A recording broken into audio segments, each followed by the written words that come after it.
They waited a while, but nothing rushed out of the pit. And gradually, the sounds of explosions became less and less frequent. As everyone was still staring in confusion, their eyes drifted to the side of the pit. A small white paw with metal claws had risen just over the edge.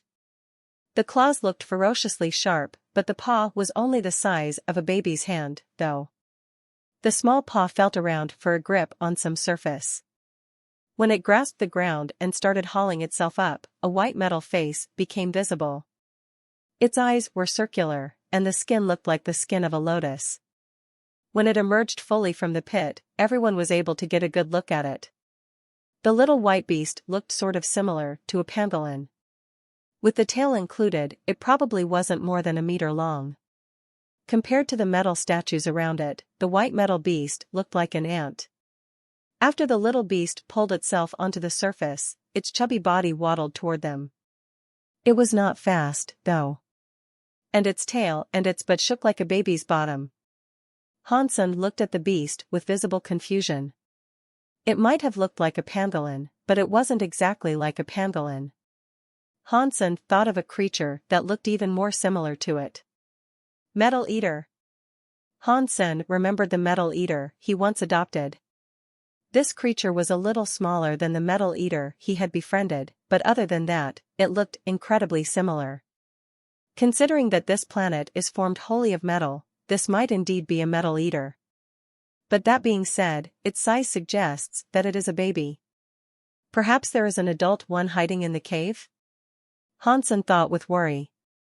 Although this creature might not have been the exact same species as the one Hansen had encountered in the sanctuaries, it was definitely the same type. The metal critter seemed quite confident as it waddled its way toward the feet of one of the metal statues.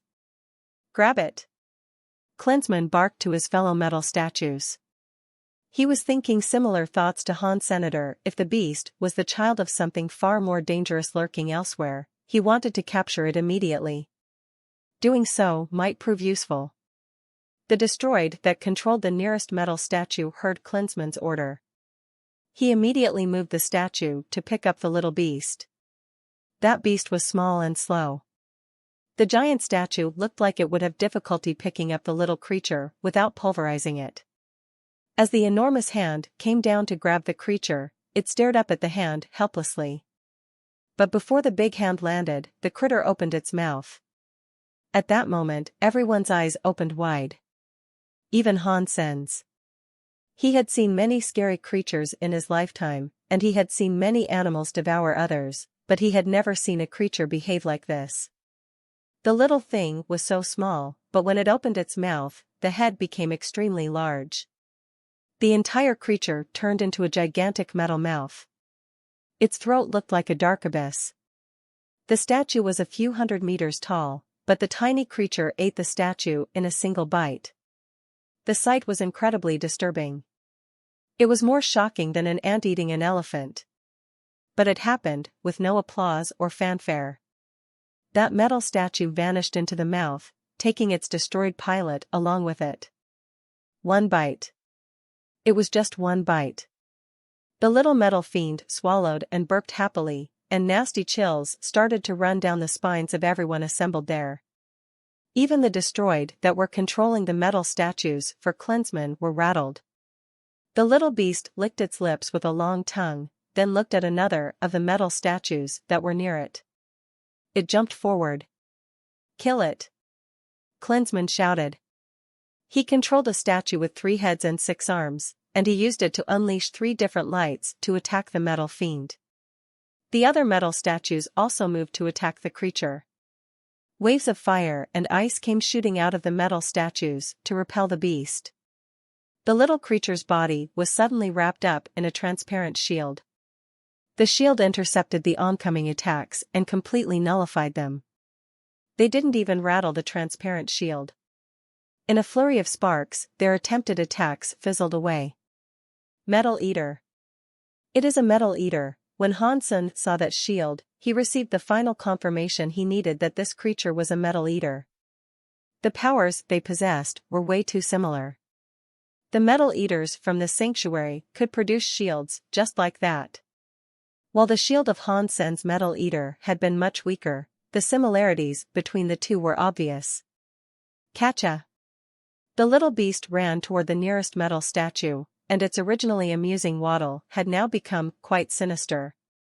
Again, it opened its mouth and swallowed the entire metal statue before the destroyed inside had a chance to flee. It was difficult to imagine how a beast so small could swallow a metal statue that was the size of a mountain. All the marquises watched in terror. The metal statues had king-class strength, but they were getting swallowed one at a time. Despite the critter's small stature, it had to be deified. Run! Hansen shouted as he switched off his bysema. All the marquises rushed to escape the city. In front of a creature like that, the marquises didn't stand a snowball's chance in hell. Their only option was to run. Few humans would pay enough attention to kill an ant deliberately. Hopefully, the beast was only interested in the Breaksky doll, not smaller creatures. It was the marquis's only chance of getting away. Hansen kept running, looking over his shoulder as he went. The little beast's body was protected by its shield again. It was traveling between the metal statues. The statues disappeared one after another. It made Hansen think, one bite, one child. Although those metal statues were as big as mountains, before the metallic creature, they were like children. One bite really was enough to end any of them. Hansen was merely hoping that the metal beast was not interested in beings as small and weak as the members of his team. If it did have a taste for them, it was game over.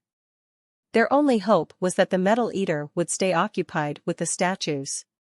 Klinsmann and the others were in shock. They had now realized that what Hansen had said was true. The deified Breaksky might really have been afraid of this being. If it was able to scare off a deified elite, who knew what abilities the little creature truly held? Without hesitation, Klinsmann turned around and started to run away. He also called on the destroyed to do the same. But it was too late. The little critter one bite, one child, didn't take long to finish up the rest of the statues. Klinsmann was very smart. He hastily removed himself from the Breaksky doll to ensure his own survival when the construct was swallowed.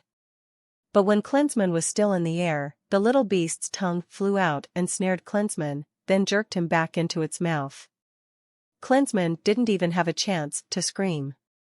Hansen had thought the Breaksky dolls would stall the metal beast, buying the marquises enough time to escape from the metal city. When he looked back, though, he saw that all of them had already been destroyed. Hansen became particularly glum when he noticed that the metal beast was now coming after them.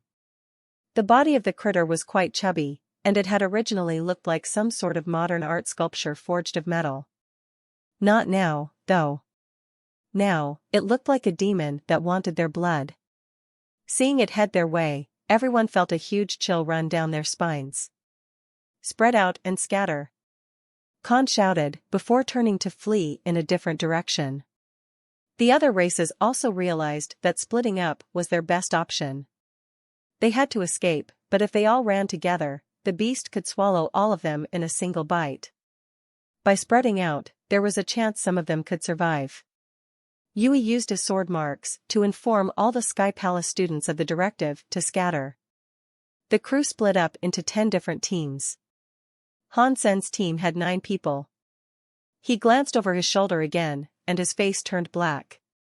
The little beast was wiggling its bum after his team. F***CK. I can't be this unlucky. There are so many marquises here, so why is it choosing us? Hansen felt as if his luck was worse than it had ever been. That thing that could eat the Breaksky dolls as if they were a light snack, so Hansen's demon bug bite Sema probably wouldn't do much to stop it. He would die no matter what. Spread out. Hansen had no choice but to dissolve his team. He wanted to ensure the survival of as many of his people as he could. The metal beast seemed to be toying with them, though. It wasn't coming at them at its full speed. If it had, it would have caught them already. The Sky Palace students received the command and scattered, splitting up to go in different directions. Hansen turned his head to look at the Metal Eater once again, and his face grew bleak. The fiend was still chasing after him and him alone. Next time I'm not cooperating with anyone. This is some really disastrous luck. There are a few hundred people here from various races. I'm neither the biggest nor the prettiest. So, what did I do wrong to draw so much of this creature's ire? Hansen summoned the red cloud and held Bauer tight. He jumped onto the mount and ordered it to flee. The red cloud's tail was like an exhaust plume of red mist. It moved like red light, and its speed was much greater than that of most dukes. But the little beast was able to catch up easily, and it was getting very close. Why don't you go for the slower ones? Why me? Hansen felt very depressed right about now. As the creature approached, Hansen actually had no idea what to do. Luckily, the beast didn't seem to be in a hurry to eat him. It was more like a cat trying to catch a mouse. It allowed him to stay ahead as it chased him. Seeing that Hansen was getting close to escaping the giant metal god city, though, the creature decided to speed up. It opened its devilish mouth. It didn't need to get close to swallow Hansen, as its tongue could capture him with ease. Dong. In a last-ditch effort, Hansen summoned his demon bug Bysema to block the critter's tongue attack. Fortunately, the beast had only used its tongue to strike, as the Bysema shook and made a creaking sound. It sounded as if it was on the verge of breaking. Hansen felt a chill. Since the beast hadn't been able to catch Hansen with its tongue, it opened its big mouth. Hansen felt as if the sky was covered by that mouth. He wiped his sword mark away and fired up his Bloodpulse Sutra. Then, Bauer sucked the red cloud back into the gourd, and they traveled back to the sanctuaries. He appeared back in his home in the Alliance. He patted Bauer on the shoulder and sighed. It is very lucky I was able to survive. But if I cannot exit the metal world, I will be unable to return to the Geno universe proper. Should I go back there from a gate in the sanctuaries? If I do, I will end up in the Baron system. Hansen knew this would be a worse choice than returning straight to the metal world. The metal world had only one scary enemy, but there would be far more than just one in the Baron system. We will have to wait. Hopefully, when we get back, the monster will have lost interest in me and returned to the pit it emerged from. Then, I will leave the giant metal god city and escape metal world. Hansen tried to comfort himself. But Hansen then thought, that beast should be the same type of creature as my own Metal Eater. I wonder if their language is the same? Maybe I can take Metal Eater there to negotiate with the metal beast. Perhaps we can work something out, so I will be able to leave. After thinking of this, Hansen took Bauer with him to see Metal Eater. Metal Eater lived in an abandoned warehouse. Hansen would have liked the Metal Eater to stay with him, but the little guy was stubborn to remain with metal. Hansen frequently filled the warehouse up with steel, and out of all that steel, the Metal Eater had made a home. He also ate an abundance of it. Luckily, Hansen was ridiculously rich. One of the Metal Eater's bites could bankrupt an ordinary family forever. Metal Eater had been practicing the ability, Consume, which Hansen had brought back to the sanctuaries with him. Its metallic body was becoming black. Right now, Metal Eater was sleeping on a bed of raw steel. It was like a dragon sleeping atop its trove of treasure. It wasn't too big, only about 2 meters long in total. Perhaps it was because it had practiced Consume, but it looked smaller than it used to. When Hansen entered the warehouse, Metal Eater got up from its slumber. It ran over to Hansen's legs and used its tongue to lick them. Hansen stroked Metal Eater's head but felt an uncomfortable pang of guilt. After Hansen kidnapped the creature, it had lost all contact with others of its same kind. And then, after he brought it to the Alliance, he knew Metal Eater would never see its old friends again. And Hansen didn't even bother spending time with it. It could only look for the creatures around the warehouse when it needed someone to talk to. But its personality was very quiet. It liked to spend much of its time asleep atop plates of steel. It didn't talk much. Metal Eater looked like the metal beast, though. Aside from its color and size, they were a 90% match. If I really cannot escape Metal World, I can take Metal Eater to speak with the metal beast. It won't be a noble, so I can always bring it back to the sanctuary. There is no need for me to worry about its safety there, Hansen thought to himself. He was going to take Metal Eater for a walk first, but it didn't like the prospect. It returned to sleep upon the steel.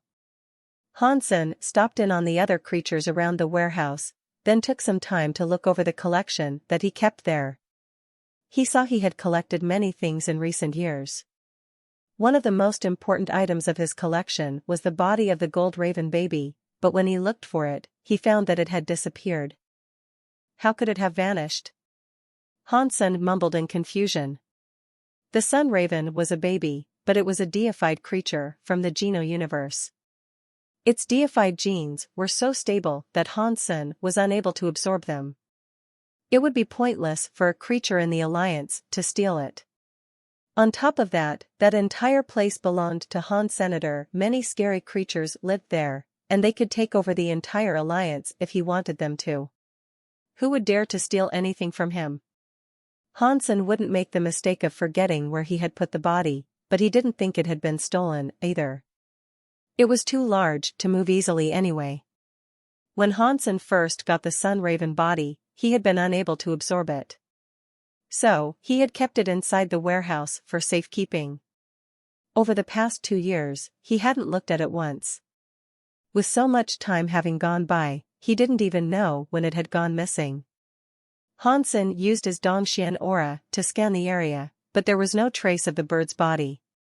Its body was very solid, and by all accounts, it should have left behind some sort of sign. Fortunately, the warehouse was equipped with cameras. Hansen headed for a control room where he could view the camera feeds, but suddenly, Bauer leaped off of Hansen's shoulders and ran to a specific corner of the warehouse. Hansen quickly understood that Bauer had found something, and so he followed after her. Bauer had gone to a wooden crate. She climbed atop it and looked inside. Hansen recalled that the crate had been used to store barrels of wine that Ji Yanran had bought. They had been produced on a famous vineyard planet, but since the wine required a rare ingredient that the makers could no longer obtain, the wine's production had ceased. Ji Yanran had taken the crates there to collect what she could. They did not drink together very often, and so they were just kept in storage when not needed. The open crate was evidence that someone had been there. And on top of that, a few other crates were open as well. There really has been a theft? Hansen moved over to Bauer and inspected the crates. Hansen saw a tall black barrel that had also been opened. It had been drained of the wine it previously contained, but when Hansen looked inside, he saw the last thing he expected to see. There was not a single drop of alcohol remaining, but at the bottom of the container was a fist-sized egg. Its shell was red, and it looked very beautiful. Hansen used his Dongxian aura to scan the item, and from the red egg, he could discern something that felt very familiar. He could tell that it belonged to the little red bird that used to follow Bauer around. After thinking about this, Hansen realized he hadn't seen or heard much about the little bird over the past couple of years. He had been too busy, and the bird tended to follow Bauer anyway, so he hadn't spared it much attention. Hansen picked up the egg from the empty keg, and after a keener inspection, he was able to tell that it did indeed contain a presence that belonged to the little red bird. Weird. Why would it be here? And why would it become an egg? Hansen wondered about this, and then he looked at Bauer. Bauer shook her head, indicating that she had no clue, either. The little red bird had a strange history. When they first found it, it was in the Phoenix Nirvana. It had been in its sunfish form at the time, but when it left the water of the pool, it transformed into a little red bird. It was certainly a strange creature. Because the little red bird did not have attacking power, Hansen quickly stopped paying attention to it. He allowed Bauer to keep the thing as a pet. Now that the little red bird had come to the warehouse, and it had apparently drained an entire barrel of wine and turned into an egg, it all seemed rather strange. Hansen brought the egg that the little red bird had become to the security room. He had 3 years of footage to peruse, and so he started watching them on fast forward.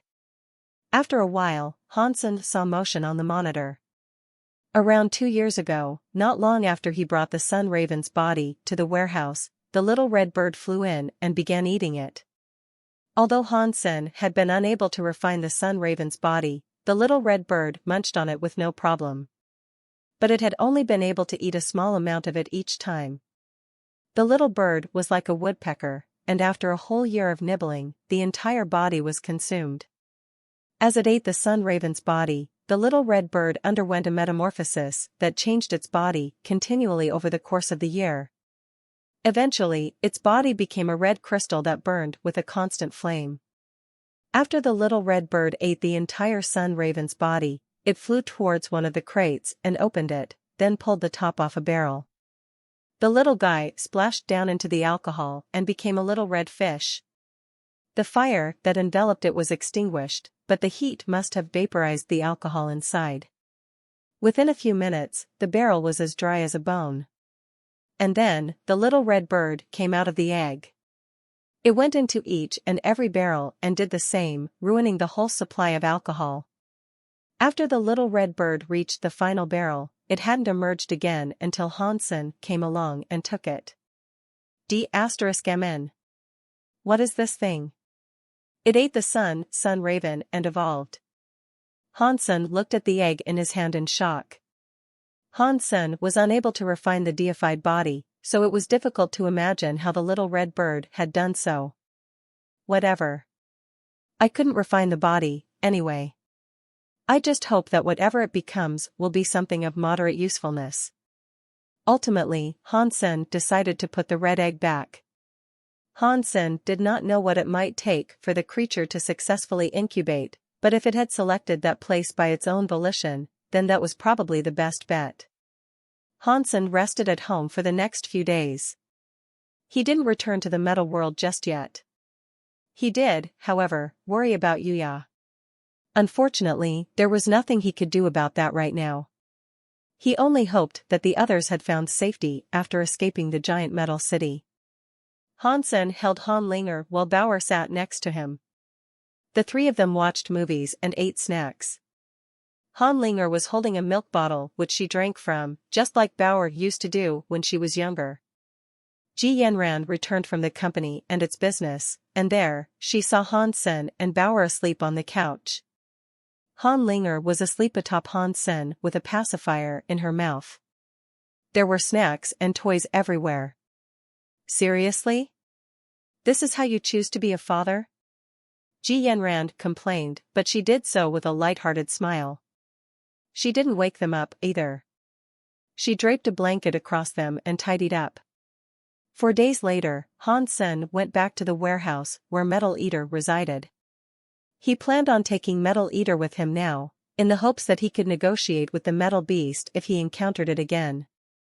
Just in case, Hansen summoned the dragon wings on his back and the dragon wings attached to his ears.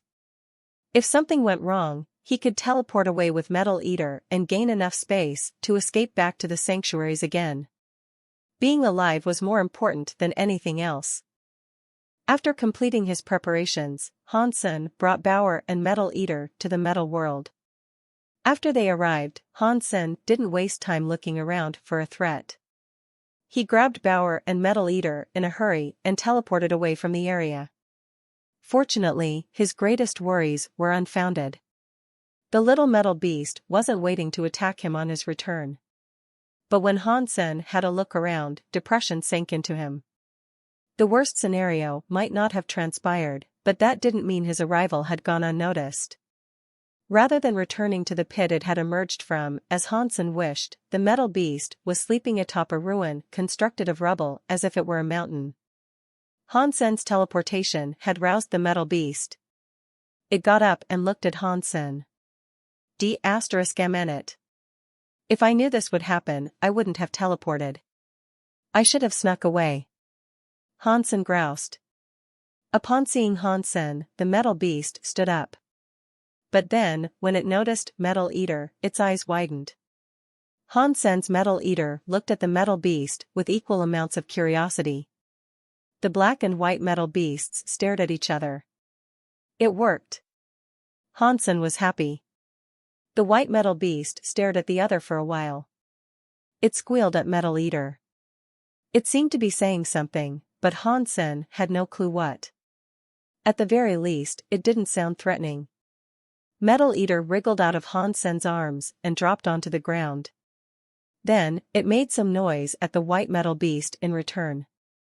The white metal beast made another sound and ran towards Metal Eater. This made Hansen nervous, of course. He wanted to grab Metal Eater and run for it, but Metal Eater was actually running at the white metal beast instead. Hansen knew that Metal Eater wasn't a terribly smart creature, but it could sense danger. It wouldn't allow itself to fall into harm. So, Hansen shelved his plan to teleport away and watched the pair keenly. The black and white metal beasts came together. They looked at each other. Metal Eater was much larger than the white metal beast, but its power was much weaker. That was an aspect of their meeting that worried Hansen. BZZT. The two metal beasts both cast their shields. The white metal beast's shield was transparent, but Metal Eater's shield was infused with the power of Consume. Because of this, it was a bit darker. The white metal beast circled Metal Eater and gave it a sniff. Are they talking in code? Hansen was very worried. He was worried that the white metal beast might discover that Metal Eater wasn't the same kind. Or maybe it would attack Metal Eater because the sanctuary creature was too weak to compare. The white metal beast circled around Metal Eater some more, and eventually, it jumped. Hansen's heart almost froze. And just as he was about to move and save Metal Eater, he realized that the white metal beast was actually jumping towards the pit it had initially emerged from. Metal Eater didn't move. It looked in the direction that the white metal beast had disappeared. A cold sweat had gathered on Hansen's forehead. If the white metal beast wished to kill Metal Eater, he didn't know if he had what it took to save his companion. Good, but what exactly happened? Did they recognize each other? Or do they just need to talk some more? Hansen's heart was oscillating at a number of different speeds. Sometimes faster, sometimes slower. While Hansen was still deep in thought, the white metal beast returned from its hole. Its fat body came waddling over to Metal Eater. Hansen saw that the white metal beast was holding a metal branch about the length of a man's arm. The branch contained a few metallic fruits. The white metal beast moved over to Metal Eater and placed the branch directly in front of him. Metal Eater showed no reaction to it, so the white metal beast walked closer to its alternate self and made some loud sniffing noises. Metal Eater lowered its head, rolled its tongue out, and gobbled up one of the fruits. When the white metal beast saw Metal Eater consume one of the fruits, it merrily ran around it. It stood next to Metal Eater and used its body to rub against the larger creature. It looked very happy. Metal Eater ate a few more of those metallic fruits, and its body began to shine. Then, Metal Eater released a strange substance. It became a geno-armament to envelope its body, then melted back inside the creature. Is it going to become a baron? Hansen was as surprised as he was delighted. Hansen was happy that the white metal beast had given Metal Eater a metallic fruit that was obviously some good stuff, but he was surprised that Metal Eater was becoming a baron. Now it couldn't return to the sanctuary without being harmed. But a metal world like this is far more suitable for it. It won't have to stay in the warehouse all alone, Hansen thought to himself. The white metal beast appeared to guard Metal Eater while it made the change to become a baron. It stared at Hansen and Bauer as if they were thieves. You are the outsider here, it seemed to be saying. Hansen felt awkward. Metal Eater's evolution appeared to go well. Its form grew darker and smaller, but its body looked more metallic than ever. Seeing Metal Eater's successful evolution, the white metal beast happily licked Metal Eater's cheek. It was definitely a sign of affection. Hansen became concerned, though. If he wasn't certain Metal Eater was a male, he would think that the white metal beast was looking for someone to mate with. Metal Eater is male. If the white metal beast is female, then they can mate. But the white metal beast is so strong. God knows how long it's been alive for. Isn't it a bit too old for my Metal Eater? Hansen looked at them strangely. The very lovely scene, in Hansen's eyes, became vaguely ominous. Metal Eater was very quiet, unlike the white metal beast that was so active. The white metal beast had spoken a few times, but it had received a response only once. But even so, the white metal beast was very happy. It returned to the hole and provided Metal Eater with even more of its metallic fruits. **T. Is that thing hitting on my Metal Eater? If that is the case, a sacrifice might have to be made. Whether or not we can escape Metal World depends on you, Metal Eater. Work your charms. Hansen encouraged Metal Eater. But quite clearly, Metal Eater did not understand what it was being told. All it did was munch on the fruit the white metal beast had brought it. It was so lazy that it didn't even speak. Font big middle small. Previous index next add bookmarks. Yuya watched the developing red storm, his frown sinking deep into the lines of his face. 4 days ago, they had managed to escape from the metal city because that horrifying metal beast had gone after Han Senator. The creature had followed Hansen long enough for the rest of them to clear the city. They continued fleeing frantically across the land, but they eventually realized that the metal beast had no interest in leaving the city to capture them. They had, however, lost all contact with Han Senator, and Hansen was their leader. The elders had instructed them to look after Hansen and ensure no harm befell him. But now, it was game over. That monster had managed to eat King-class elites for a light snack, so there was a very high probability that Hansen was a dead man. Ugh. There is no point in worrying about this now. Unless we find a way to escape this place ourselves, we are all going to die here. In that case, we wouldn't even be able to report what happened here. Yuya ended with a sigh. The Buddha, dragon, and demon had stayed together. After the fighting, those 3 races put together still had fewer people than the Sky Palace team. So, there was a big power gap between them. But they were all in the same boat now, and they all had to find a way to leave. The more people that could leave, the better. Yuya had no interest in bullying anyone anymore. Khan and the others weren't dumb. They knew Sky Palace was in control of the situation now, and Yuya was the leader for the time being. They had no plans to stir up trouble. But they couldn't figure out a way to escape from the metal world. They were well and truly trapped. The environment of the metal world was awful. All the creatures were made of metal, so there was no local source of food for them. Although they still had some supplies, it'd only be a matter of time before they died. Hansen's Metal Eater was definitely playing hard to get. The white metal beast kept trying to please it by being as friendly as possible. Metal Eater didn't respond much, but Hansen could still tell that it was happy to have found a partner. Hansen and Bauer were given some goodies, too. Hansen and Bauer could not eat the metallic fruits, but the white metal beast did give them something to drink. It probably did that on behalf of Metal Eater. Hansen drank some of that fluid, and he noticed that it seemed to resonate with a sort of power. It immediately began to improve his genes. The white metal beast stayed close to Metal Eater, and it kept rubbing Metal Eater with its head. It confused Hansen a great deal. The creatures in the sanctuaries had the genes of the Geno universe. Hansen knew that the crystallizers had brought many of the Geno universe's creatures to the sanctuaries for research. That was how many of the creatures in the sanctuaries had been created. But Stay Up Late also told him that the crystallizers only did all that to improve the blood of the crystallizers themselves. All the genes that they researched they intended to combine with their own race in one way or another. The crystallizers had the same power as a high race in the Geno universe, but they had to rely on their technology for that power. Eventually, they challenged another high race and were destroyed. At that point, Would they have possessed enough power to take the genes of all those creatures to the sanctuaries? Especially in their weakened state, the crystallizers shouldn't have been able to beat the genes of creatures like the little red bird, golden growler, and metal eater. And there were many creatures with such blood in the sanctuaries. Hansen could not imagine how the crystallizers might have accomplished all of this.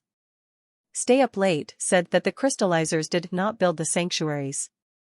Apparently, they already existed before the crystallizers stumbled across them. Since the entrance to the sanctuaries lies with Sacred, is Sacred responsible for creating the sanctuaries? Hansen thought to himself. Hansen thought that had to be correct. From the stories he had heard, only Sacred had once possessed the sort of power necessary to collect the genes of so many powerful creatures. The crystallizers couldn't have done it. Plus, Sacred existed before the crystallizers, which fit with what Stay Up Late had told him. The crystallizers must have found the sanctuaries at a later date and modified them. So maybe the sanctuaries were built by Sacred, but why? Why were they throwing powerful genes into the sanctuaries? What creatures were born in the sanctuaries? What was sent there? The nine-life cat was linked to Sacred somehow, and he was able to go in and out of the sanctuaries as he pleased. It looked like Nine-Life Cat himself was researching the people of the sanctuaries. And at some point in the past, an event transpired that resulted in the ruin and dissolution of Sacred. A strong faction was suddenly reduced to dust and echoes.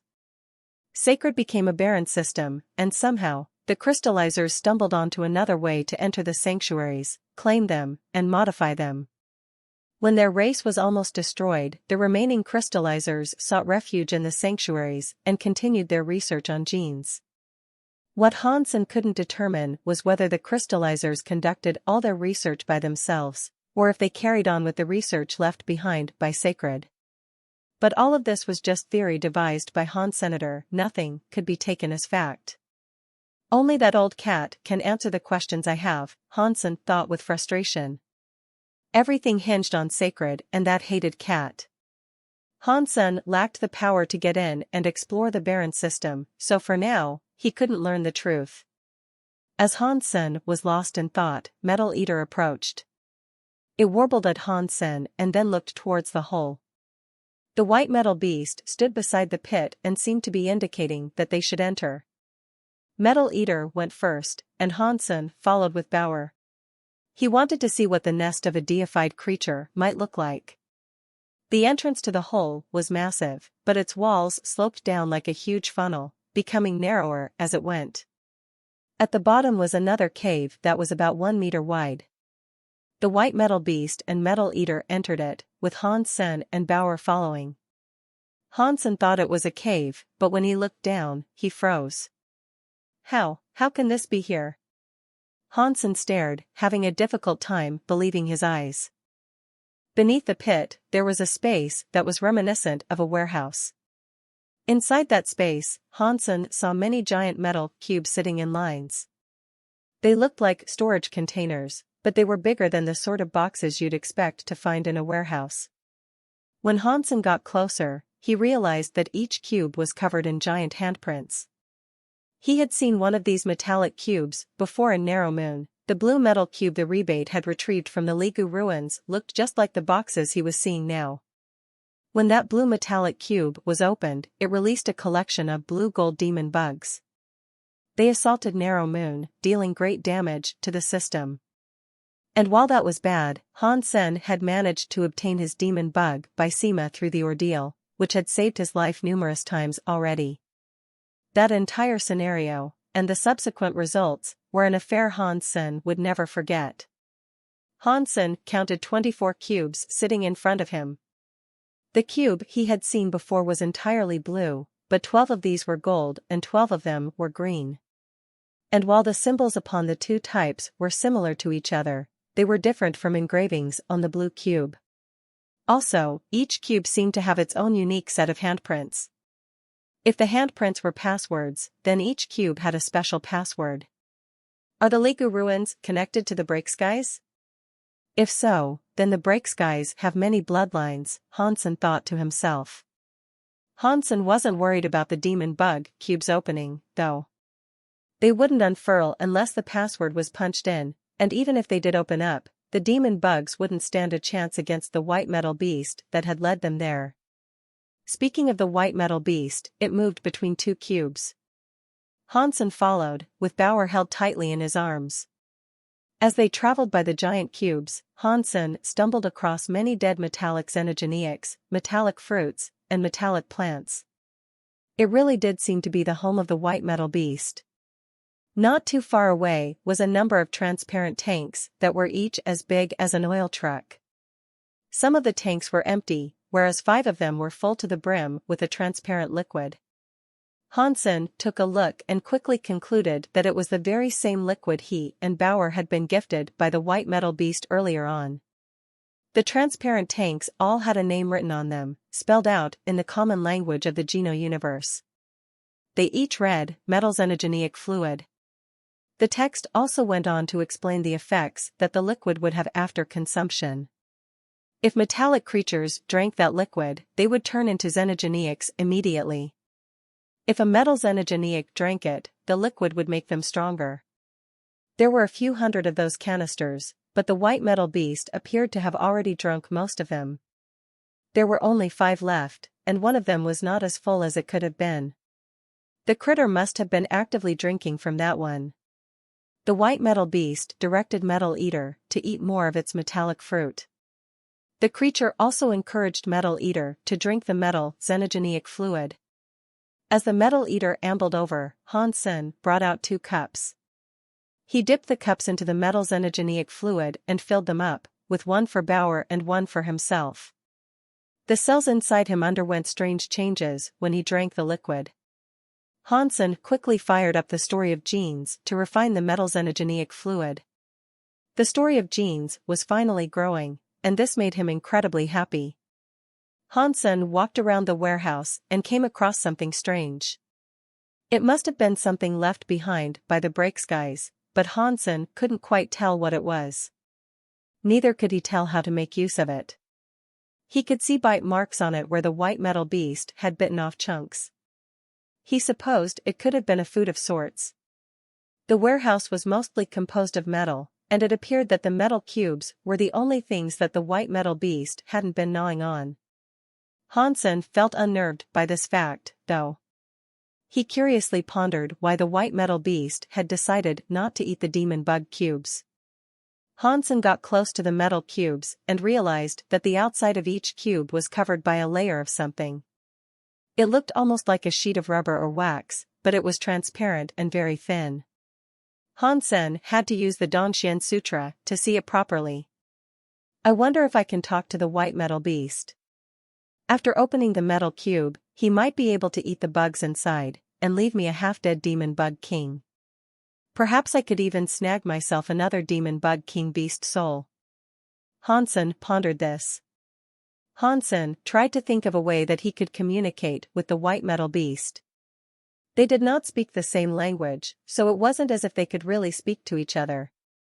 So, he ended up settling for exaggerated gestures. He came to learn that the white metal beast was not fond of the metal cubes because of their smell, and it really wasn't fond of that outer layer. The creature wouldn't dare bite the cubes with that layer still on. And furthermore, Hansen's power wouldn't be enough to remove the layer by brute force. If he wanted to open the metal cube, he would have to activate the password by palming the prints in the correct order. Figuring out the password won't be difficult, but I will have to talk to the white metal beast first, Hansen thought. Hansen wasn't in a rush, though. He walked around the warehouse, and on its other side, he actually found something that was not metallic. There were books that had been stored inside a metal box. The white metal beast had chewed up the metal box, leaving the book spread across the area. The book seemed to be made of plastic rather than paper or cloth, but the material was much stronger than actual plastic.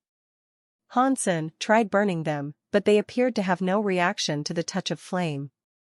The box had originally contained 6 books, but each of the books was the size of a small house. They must have belonged to the original inhabitants, the brakes guys. Hansen had to fly up to see what was written on them. The 6 books were named Break 6 Skies. It was a Geno art belonging to the Break Skies. Hansen was interested in a Break Skies Geno art. He started reading over it, and he was able to determine that it was a fairly violent technique. It employed an impact upon a gene substance to create an explosion. Every hit was able to create an explosion that was stronger than the initial impact. From what he could tell, though, the Geno art was way too dangerous.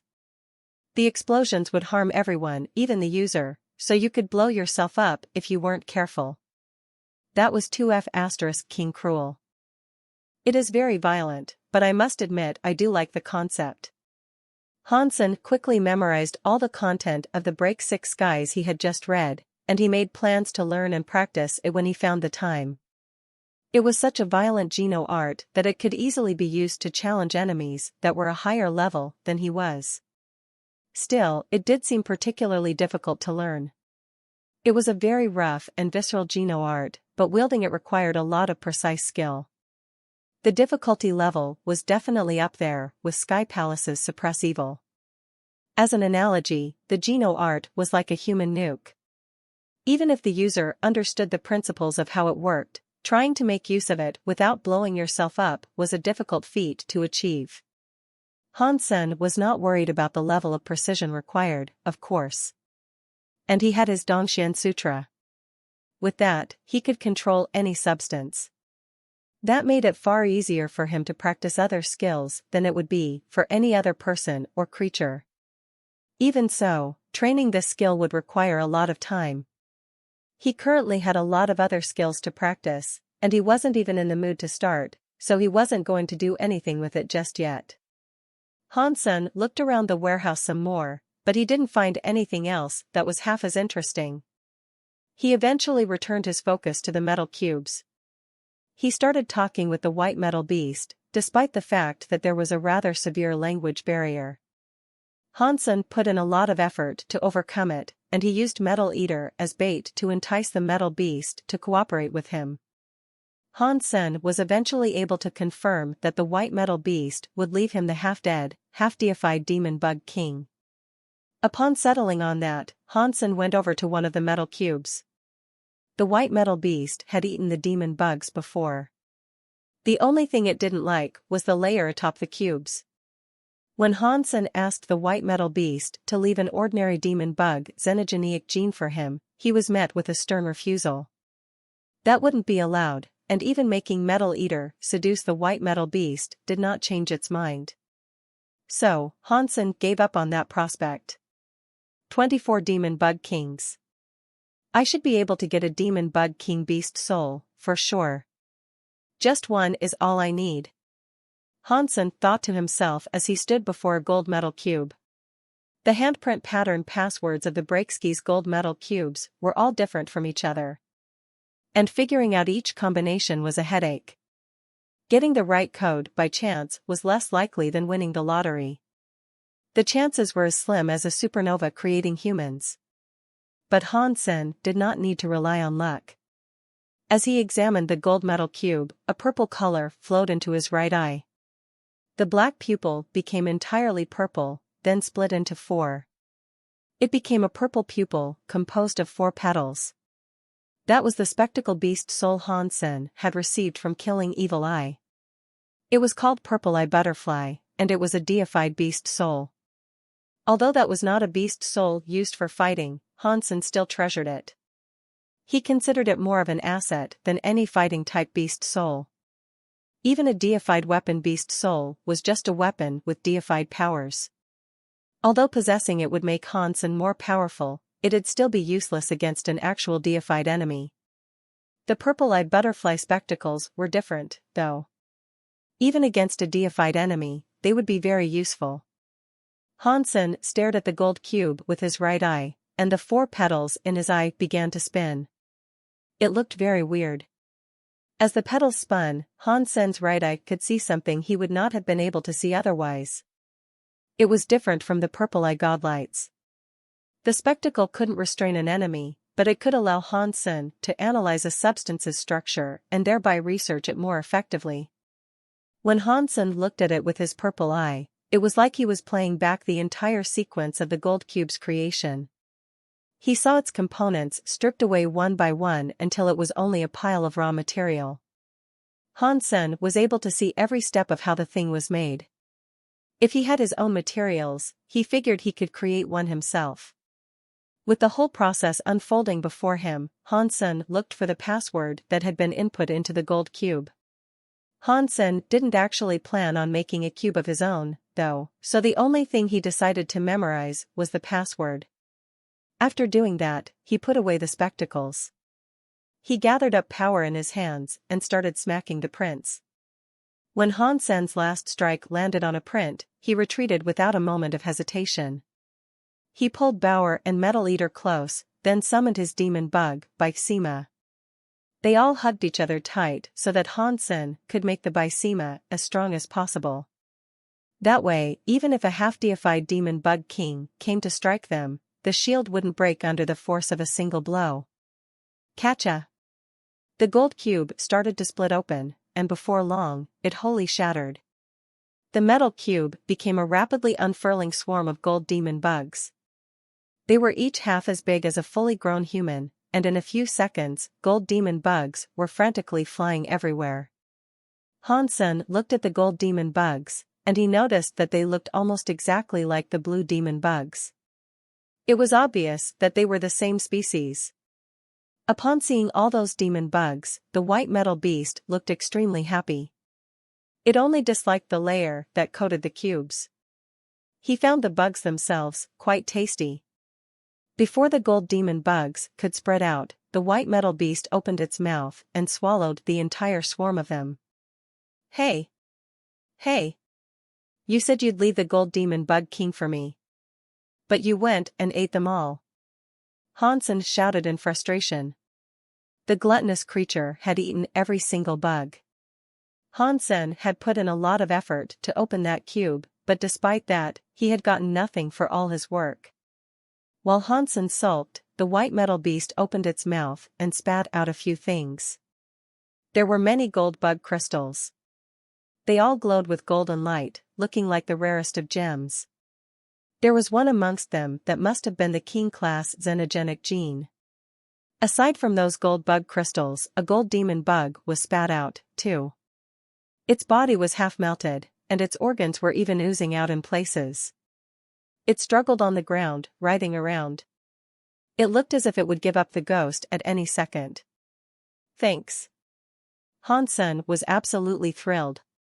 He used his ghost teat knife to slash the gold demon bug king. He mumbled to himself, "Give me a beast soul. Give me a beast soul.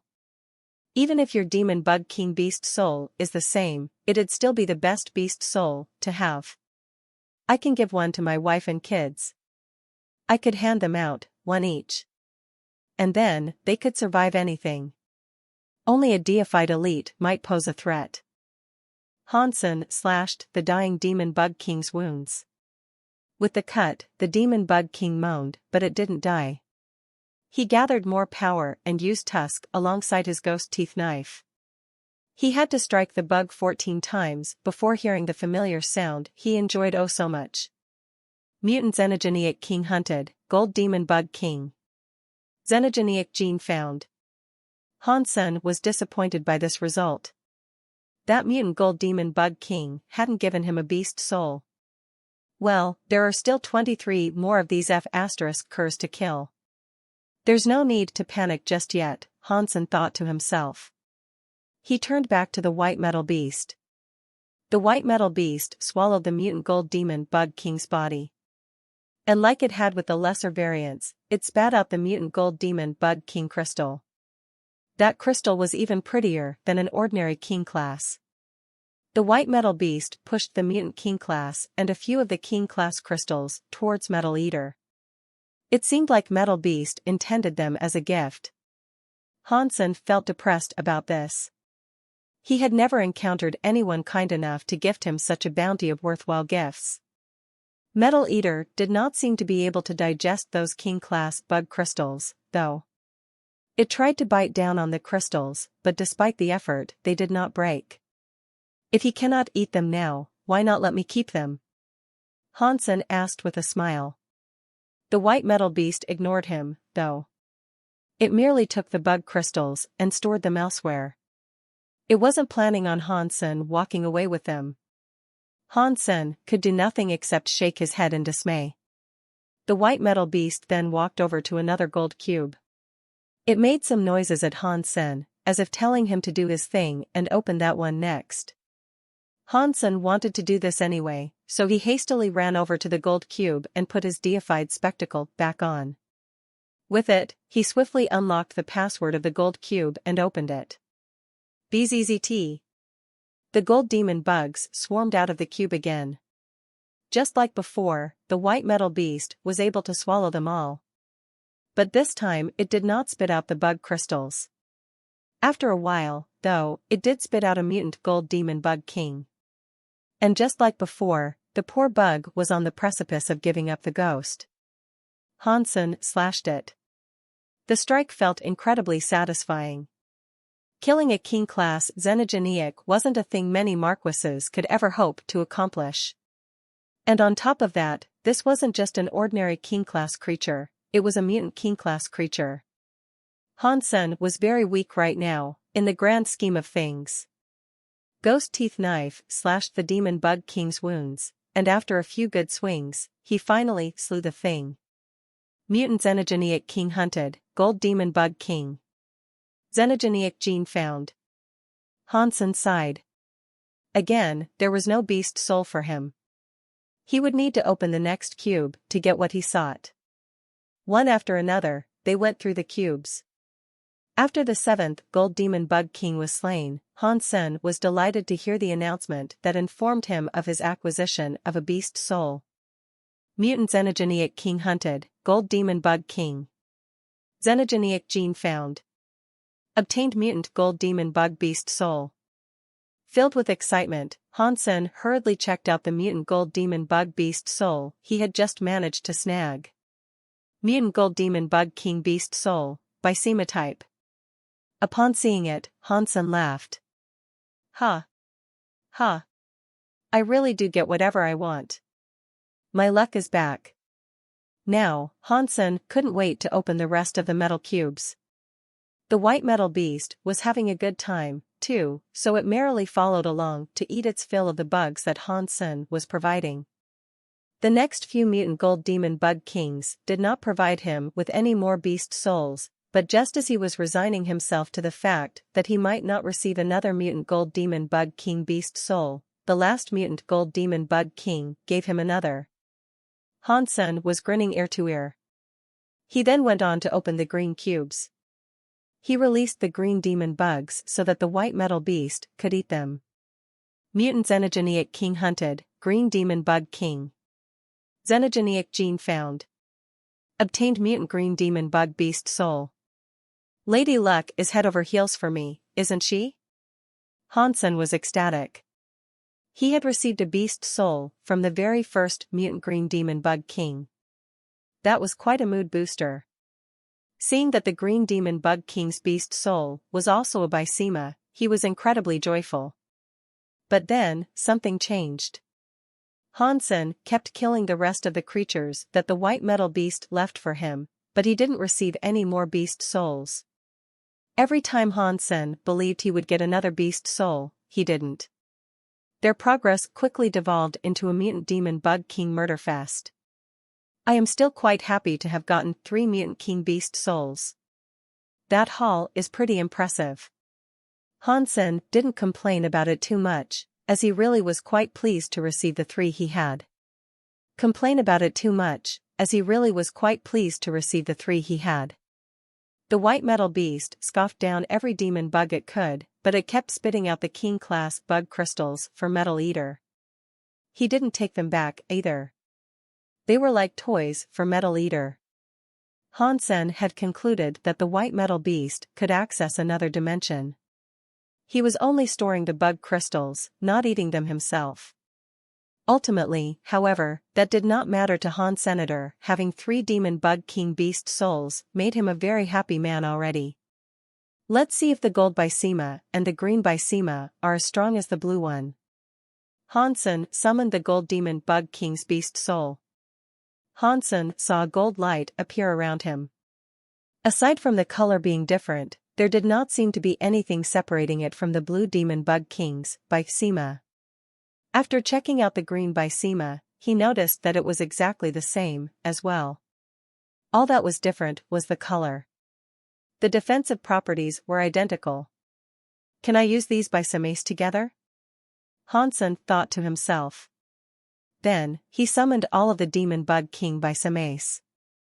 Hansen summoned all 4 demon bug king Bysemas, but one of them did not work. The 3 Bysemas he successfully summoned combined to become a blue, gold, and green Bysema. The one that he couldn't summon for use was the second gold Bysema. I can't use the same color Bysema beast souls together, but those of different colors can be combined. Hansen was surprised. He tried out the tricolor demon bug king Bysema, and noticed that it was far stronger than any single color Bysema. This discovery was as surprising as it was exciting. These Bysema beast souls can be combined. I wonder how many demon bugs the Break Skies created? If there are more colors, perhaps I can stack those together too. It might give me the defense of a deified being. Hansen knew the chances of that were extremely low, though. Even if there were other colors out there, he might not be lucky enough to get their beast souls. In addition to that, finding the demon bugs would be a task and a half. The tricolor demon bug king Bysema is strong enough for now. It will certainly withstand a half-deified elite. Hansen felt so happy. All the races that sent Marquis teams to Metal World were growing worried. Their elites had been waiting outside the planet, but after half a month went by, not a single Marquis had returned. They sent a few more Marquises to find out what might have transpired there, but none of them came back either. All of the elders were growing angry at the threat to their people. The first scouts that they sent to Metal World had gone in and then come back out without issue, but now, not a single Marquis seemed able to return. It confused them a great deal. They were very disturbed. Although 100 Marquises was nothing to those higher races, they were fighting for territory. They had sent out their best elites of Marquis rank. Having their fighters trapped inside dealt a lot of damage to those races. The white metal beast told Hansen how he could leave Metal World. The storm that plagued Metal World cycled between blue and red, and most of the time, leaving was impossible.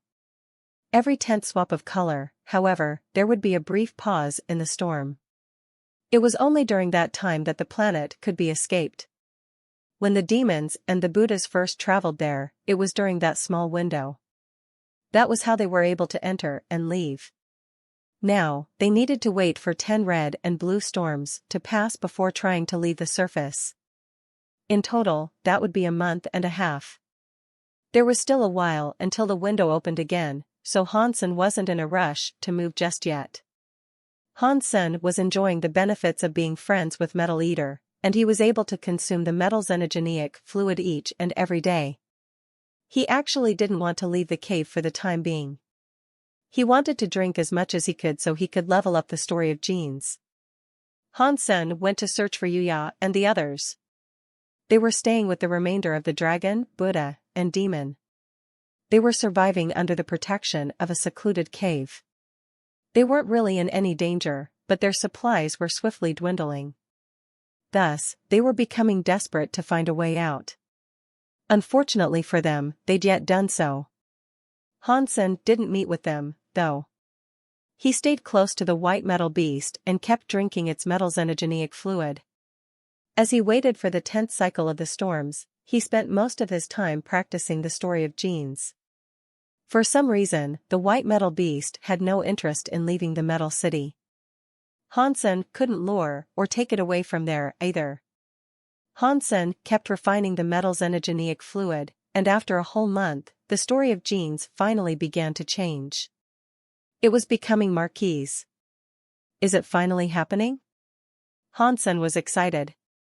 He had used so many resources to level it up, and he had always wondered what new powers he might achieve upon leveling it up to Marquis. I wonder if it will develop a new shape. Of course, if the power doesn't increase proportionately, then this Geno art wouldn't be very well balanced. The resources consumed thus far would be a waste, and I'm not even sure if there would be any point carrying on with its practice. The spell armor began to glow with holy light. Spell was now shining as brightly as a sun. Boom! Hansen's body shook, and then the armor disappeared. It took on the shape of a lady standing directly in front of Hansen. The lady was covered in a holy light, and her hair waved like sunbeams. The two pistols Spell wielded became bright, too. They gave off so much light that Hansen couldn't look directly at them. Hansen's body felt like a fast-flowing waterfall was rushing through it. His body connected with Spell's energy and began glowing extremely strongly. Boom!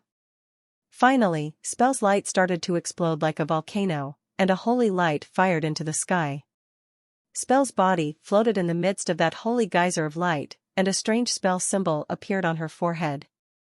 Hansen did not know what changes the flower-like spell was experiencing. She was shining, but not very brightly. But she was inside the stream of light, and the shadow of her form was clearly visible. The holy light focused on her forehead, and it gathered up the powers of Spell. All of that light was beaming down into Spell's flower. The flower had not changed, and Spell looked just like she always did. Spell's battle body has increased to Marquise class. Hansen heard this announcement in his head. His body had also gotten a whole bunch stronger. His physical form now made him invincible amongst all the other Marquises.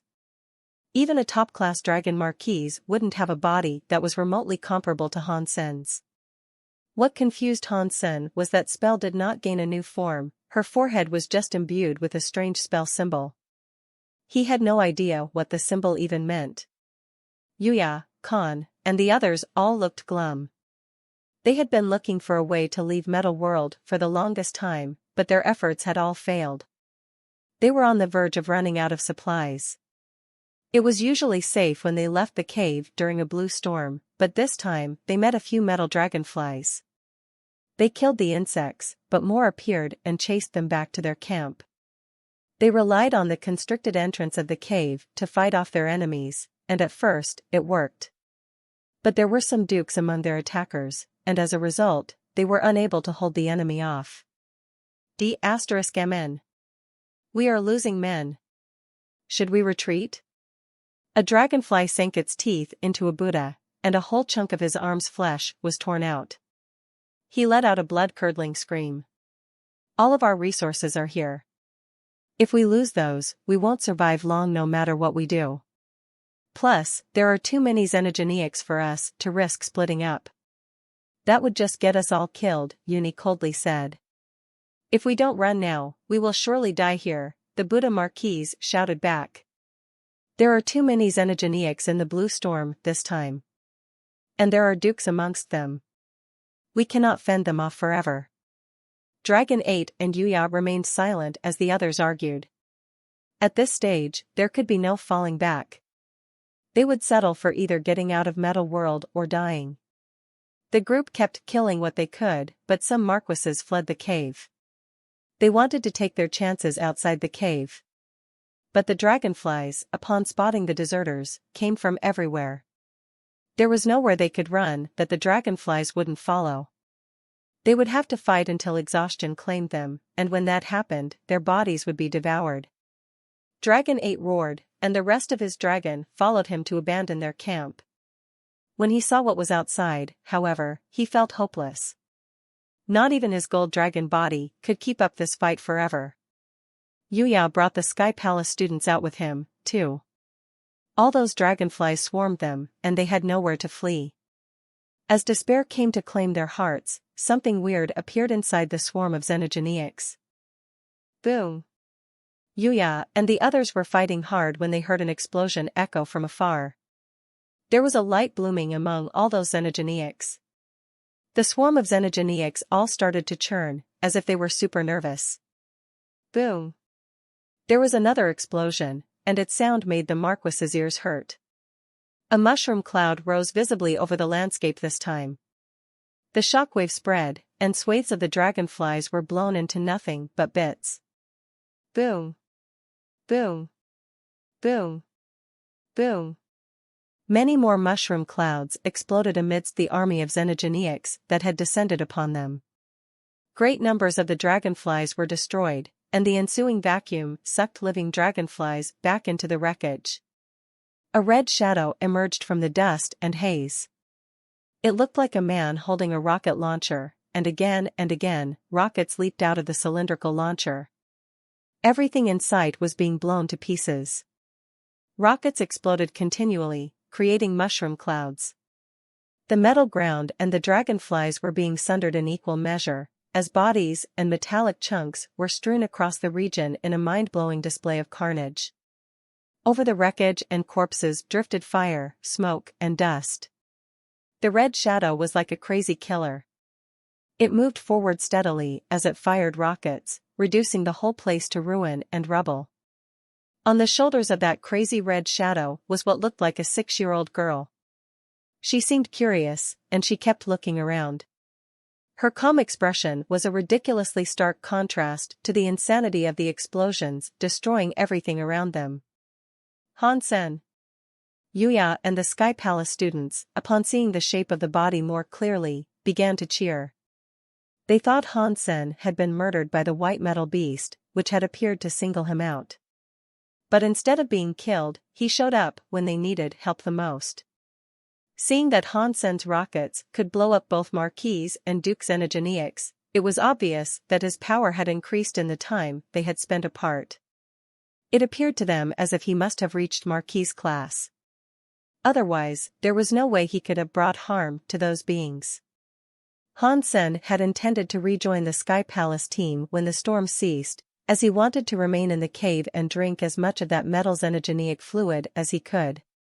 But the Sky Palace students were in danger, and so he decided he had no choice but to leave the metal city. This guy. Did he just become a Marquis? When Dragon 9 saw the strength of those rockets, he froze up stiff. He could not believe a Marquis could possess such power. Dragon 8 was shocked, as well. He wouldn't even dare to try to withstand one of those rockets, even with his gold dragon body active. It was really difficult to believe that a Marquis possessed such power.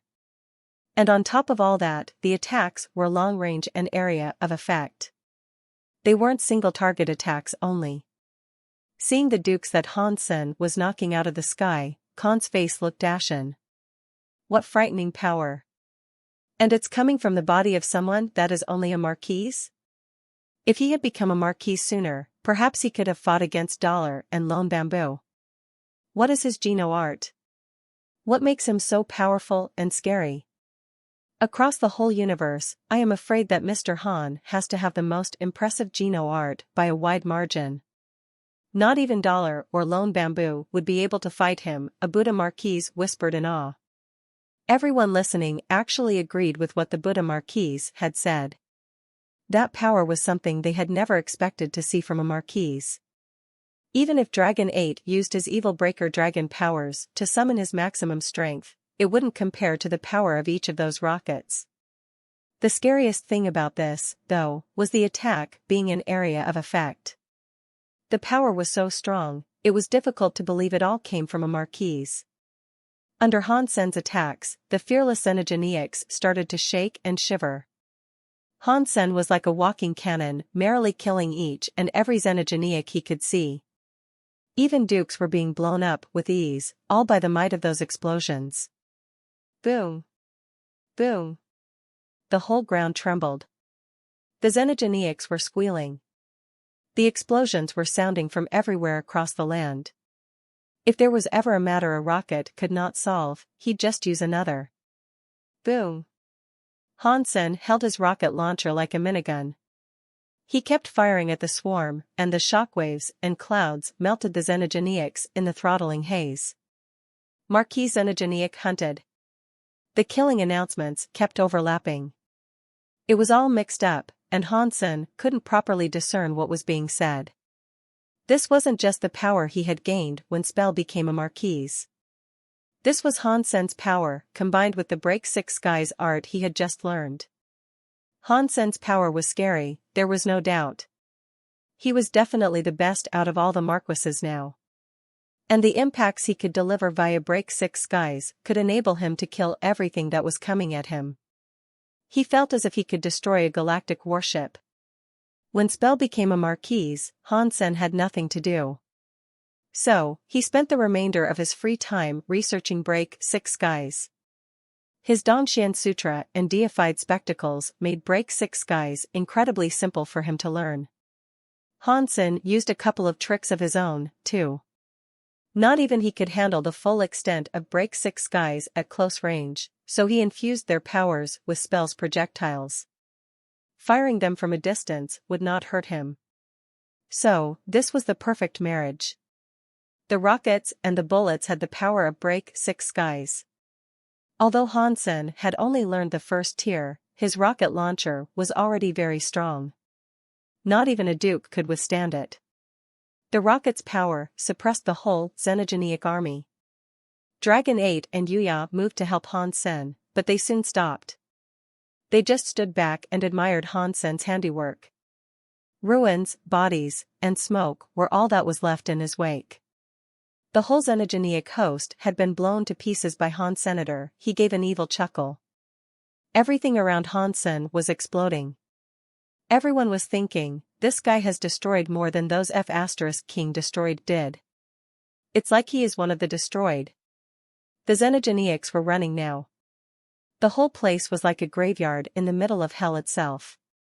Han Sen held his rocket launcher, casually, the little girl still perched upon his shoulder.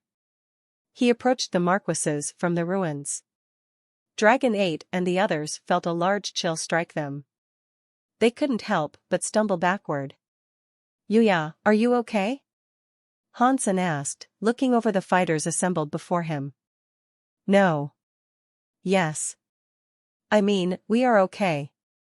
Yuya was too shocked to answer him appropriately. His brain had lagged for a moment, but it slowly started to function again, now that he had been asked a question. Teacher Han, your Geno art is too cool. White Real blurted out without any self-consciousness.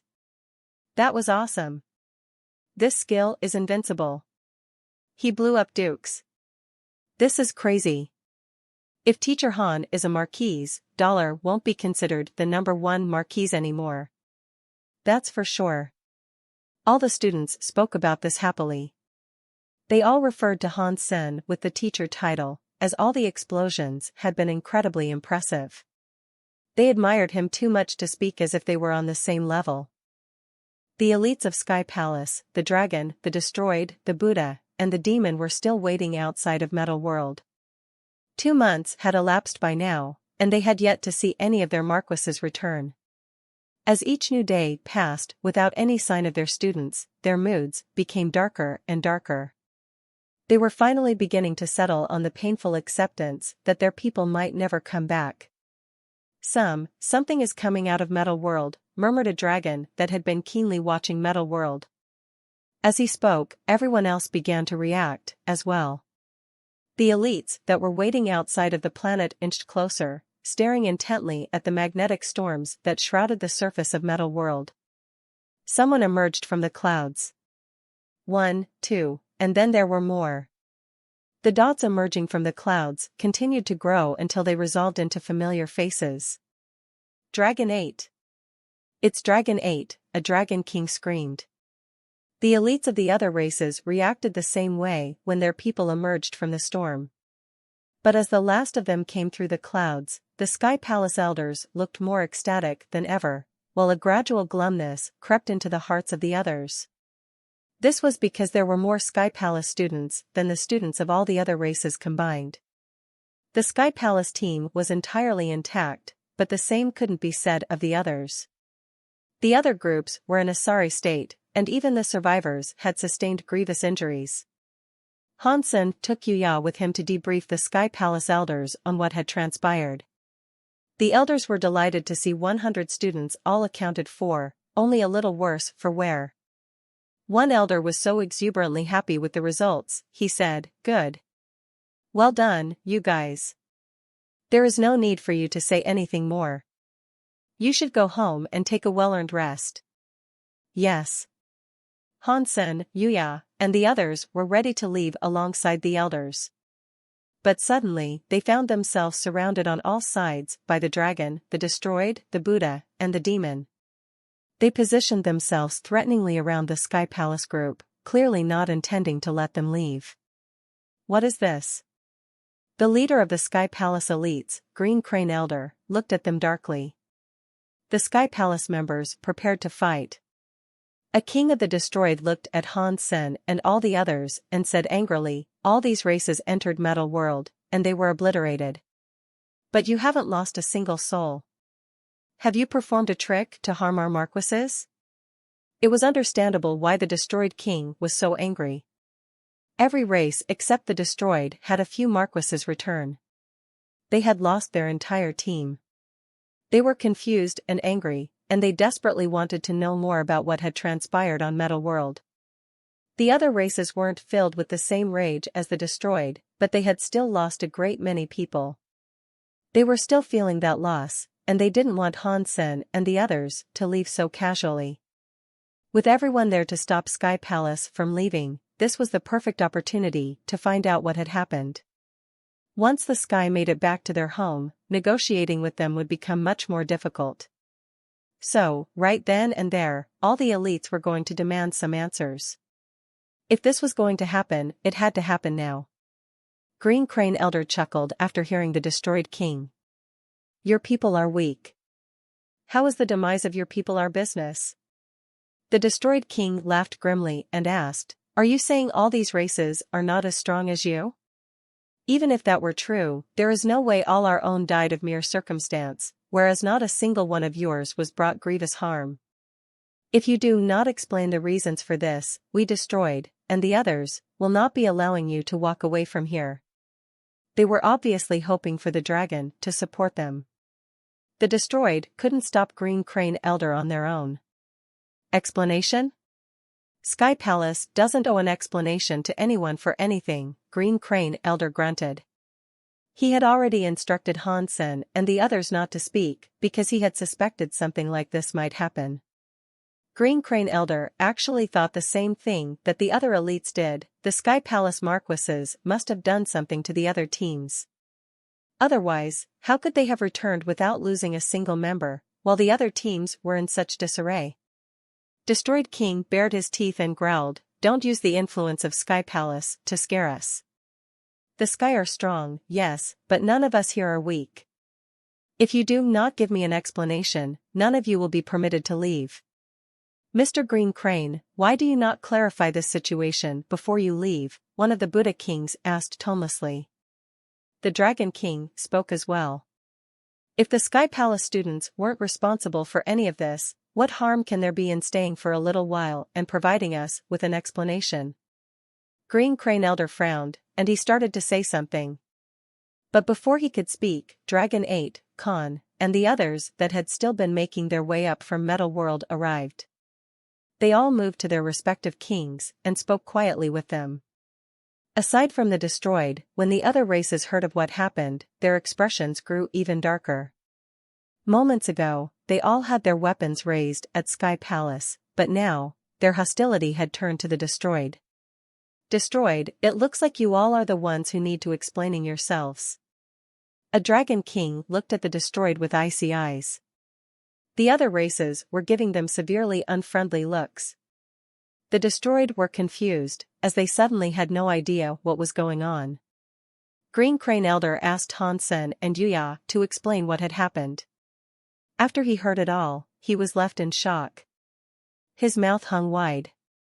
He was not shocked that the destroyed had betrayed and ambushed the other races, but he was shocked to hear that Hansen had fought off all those xenogeneics alone and saved everyone in the process. Every marquise that had gone there was supposed to be an elite, especially the likes of Dragon 8, Dragon 9, and Khan. Despite their impressive powers, they were unable to fend off the xenogeneics. Hansen, on the other hand, had beaten those same xenogeneics by himself. It was a very scary thing to think about. Invincible was the perfect term for someone like Hansen. Although the dragon and the others couldn't believe Han Sen was that strong, there were many marquises there to verify the story. Their own people had no reason to exaggerate Han Sen's power in the tale, so they had no choice but to believe the story.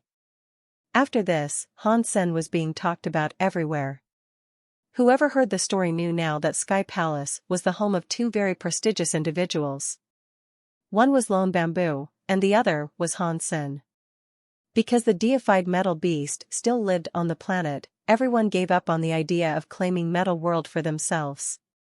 And as for how they all planned on dealing with the destroyed, Han Sen did not know. Because Han Sen brought all of the Sky Palace members back alive, he was rewarded by Sky Palace. But none of that actually mattered to Han Senator. The deal between Isha and Sky Palace was for Han Sen to reach Marquis status. Now that Han Sen was a Marquis, his studies with them were over. He now had to return to Narrow Moon. After all, he was not a true heir of Sky Palace. Sky Palace could not offer the resources he needed to get him up to Duke.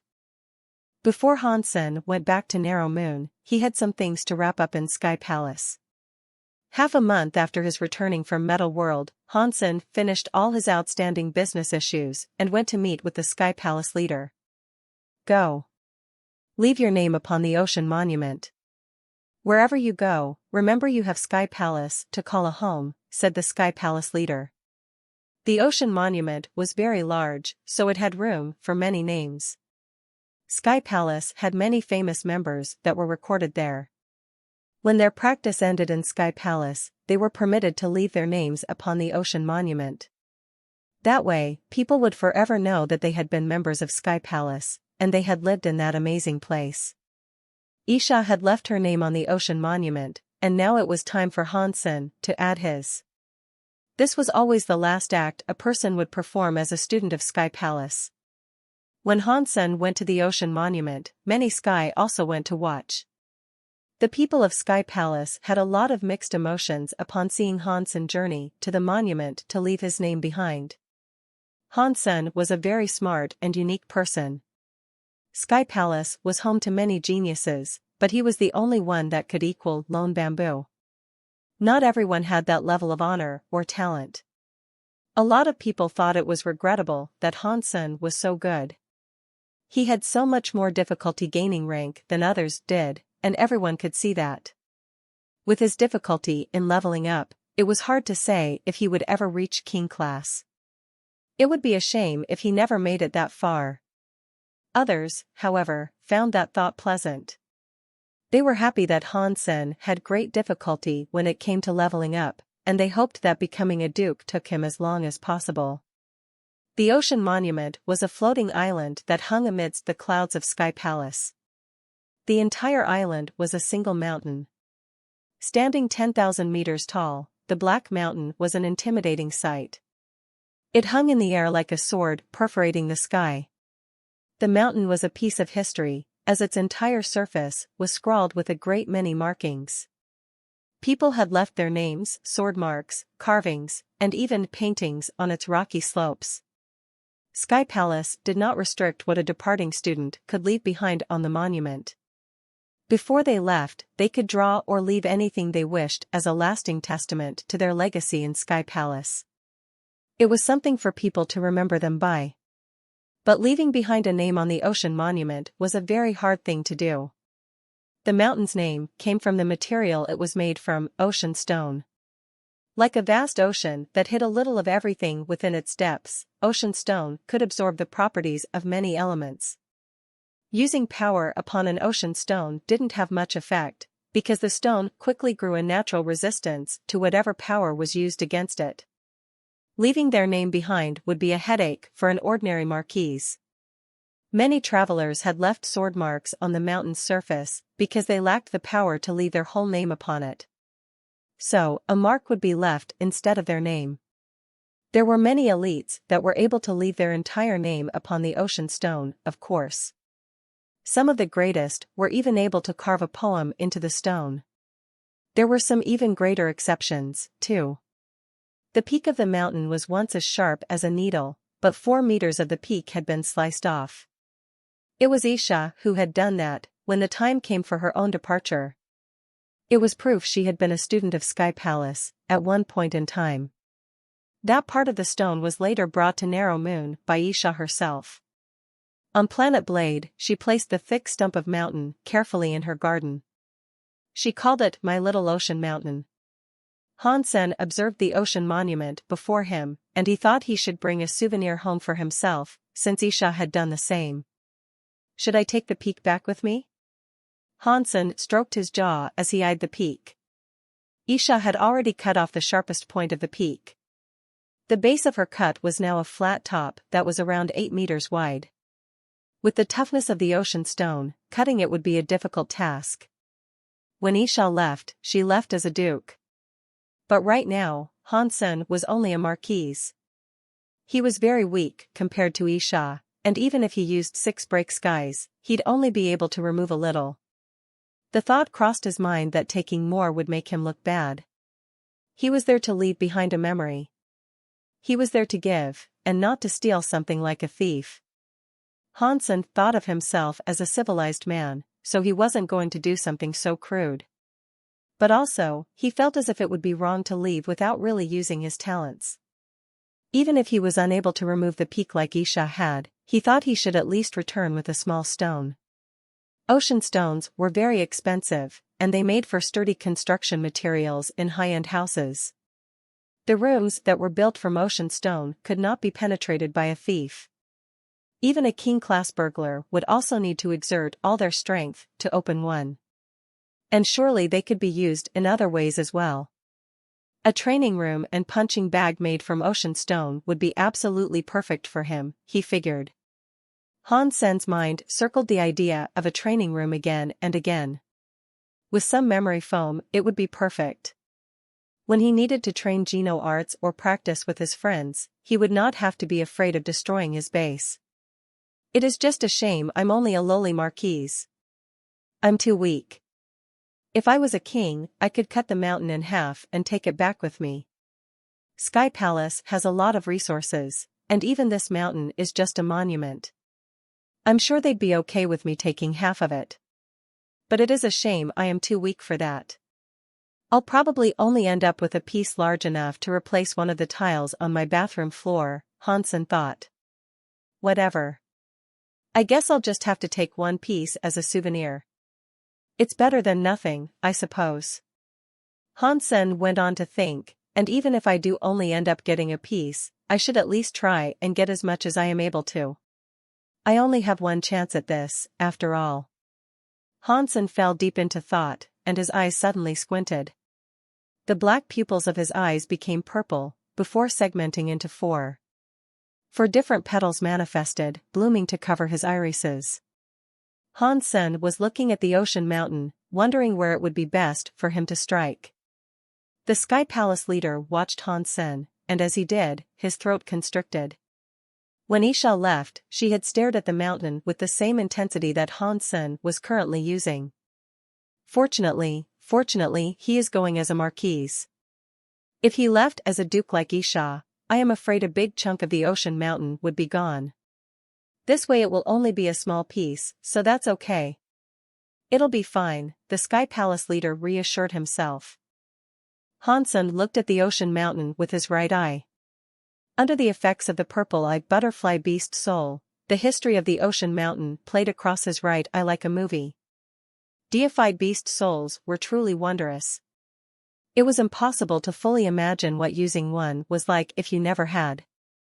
In the flashback Hansen was watching, he saw a 10,000-meter-tall chunk of rock forming from a smaller rock. The stone was divided into skin-like layers, which were peeled away one by one. Hansen did not know much about geography, but he knew that stones were not usually formed that way. But the purple-eyed butterfly beast soul could not have been giving him incorrect information. Whatever the eye showed him was the truth. Weird. Are ocean stones not really stones? Are they actually plants, perhaps? Hansen wondered. But he didn't think that could be right, either. They looked nothing like any plants that Hansen had ever seen. Ocean stones were obviously rock, and if they were alive, then they had to be some kind of living stone. Han Sen's mind flicked back to the theory of living stones that Left Crazy had given him a long time ago, but he thought the situation he was dealing with right now was different. Because ocean stones took forever to form, it took a long time for the video to play all the way back to the stone's origin. In the center of the ocean stone, there was a very, very small stone bug that looked rather like a silkworm. That stone bug was living inside a sea of lava as if it was a calm ocean. Its body rolled slowly through the lava until it decided to emerge. The lava on its body slowly hardened to become a shell of stone. Then, that stony shell would mix with the discharge of the bug's body. Slowly, over time, the stone began to transform. It became black and shiny like a piece of black jade. When the stone was completely black, the stone bug leaped back into the lava, then rolled and swam through it again. The stone bug kept repeating this process over and over, as more and more stone began to build atop it. As time passed, the rock grew bigger and bigger. The body was initially only the size of a finger, and after a great many years, it became a big stone. The stone shell eventually became too heavy for the stone bug to move by itself. It didn't have the strength to climb out of the lava, and its body just sank inside it. As time passed, the seas of lava kept creating stone layers over it. The stone bug didn't stop releasing its substance, mixing with every new layer of stone it was crusted in. And after billions of years went by, it became an ocean stone the size of a mountain. The whole flashback shocked Han Senator. He couldn't have imagined a little life like that could literally make mountains. It shone a new light of appreciation upon the miracle of life. Life really was truly amazing. This discovery also made Han Sen a lot more curious. He did not know what the creature was, but that stone bug had the power to turn molten lava into an ocean stone. I wonder if that bug is still living inside the ocean stone. If it is living, I wonder what it eats to survive. Han Sen thought to himself. Han Sen had no way of determining this, though. The mountain was too thick, and he couldn't sense a life force in the center of the mountain. The chunk of ocean stone would be flawless. It wouldn't have stress cracks like an ordinary mountain. Even if the outside was cracked, though, the creature inside wouldn't care. Unless an attacker was stronger than the ocean stone, they wouldn't be able to cut it open. Luckily, the analysis provided by the purple-eye butterfly had given Han Sen an abundance of useful information. While Han Sen watched the flashback that showed the creation of the stone, he noticed something rather interesting. Although the stone that the little stone bug created looked flawless, Han Sen noticed a small hole approximately where the forehead of the stone bug should have been. The hole was so small that Han Sen barely noticed it. Han Sen ran the flashback in reverse and found a small pore on the stone bug's forehead. Do stone bugs need to breathe? If so, what is it breathing in? Oxygen or something, like a normal creature? Han Sen thought. He didn't understand, but he was pretty sure that no matter how many layers were added to the stone, that little hole would run through every one of them. But through all the ages the mountain had existed, no one else had noticed that microscopic hole. If Han Sen hadn't used his purple-eye butterfly to look into the past, even with his Dongxian aura, he wouldn't have paid any attention to the hole even if he did manage to spot it. But now that Han Sen had found it, he wanted to know more. He thought about it, and then he walked towards the ocean mountain. Finally, he's moving. I wonder what Han Sen is going to leave upon the ocean monument. Just his name, I wonder? I don't think he will leave behind just his name. For someone like him, leaving his name would be practically lazy. Perhaps he will leave behind a poem or a drawing. Something like that would be more fitting of his identity. Yeah, but what sort of poem or drawing? Have you forgotten that Han Sen uses weapons? I think he is going to leave behind a knife mark. Think about it. If Teacher Han Sen left behind a deep knife mark with the sensations of his skills, then we could study it, and our students might become better at knife skills. Wouldn't that be a nice thing? You are right. But if that is the case, then leaving behind a sword mind might be even better. Thousand Feather Crane, the Yun sisters, and First Day Buddha watched Hansen silently approach the ocean mountain. What will Hansen leave behind? Yun Sui asked under her breath. She knew nothing would ever happen between her and Hansen, but seeing Hansen leaving, she still felt profoundly upset. Hansen has never seemed to seek fame. He will probably just leave his name or a simple knife mark behind, Thousand Feather Crane said.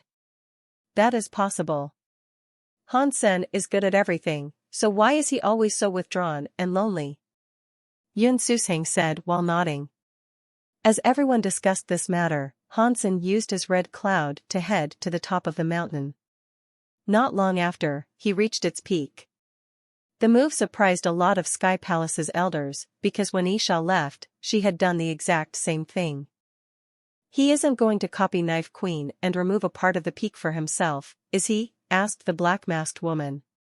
She stood next to the Sky Palace leader, her head tilted slightly to the side. I bet both of them will do the same thing, the Sky Palace leader grumbled, thinking that was exactly what Hansen was going to do. The masked woman laughed and said, Hansen is strong, but he has only just become a marquise. Knife Queen was a duke when she left, so his attempt will be considerably weaker. And even Knife Queen was only able to cut off a small part of the peak. Now that the peak is 7 or 8 meters thick, even if Hansen strikes with all of his strength, he will only be able to knock off a small chunk of the stone. Don't worry so much. Sky Palace has much of this resource. Even if I gave him as much as he could take, how much would that really be? This is like an ant taking a swing at a tree. Let him, the Sky Palace leader asserted confidently. The Sky Palace leader couldn't do anything to stop Hansen from taking whatever he wished to, because it was a tradition for departing students to leave their name on the ocean mountain or take a chunk of the ocean stone as a souvenir. Hansen wasn't the only student who sought to do such a thing. And Sky Palace had no shortage of ocean stones, anyway. If they did not have so much of the resource, they wouldn't have used one as their ocean monument. And most students, even the best of elites, could only take the tiny bits of stone that crumbled from their carvings on the wall. Isha was the only one who had ever managed to slice off the entire peak. No one else had ever been able to do as she had. Everyone was now looking at Hansen, as Hansen remained standing on his red cloud before the peak. He looked down on the mountaintop, but he didn't step down onto it. Hansen used his Dongxian aura, and the ocean stone became a sequence structure in the eye of his mind. He found that small hole. It's here. Hansen's heart jumped. He landed atop the peak and brought out his ghost teeth knife. Hansen smiled. Since taking a small piece of the ocean stone would be pointless, let's see if the bug within is still alive. Hansen was interested in learning more about the creature that had made the ocean stone, so he had given up on the idea of cutting the ocean stone itself. He drew his ghost teeth knife and channeled power into its tip. Bauer was still sitting atop Hansen's shoulder, and she observed his knife curiously. Then, she looked at the ocean stone. She seemed to understand something. But no one else understood what Hansen intended to do when he drew his knife like that. Is Teacher Han going to carve some words into the mountain's peak? The peak is good, yes, but no one will be able to see it up there. It cannot simply be writing, surely. People leave words on the wall, but they never do it on the flat surface up top. If he writes his name up there, anyone ventures up top will end up stepping on his name. Hansen is so smart, so I'm sure he wouldn't be that stupid. If he isn't going to write something, then what is the point going up there? Everyone was confused, unable to guess what Hansen was planning. Even the masked woman next to the Sky Palace leader frowned. What is he doing? If he wants to cut the ocean stone, that isn't good a position to do it from. The angle is all wrong for cutting. The Sky Palace leader frowned as he looked at Han Senator, something seemed amiss. Hansen was just a marquise, so there was no way he could make a cut all the way down into the stone from that angle. Yun Sui and the others looked at Hansen with curiosity. They didn't know what he was going to do, either. Hansen gripped his ghost teeth knife tighter and tighter. Hansen had learned to gather up power from the dragon, and he had honed his ability to make very small knife silks. So, he prepared to fire them. He directed the knife silks to shoot down into that incredibly small hole. If that stone bug was still alive, it'd react if the knife silks came into contact with it. Of course, Hansen did not plan on killing it. He was just trying to get a sense of where the stone bug was. If the silks touched the bug, it was sure to move. It wouldn't be killed. Hansen was confident in his control of the knife silks. But the ocean mountain was 10,000 meters tall. Even if the stone bug was dead in the center, it would be thousands of meters away. Not just any marquise could send a knife silk that far. Hansen was skilled with both moon and yin-yang blast. If he hadn't been, sending it that far would have been impossible. But Hansen wasn't extremely confident, so he sent all his focus into his work. He threw Ghost Teeth Knife into the ocean stone to leave his mark. That was to be his memory. Everyone watched as Hansen stood atop the peak, both of his hands gripping Ghost Teeth Knife tightly. The knife was pointed down, and a strange black and purple knife light was glowing across its blade. It was like there was a demon roaring from the knife. Hansen's power was raging through him. He used all his strength, channeling everything he had into his hands as the tip of the knife rammed down into the small hole. Catcha! Power surged down, and Ghost Teeth Knife slid into the stone, sinking up to the hilt. Hansen kneeled there, with his hand still gripping the handle. He maintained his position and did not pull out. He was still. Everyone was shocked. The knife remained handled deep in the stone. A normal marquise would have no chance of stabbing a knife into that stone. Even getting the knife a few inches deep would have been impossible. That knife was fiercely strong, but given Hansen's reputation, it was still less than what the observers had expected of him. The Sky Palace students thought Hansen would do something impressive with the knife in his hand. They thought he would draw or write something, but Hansen did not move. Normal people couldn't see what was actually happening, though. Hansen's strike sent the knife silks down into the hole, and they were traveling deep into the mountain now. This was a unique technique, and making the silks smaller than that hole was a very demanding task. As the knife silks continued down into the hole, he knew he couldn't risk allowing them to touch the stone. If that happened, the power would come to an immediate standstill. Directing the silks flawlessly down thousands of meters of narrow tube was something very few in the entire universe could do. Plus, the hole had formed naturally, not cut with a laser. It wasn't perfectly straight. If the knife silks touched the crooks in the hole, it'd be game over. Without Hansen's ability to sense things and his amazing control on the silks, he'd never have been able to send them where he wanted to. Hansen continued to grip the handle of the knife as he knelt, motionless. He was frozen. Controlling the knife silk took every ounce of his concentration. If he did not focus on the knife silks, they would hit the mountain instead of traveling the thousands of meters he needed them to.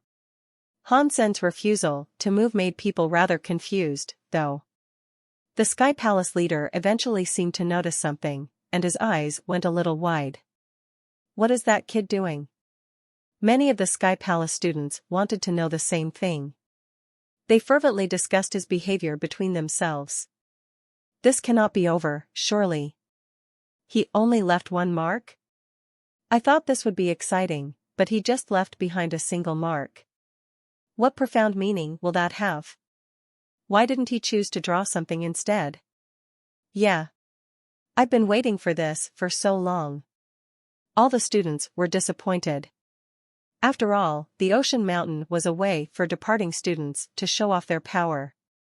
The students thought they would see something truly remarkable, but it appeared to be over after a single hit. Catcha! As the Sky Palace students continued to talk with each other, a crisp noise sounded from that mountain. It was as if a stone had cracked. Everyone immediately went quiet. They looked towards the ocean mountain, where they saw Hansen in that same position. He was kneeling and holding the knife handle, and he didn't appear to have moved at all. The ocean mountain seemed to be fine, too, which rather disappointed the students. They had initially believed the noise to be the sound of Han-sen's knife moving. Catcha! Another noise came, and again it sounded like stone being broken. This time everyone heard the sound, and they were able to tell that it was coming from the point Han-sen had plunged his knife into. Everyone looked over there. But most of the observers didn't have good enough eyesight. Han-sen was a great distance away, so it was difficult for them to discern much. But the Sky Palace leader, the masked woman, and Yun Changkong saw there were two small cracks near where the mountain and the handle of the blade were now connected. That crack extended from the point in which the knife had been driven through the stone. It was as thin as a single strand of hair, and it couldn't have been more than 10 centimeters long. It wasn't particularly eye-catching, but its presence made their faces grow pale. In a jade city, Yu Shanqin suddenly stood up from feeding his dog Old Wang. He walked over to the city's tower, and from its top, he stared at the ocean mountain's peak strangely. On Dream Island, the dream beast had been sleeping. But now, from the bushes, he opened his dreamy eyes and looked over to Ocean Mountain's peak, as well. What is it? Why is there the sound of a rock cracking? I think Han-sen must have cracked a little of the rock around him. That should be expected, given that this is Han Senator. Of course he can crack the ocean stone with his level of power. Catcha! Catcha! As everyone resumed their discussion, the breaking noise returned. It grew louder and louder each time it was heard, and the frequency of the booms increased. It made everyone stop breathing. They all looked towards the peak, keenly curious about whatever was happening. Catcha! Catcha! That breaking noise was getting louder and louder. Some of the students with strong eyesight could now see the crack that extended from his knife. It was spreading. It is no wonder, this is Teacher Han. He has very strong teeth powers. He can even break ocean stones. Yes, that is a powerful ability. I knew Han-sen wouldn't just do one simple strike. He is going to leave a visible crack across the mountain. It is such an incredible ripping power. There will surely be a teeth knife mine left behind, and we can go see it when Han-sen is done. The people that practice with knives are certainly in luck. Catcha! The breaking noises were getting stronger, and it was as if the mountain was being repeatedly rocked by thunder. The noises were so loud that they made people's ears hurt, but it was more of a shock to their hearts than their ears. Everyone stared at the peak of Ocean Mountain in awe. From where Han-sen had inserted his ghost teeth knife, the crack had spread 10 meters down either side of the mountain, dividing it in two. The scariest thing was that the crack was now extending all the way down the mountain, accelerating as it went. Even Han-sen was sliding down with it. Catcha! With a sound like cannons going off, the giant mountain was split in half. The crack had been devastating. Everyone was frozen by what they saw. The sight of Han-sen hanging in the air, still clutching his ghost teeth knife, was mesmerizing. The giant mountain was cut in half beneath his knife, while he slid down effortlessly with it. The Sky Palace leader, the masked woman, and all the elders were frozen. They stared blankly as the ocean mountain crumbled. Ho, holy shit! Are my eyes working correctly? Han-sen cut down Ocean Mountain. A student thought his eyes were going to pop out of their sockets. It was a struggle to even speak. I must be sleeping. This has to be a dream. This could never happen to Ocean Mountain. I must be dreaming. I must be dreaming. Old Wu, slap me. Wake me up. Pow. Ouch. You really King hit me. All of the elders came forward, racing to the sides of the broken mountain. They used their scary powers to grab hold of the mountain that was now in free fall. Ocean Mountain had always floated in the air because it was perfectly balanced. Now that it had been cut in half, it had lost that balance. And so, it slipped and fell. The elders reached out with their powers to grab the mountain, but because of the qualities of ocean stone, they couldn't get a good grip on it. The crippled mountain continued falling with a crescendo of noise, and there was little that the kings could do to stop it. There was no way they could hold even half of it. Hansen did not expect one strike would have such dramatic effects. He swore he had only sent his knife silks down that little hole. When they came into contact with the bug, Hansen realized the bug was still alive, and so he pulled back. He had no clue this was going to transpire. Boom! The two ocean mountains fell, and as they toppled through the clouds rose and spilled everywhere like a tsunami. The rush of clouds washed over many floating islands. Animals were scattering everywhere in fear, while items were blown about everywhere. Sky Palace had been swiftly thrust into chaos. Fortunately, the clouds were not harmful. They tossed around light items, but they didn't injure anyone. This is cheating. Many students awoke from their daze, and they all stared at Hansen in bewilderment. The Sky Palace leader actually looked furious. That be ** starred. Toss him out of Sky Palace. I never want to see him ever again. Hansen sat on a ship departing Sky Palace, bound for Narrow Moon. He hadn't been allowed to take half of the ocean mountain with him, but the Sky Palace leader permitted him to keep a bunch of ocean stones. Hansen would usually take a public passenger ship, but on this day, he was riding a cargo ship. Loading it with ocean stones took a while, and the people of Sky Palace who passed by couldn't help but stare at the bounty. Students usually took items and gear with them when they left Sky Palace, but they had never before seen a student embark on a cargo ship fully stocked with ocean stones. The stones weren't close to half of the mountain Hansen had sundered, but it was more than enough masonry to build an entirely new base. Because of that, Hansen was quite satisfied. The story of Hansen destroying the ocean mountain quickly spread to each and every corner of Sky Palace. The Sky Palace leader and the elders quickly came to investigate what had happened, and they supposedly learned that the ocean mountain already had a crack. The incredible results weren't because of Hansen's raw strength. Instead, Hansen had taken advantage of an existing fault. Even so, the tale of Hansen sundering the entirety of Ocean Mountain was a popular one. It was a frequently discussed topic, and it would soon become a legend. Many years later, when students departed Sky Palace, they would leave their names or a mark of their presence by scrawling them onto half of a floating mountain. It was easy to imagine them asking what had happened to make it like so. The Sky Palace people would sound very proud when answering, telling the newbies how someone had once managed to cut the ocean mountain in half. Hansen and that half of an ocean mountain became something for the history books of Sky Palace. Hansen knew Ocean Mountain hadn't been previously cracked, though. It split open because of the stone bug residing within. But when Hansen was breaking the ocean mountain, the situation had been too messy for him to get a look at it, and as a result, he hadn't actually seen the stone bug with his own eyes. And although he tried to use his Dongxian aura to find where it had gotten to, it had vanished. It was nowhere to be found. I wonder what the level of that strange creature was.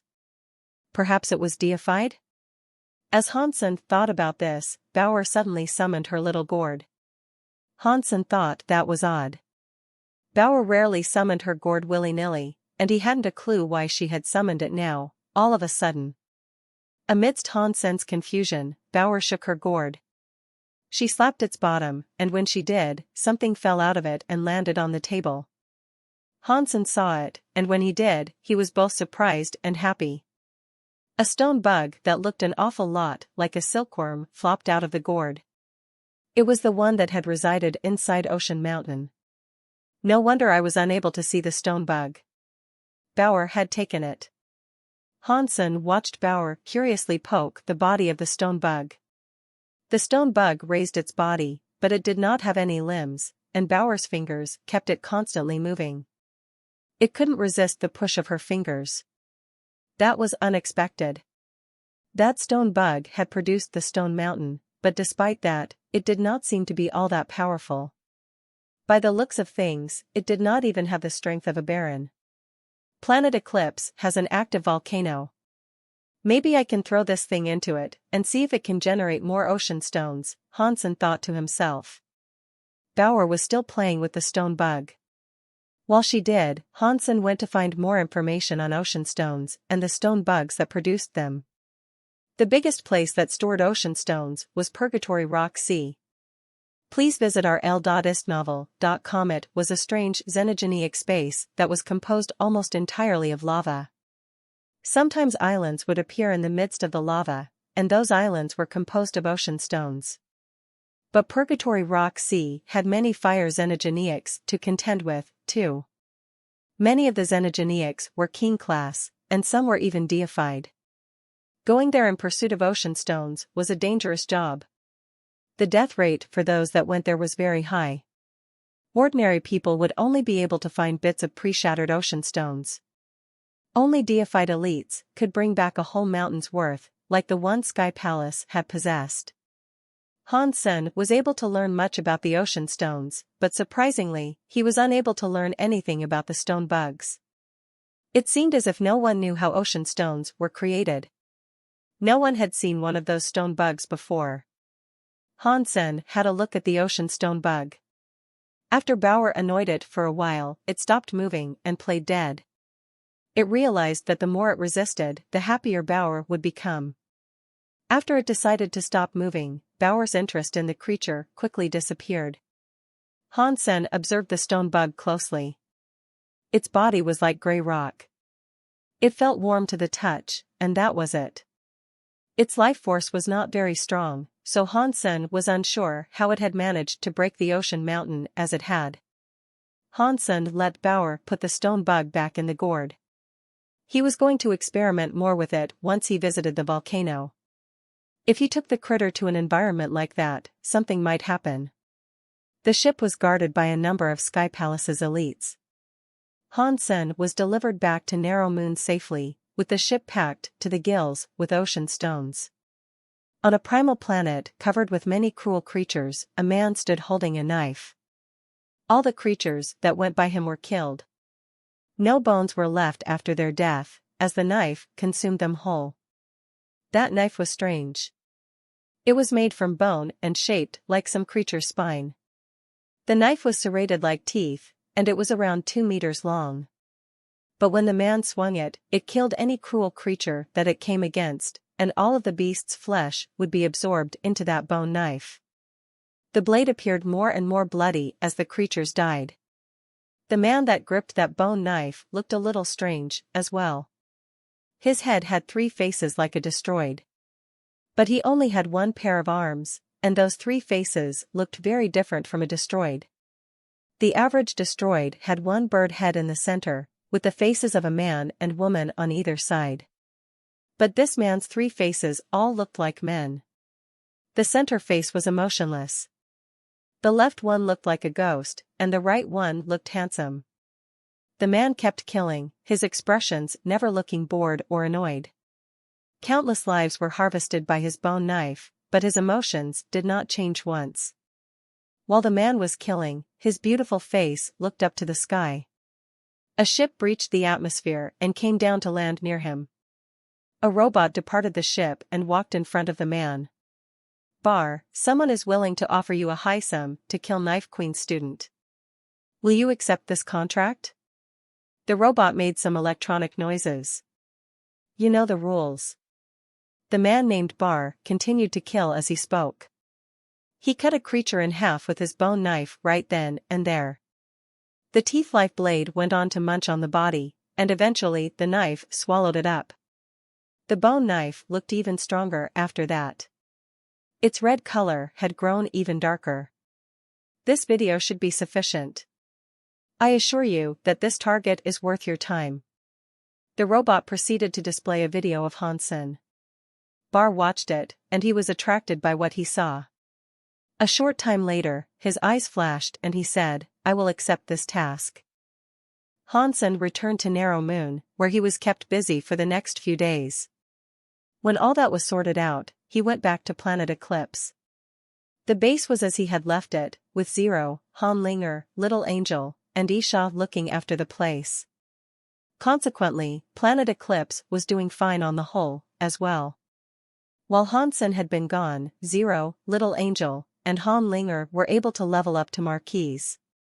That was largely due to the abundance of rich resources Planet Eclipse offered.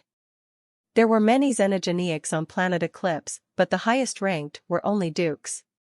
And there weren't many of those around. It'd be difficult for them to become dukes themselves with so few xenogeneics to hunt. I only have Planet Eclipse. It has proven more than enough for early development, but if I want to go any further, this planet isn't going to enough. Hansen was troubled, thinking of the limitations posed by the finite resources. It wasn't just Hansen that needed resources. Everyone else did, too. And if there weren't any more resources available, he couldn't bring anyone else from the sanctuary. But most of the planets in the Geno universe were taken by someone or other, and the relationships between the factions were very complex. When someone claimed a territory, they could draw the attention of many factions. Going to the Baron system wouldn't be easy either. Anyone who wasn't escorted by powerful elites could be attacked by the scary creatures of such a place.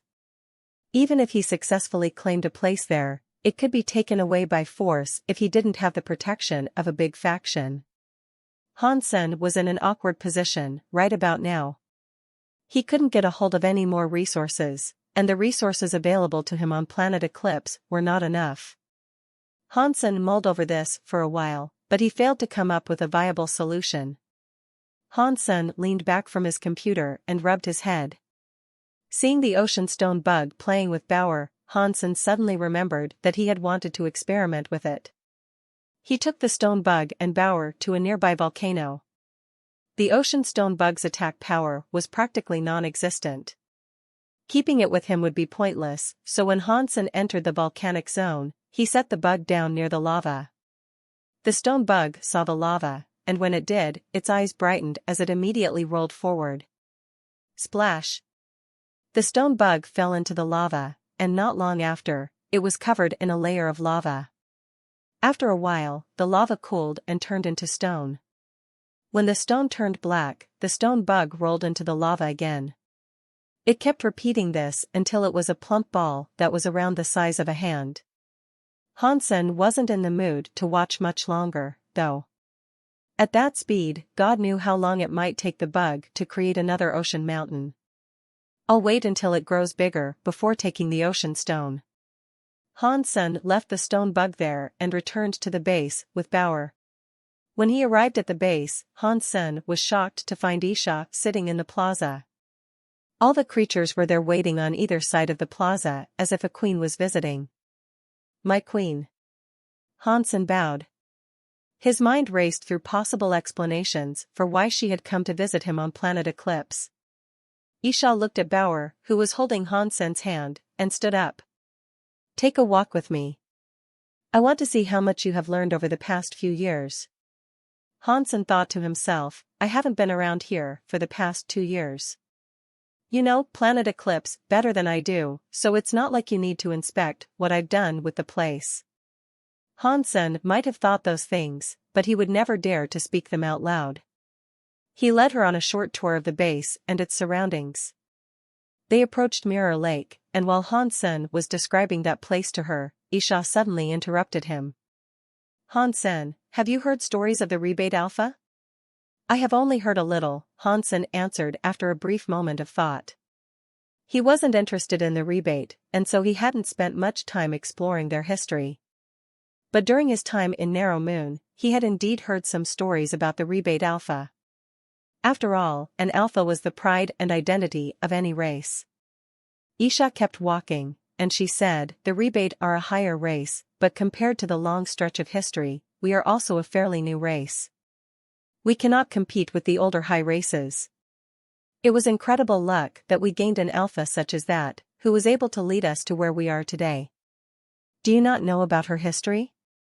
I have heard she possessed the blood of an even more ancient race, Hansen answered. Isha laughed. That's just the story that other races tell.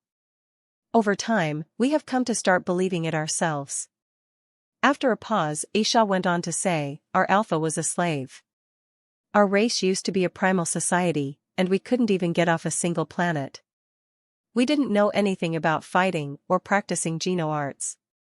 Then, a higher race descended on our planet and took us away to be slaves.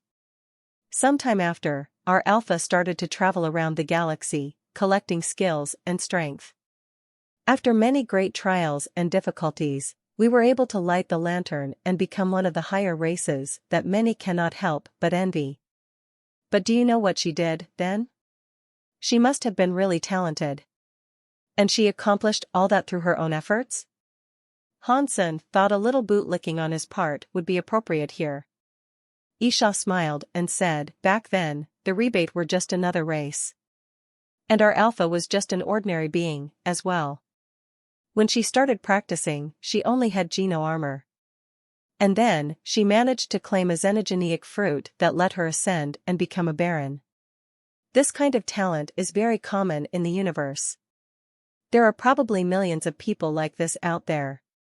If that is the case, then your Alpha must have been a very patient person.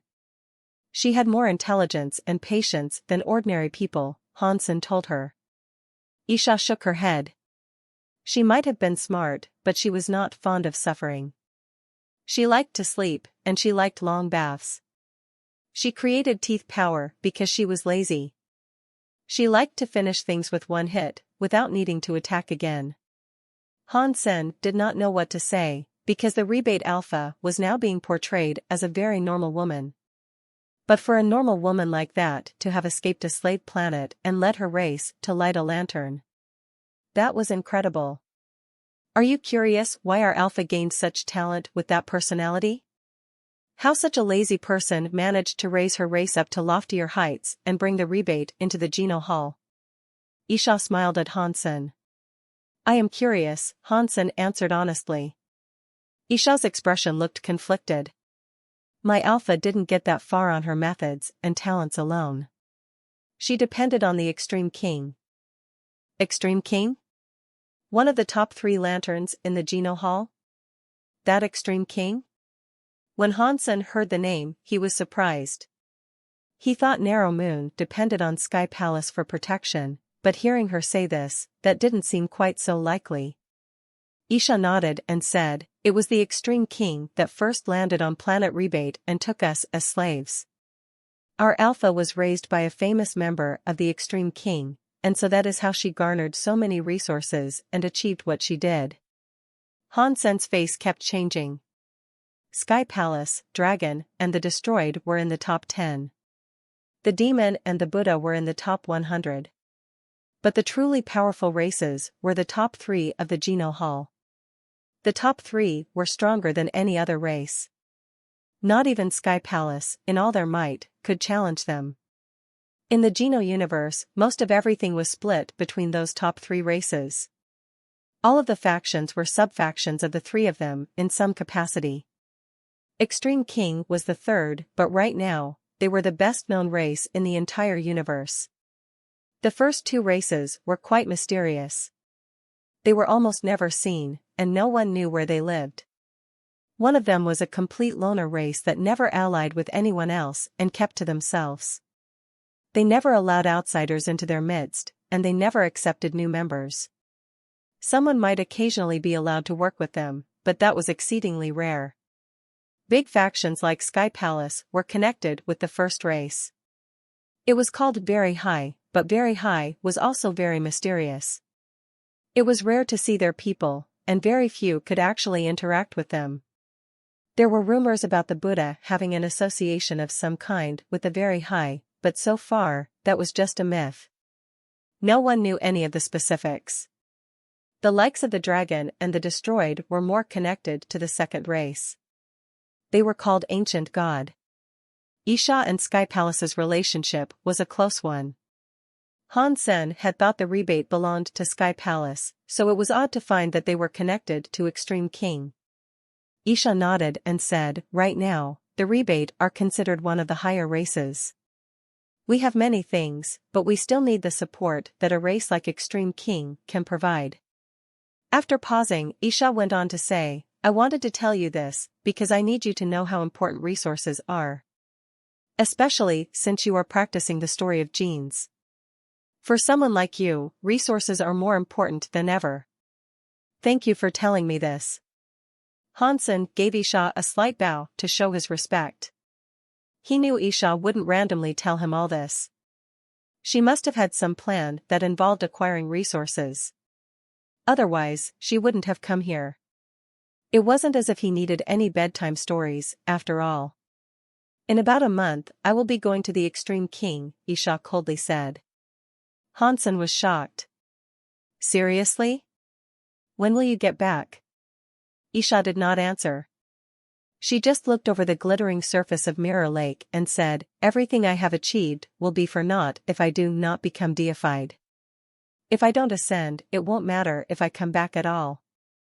I'll be there for as long as it takes, and I will do whatever I can. As long as the road remains open for you, you may continue on your way. After that, Isha turned around and left. She ignored Hansen, and after taking a few steps, she disappeared from Planet Eclipse. Hansen frowned. Isha hadn't actually told him all that much, but Hansen got the gist of what she meant. Her trip would be very dangerous, and there was every chance she could die whilst on the way. It was a risk she would take for the chance to become deified. Isha's presence had made Hansen feel very secure during his stay in Narrow Moon. While she was around, nobody would dare to lay a finger on him. The stuff that belonged to him remained with him. And he frequently had the opportunity to take the things of others. But it was difficult to determine how things would go for him with Isha being absent. If Isha achieved the breakthrough she needed with the Extreme King, that would be wonderful. If she couldn't, and the news found Hansen, things would take a turn for the worse with him, as well. Isha had come to Planet Eclipse to tell him all this, because there was a choice he would have to make. He needed to let go. If he didn't, he'd die. You need to lose something to gain something. That is what she meant. Is she leaving me with everything of hers in Narrow Moon? Hansen was suddenly overjoyed. With Isha's reputation, she was sure to have an abundance of wealth in Narrow Moon. If he was able to take over all of her things, leveling up to king would not be all that difficult. But Hansen was Isha's student. According to the rules of the rebate, he wasn't qualified to take over her legacy and wealth. And most of Isha's resources belonged to the rebate. If she died, those resources would be taken back by the rebate and redistributed. Not many things there actually belonged to her. He might have been the next best thing to an heir that she had, but that would matter little. Hansen didn't even know if he could take control of her personal resources. After all, if she died, the rebate would not want her legacy to fall into the hands of an outsider. Things were never that simple, of course. And before Isha went to the Extreme King, she established plans for Narrow Moon in her absence. But Hansen was not given any of her resources, so he had little say in what happened to them. It wasn't as if Isha left him with nothing, however. What Isha had given him actually left Hansen somewhat confused. Cold Palace Guardian, Hansen mumbled, staring at the white jade tablet in his hands, and he looked confused. The white jade tablet was about the size of a man's hand, and it seemed to have been sculpted from ice. The words Cold Palace Guardian were written across it in red letters. Hansen knew it had to be an identity card of sorts. Isha had also left him a note explaining the item. It was something he would need to access someplace called Cold Palace. Cold Palace. Is that a place for used boy toys? Hansen considered that possibility, while his mind brought up images of men dressed in skimpy clothes with faces full of makeup. He thought of them sitting around the house, wiping away their tears. Hansen started to feel uncomfortable. Ahem. That cannot be it, surely. I have never heard of Isha playing with men before. I will have to go and take a look at Cold Palace for myself. Hansen shook his head, trying to shake off the strange scenes he had just envisioned. Cold Palace was on Isha's planet, so Hansen packed up his things and went to Planet Blade. Hansen would have liked to bring Bauer, but Isha's note stated that only the person holding the tablet would be permitted access. Any other creature would be killed on sight. That made Hansen very curious about what Cold Palace actually was. Why would Isha want him to become a Cold Palace guardian? Knife Queen is allowing Hansen to become a Cold Palace guardian. That will obviously help him gain the profits he wants. Night River King's icy voice filled an office in full moon. Knife Queen is the Cold Palace guardian. She has been summoned to the Extreme King. It is only expected that her student should take her place, Black Moon King responded evenly. Only the best of the rebate has been given the mantle of a Cold Palace guardian. If Knife Queen is no longer able to do it, another king should be selected to replace her. A marquise like Hansen should be out of the question. Night River King looked at their boss, Moonwheel King. Mr. Moonwheel, do you think we should select a king to replace Hansen in Cold Palace? Moonwheel King quietly said, right now, Knife is still in charge of its guardianship.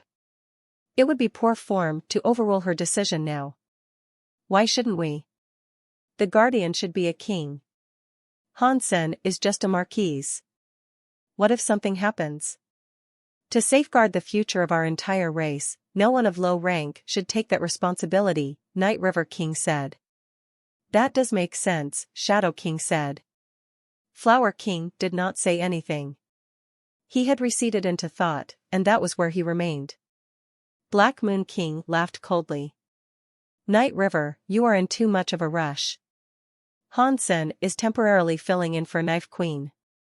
If you force a change now, and she returns, how will you explain the switch? I am Night River. I am not scared of anyone. I only focus on what's best for the rebate. Even if Knife was here right now, I'd be trumpeting the same thing. Night River King boasted. Really? Then why did you not object when Knife first made the suggestion? Black Moon King bared his teeth in a grin. You really think Knife will never return from those chaotic systems? Is that why you are talking so boldly right now?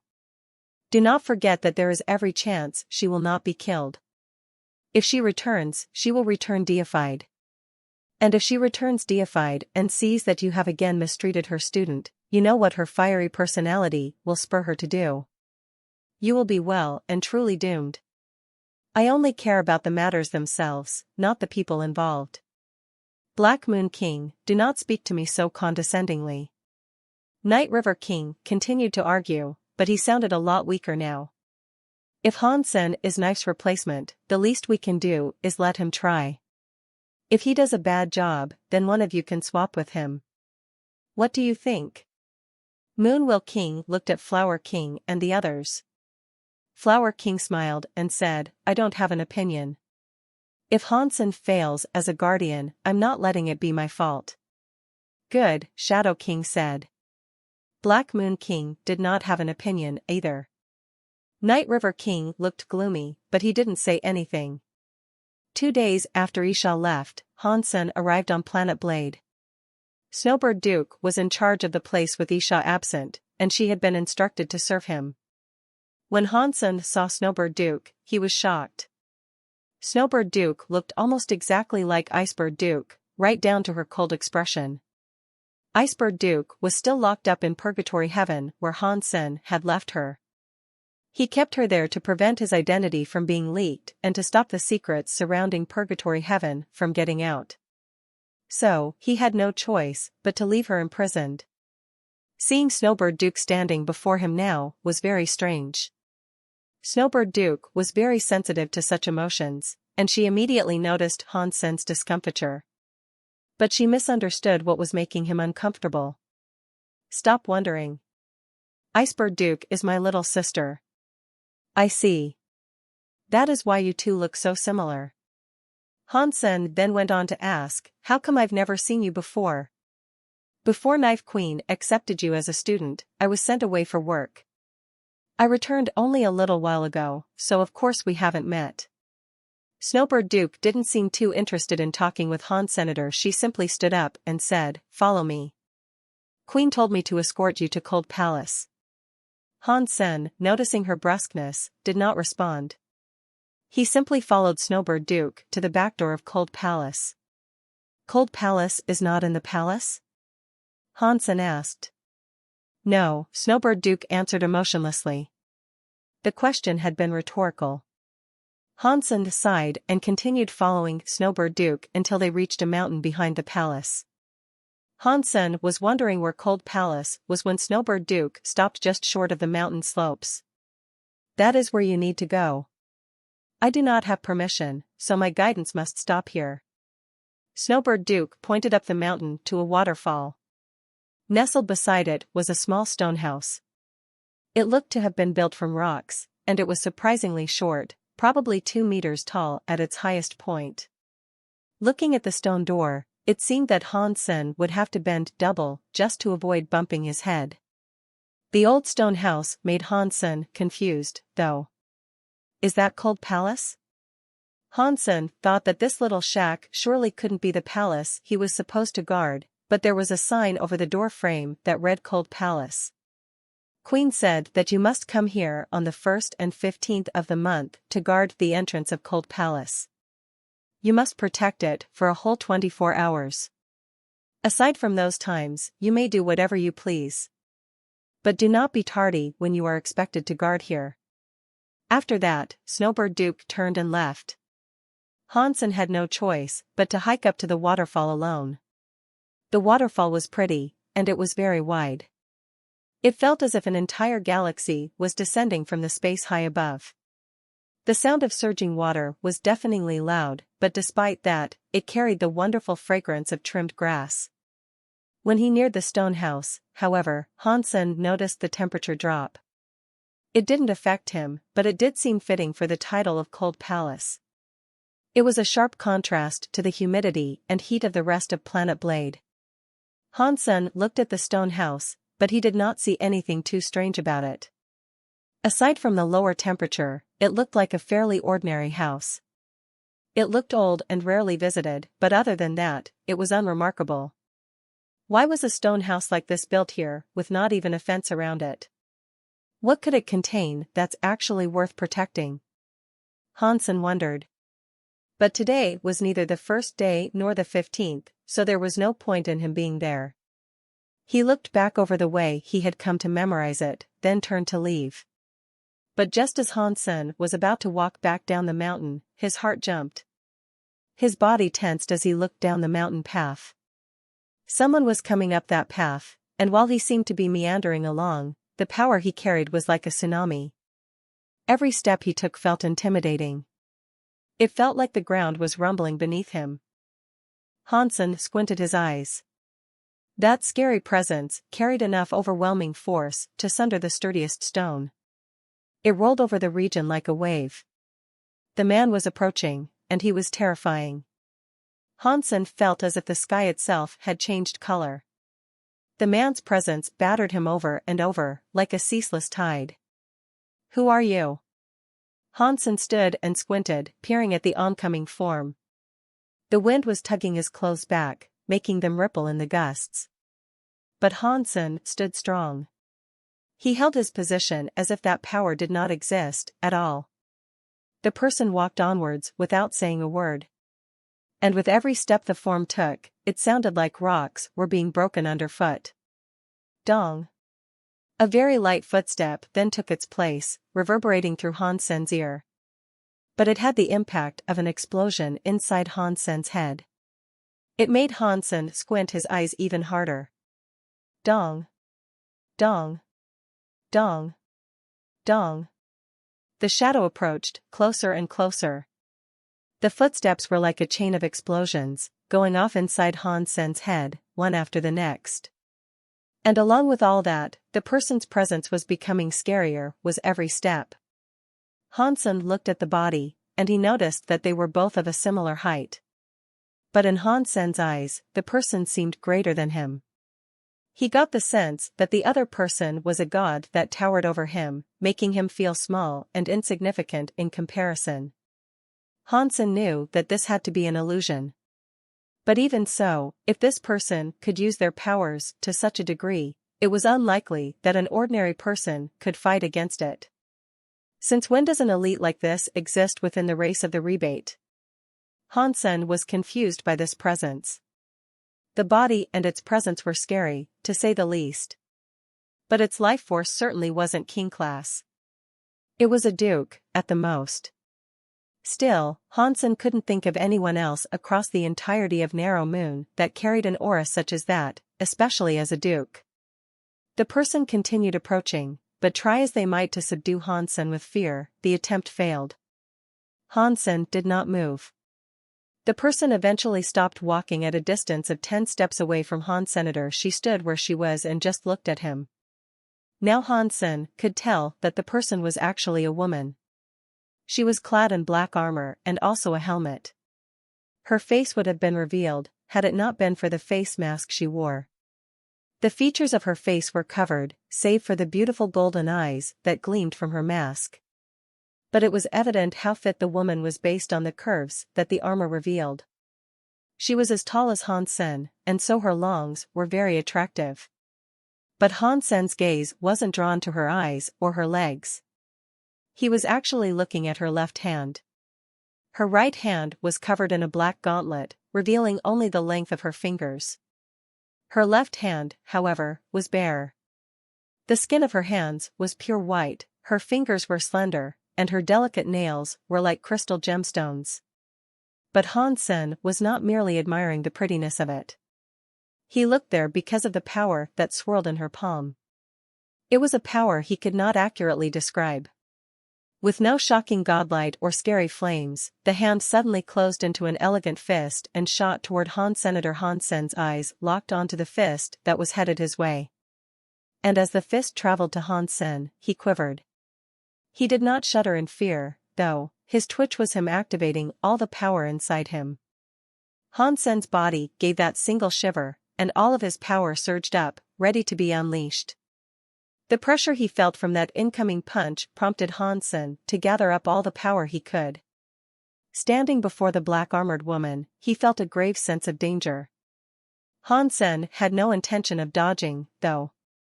When the punch was swung, it felt as if the entirety of that pocket of space was filled up by it.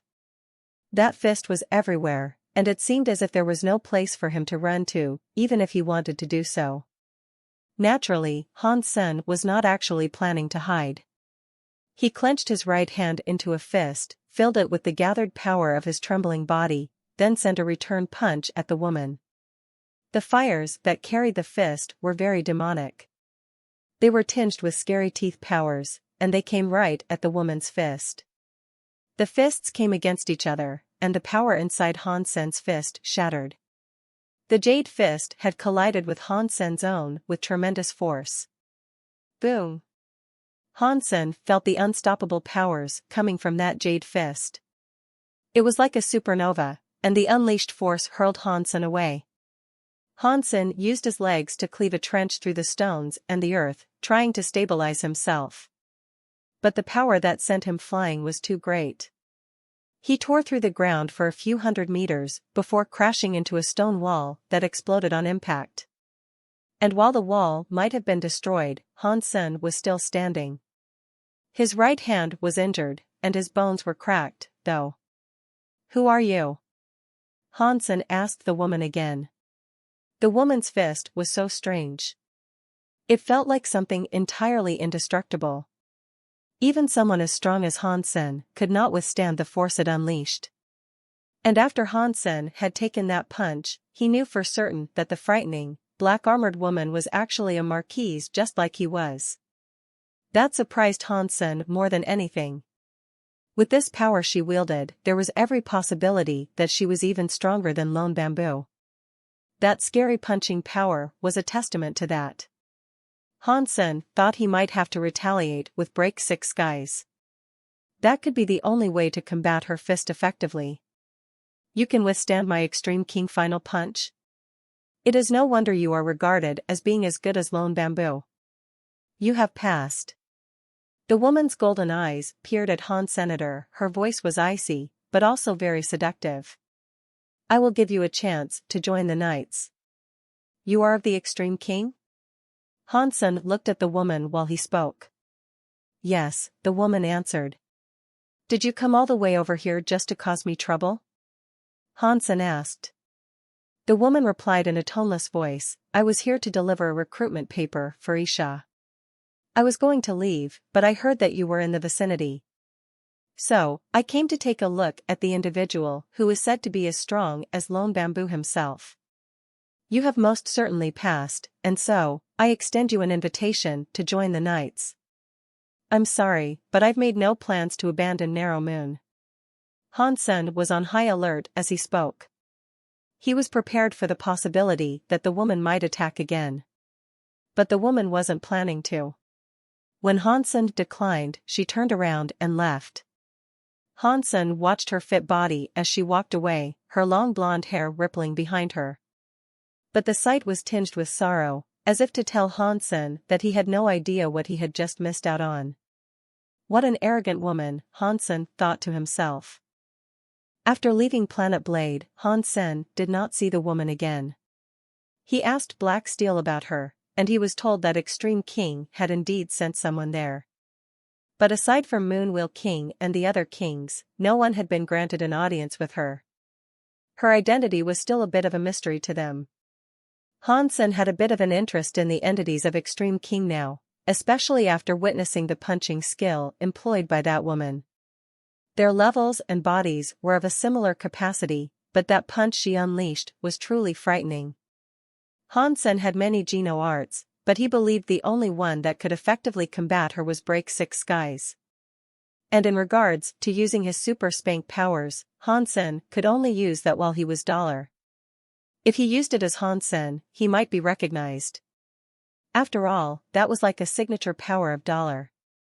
It wasn't something Hansen would use on a whim.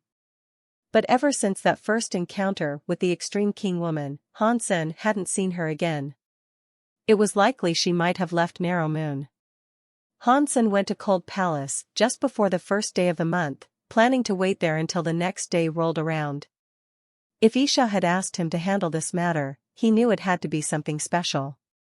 Due to that, he did not want to risk running late or being careless.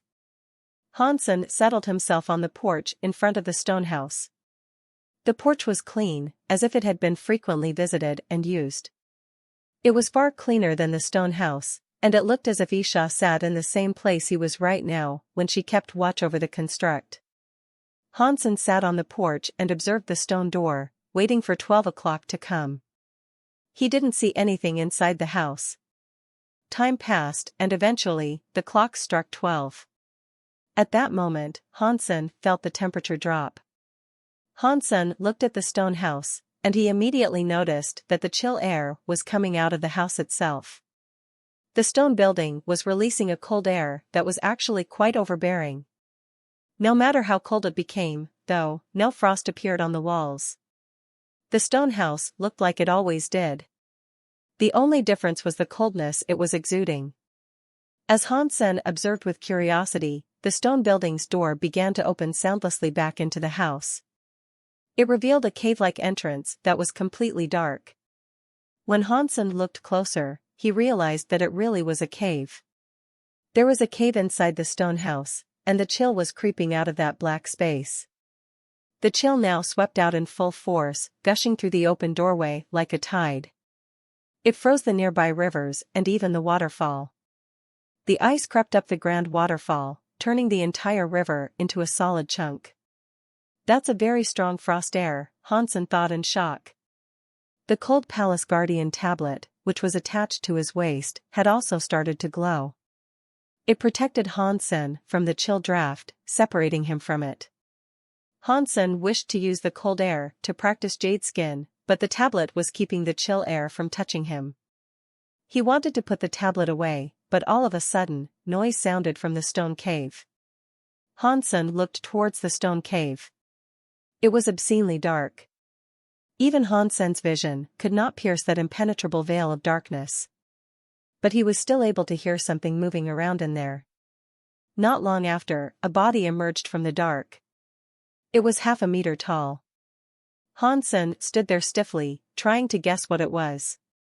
Weirdly, the thing looked like a toad made of green jade. A series of red symbols were inscribed across its green back. Its body was very cold, and when it appeared, the temperature fell so fast that it was difficult to imagine. Everything around the beast was immediately covered in ice. The mountains, the rivers, the plants, the trees, and all the animals were frozen. It seemed like space and time had frozen, as well. The world became so quiet when the toad appeared that even the wind stopped. Only the cold palace guardian tablet on Hansen's waist was shielding him from that cold power. It allowed Hansen to move as he wanted to. Hansen was shocked, though. Is it a deified creature? I didn't know Narrow Moon had a deified creature. Does something this powerful actually serve Narrow Moon?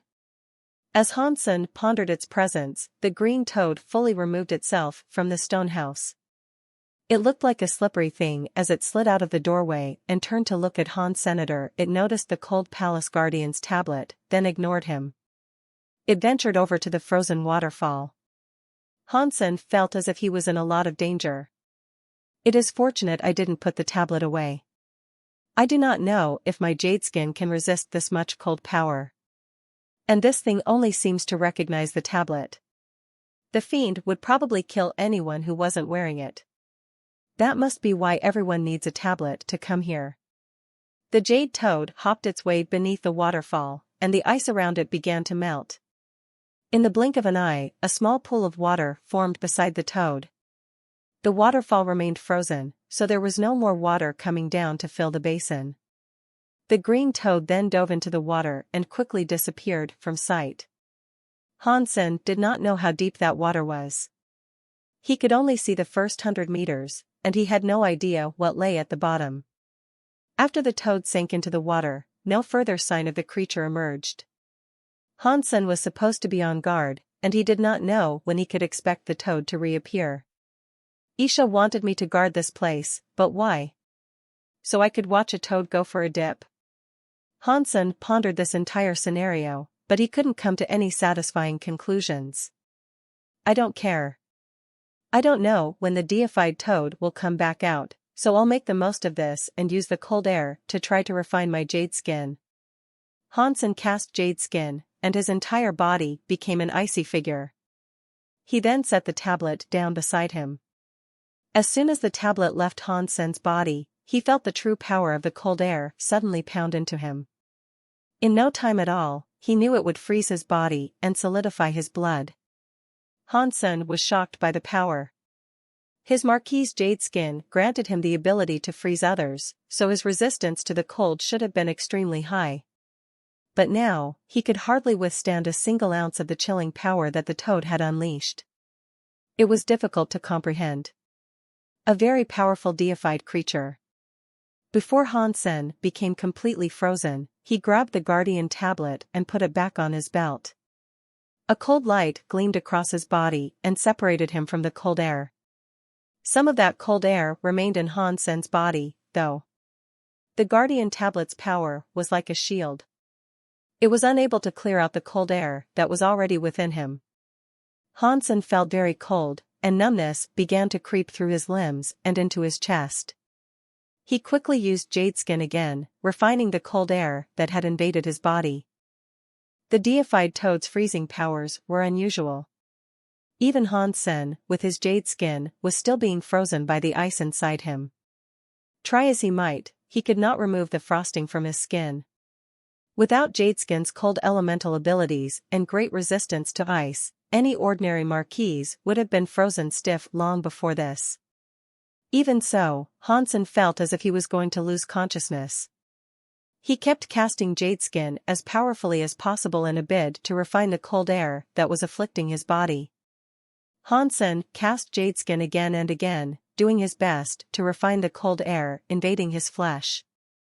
His bones and muscles became transparent, looking very much like jade.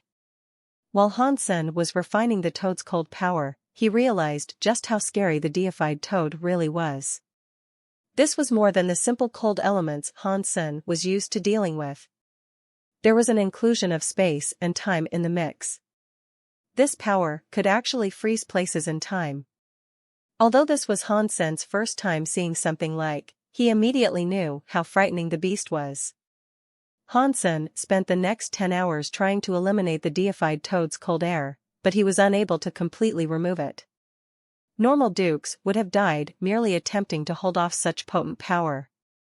After 20 hours, though, Hansen was finally able to fully remove the cold air. And over the course of that time, he learned a whole lot more about what he had been dealing with.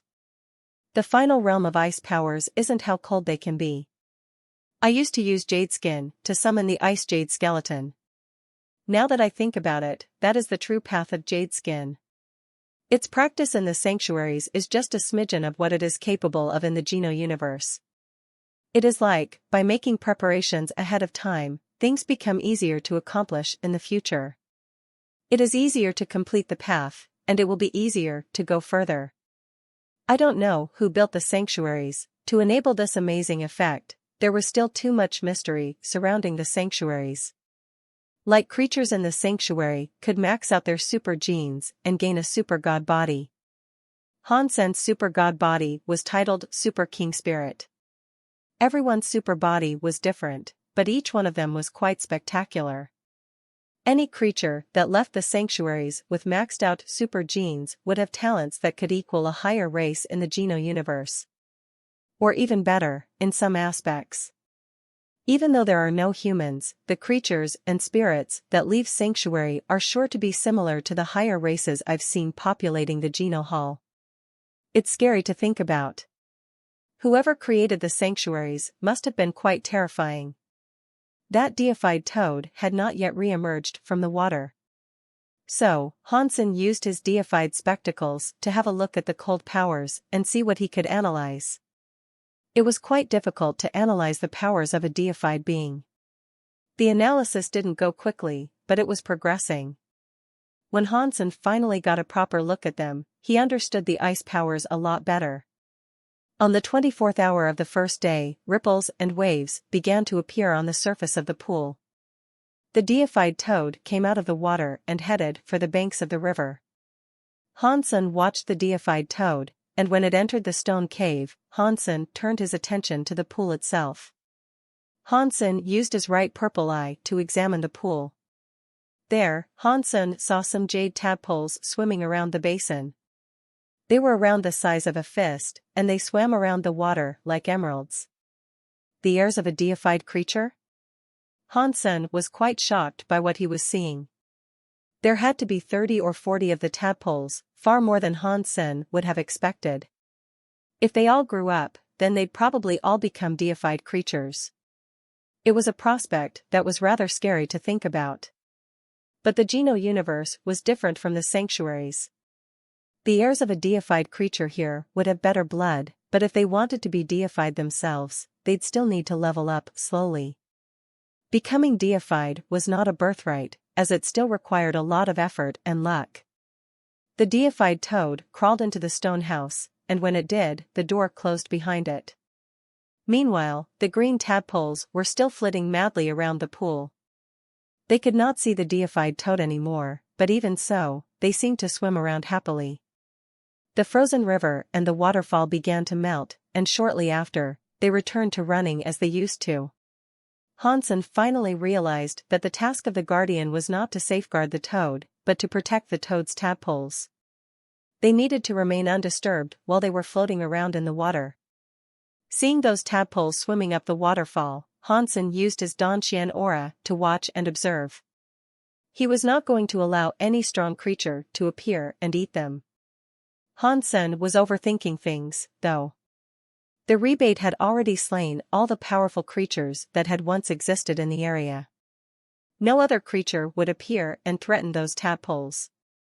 Standing guard there, all alone, was just to ensure the safety of the place. In addition to that, there were benefits to claim. After a short time of playing on the surface, the tadpoles sank further down into the pool until they could no longer be monitored. Is that cold power the benefit that the guardian may take? That doesn't make sense, though. Ordinary marquises most certainly couldn't absorb it. And it isn't as if all nobles practice with cold powers either. The true reward cannot be as little as that. There must be something else that I haven't yet found. Hansen examined the area for a while longer, but he could not discover any further benefits to claim. He eventually left Cold Palace, still suspicious about what he was supposed to claim. Half a month later, Han Sen returned to Cold Palace. The deified toad appeared through the doorway again. This time, when it entered the pool, a group of tadpoles came up to the surface. They traveled up the frozen waterfall to reach the top. The tadpoles wriggled their tails to swim up, and they reached the top alongside the deified toad.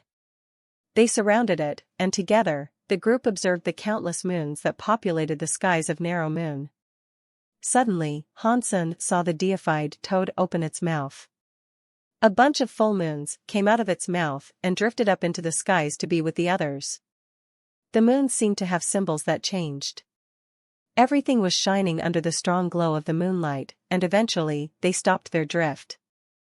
The birds in the sky stopped moving, too, but they did not fall. It was like they had been frozen in the air. Han Sen had the guardian tablet to protect him. He was not frozen, and he just watched as the moon changed its symbol. Then, the energy inside his body began to shift. When Han Sen's energy started to show movement, a beam of moonlight pierced through the shroud of light that protected him. It went straight into his body like spring water, rinsing all of his cells gently. The tadpoles bathed in the glow of the moonlight, happily absorbing every ounce of the light they were receiving from the moon. Now, Han Sen understood how the guardian benefited. When the deified toad spat out moons, everything would freeze. Even the light stilled. The creatures and people around would not know what was occurring, save for the guardian with the tablet for protection. Only the guardian would witness the moons and share the moonlight. The moonlight was very useful for one's body. That was because the moonlight enhanced genes and increased fitness. That sort of growth was very rare but widely beneficial. Even kings had to level up their fitness, after all. There was one more benefit that was even better for Han Sen, who was now the guardian. Since he had practiced with ice powers, he could absorb the deified toad's cold air. By doing that, his jade skin would level up far faster. He could use the first day of the month to absorb cold powers, while on day 15, he could bask in the glow of the moonlight. Han Sen's only disappointment was in the fact that the 2 days went far too quickly, and he could only enjoy each of these opportunities once a month. Han Sen wanted to hunt dukes in his free time, but in Narrow Moon, dukes xenogeneics were very rare. And furthermore, they were mostly under the control of someone or something king class. He couldn't go around killing dukes as he pleased. So, Han Sen planned to embark on some missions. By completing the missions, he could kill dukes on the way and collect the duke genes he wanted. Han Sen thought that those genes, aside from leveling up the body's fitness, would also have another use. He just hadn't yet found out what that was. Before Han Sen took the next mission, however, he received some fairly shocking news. A trader of the destroyed had fled into the area and gone to hide somewhere in the 6-star xenogeneic space. The 6-star xenogeneic space was a xenogeneic space that belonged to the rebate. The destroyed was requesting that the rebate seal up the 6-star xenogeneic space to keep him there. But for some reason, many other races had sent some of their people to the 6-star xenogeneic space. They proclaimed they had sent teams to protect their members who had already entered that xenogeneic space. But it seemed as if they were more interested in the trader of the destroyed. The teams entered, but they never left. According to outside sources, it was whispered that the trader of the destroyed had stolen one of their treasures.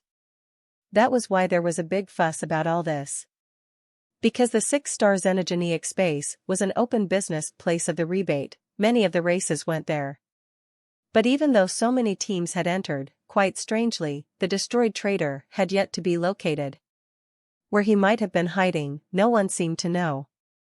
Han Sen was interested in this little affair. He perused what information he was allowed to view, and he came to learn that the 6-star xenogeneic space was quite popular right now.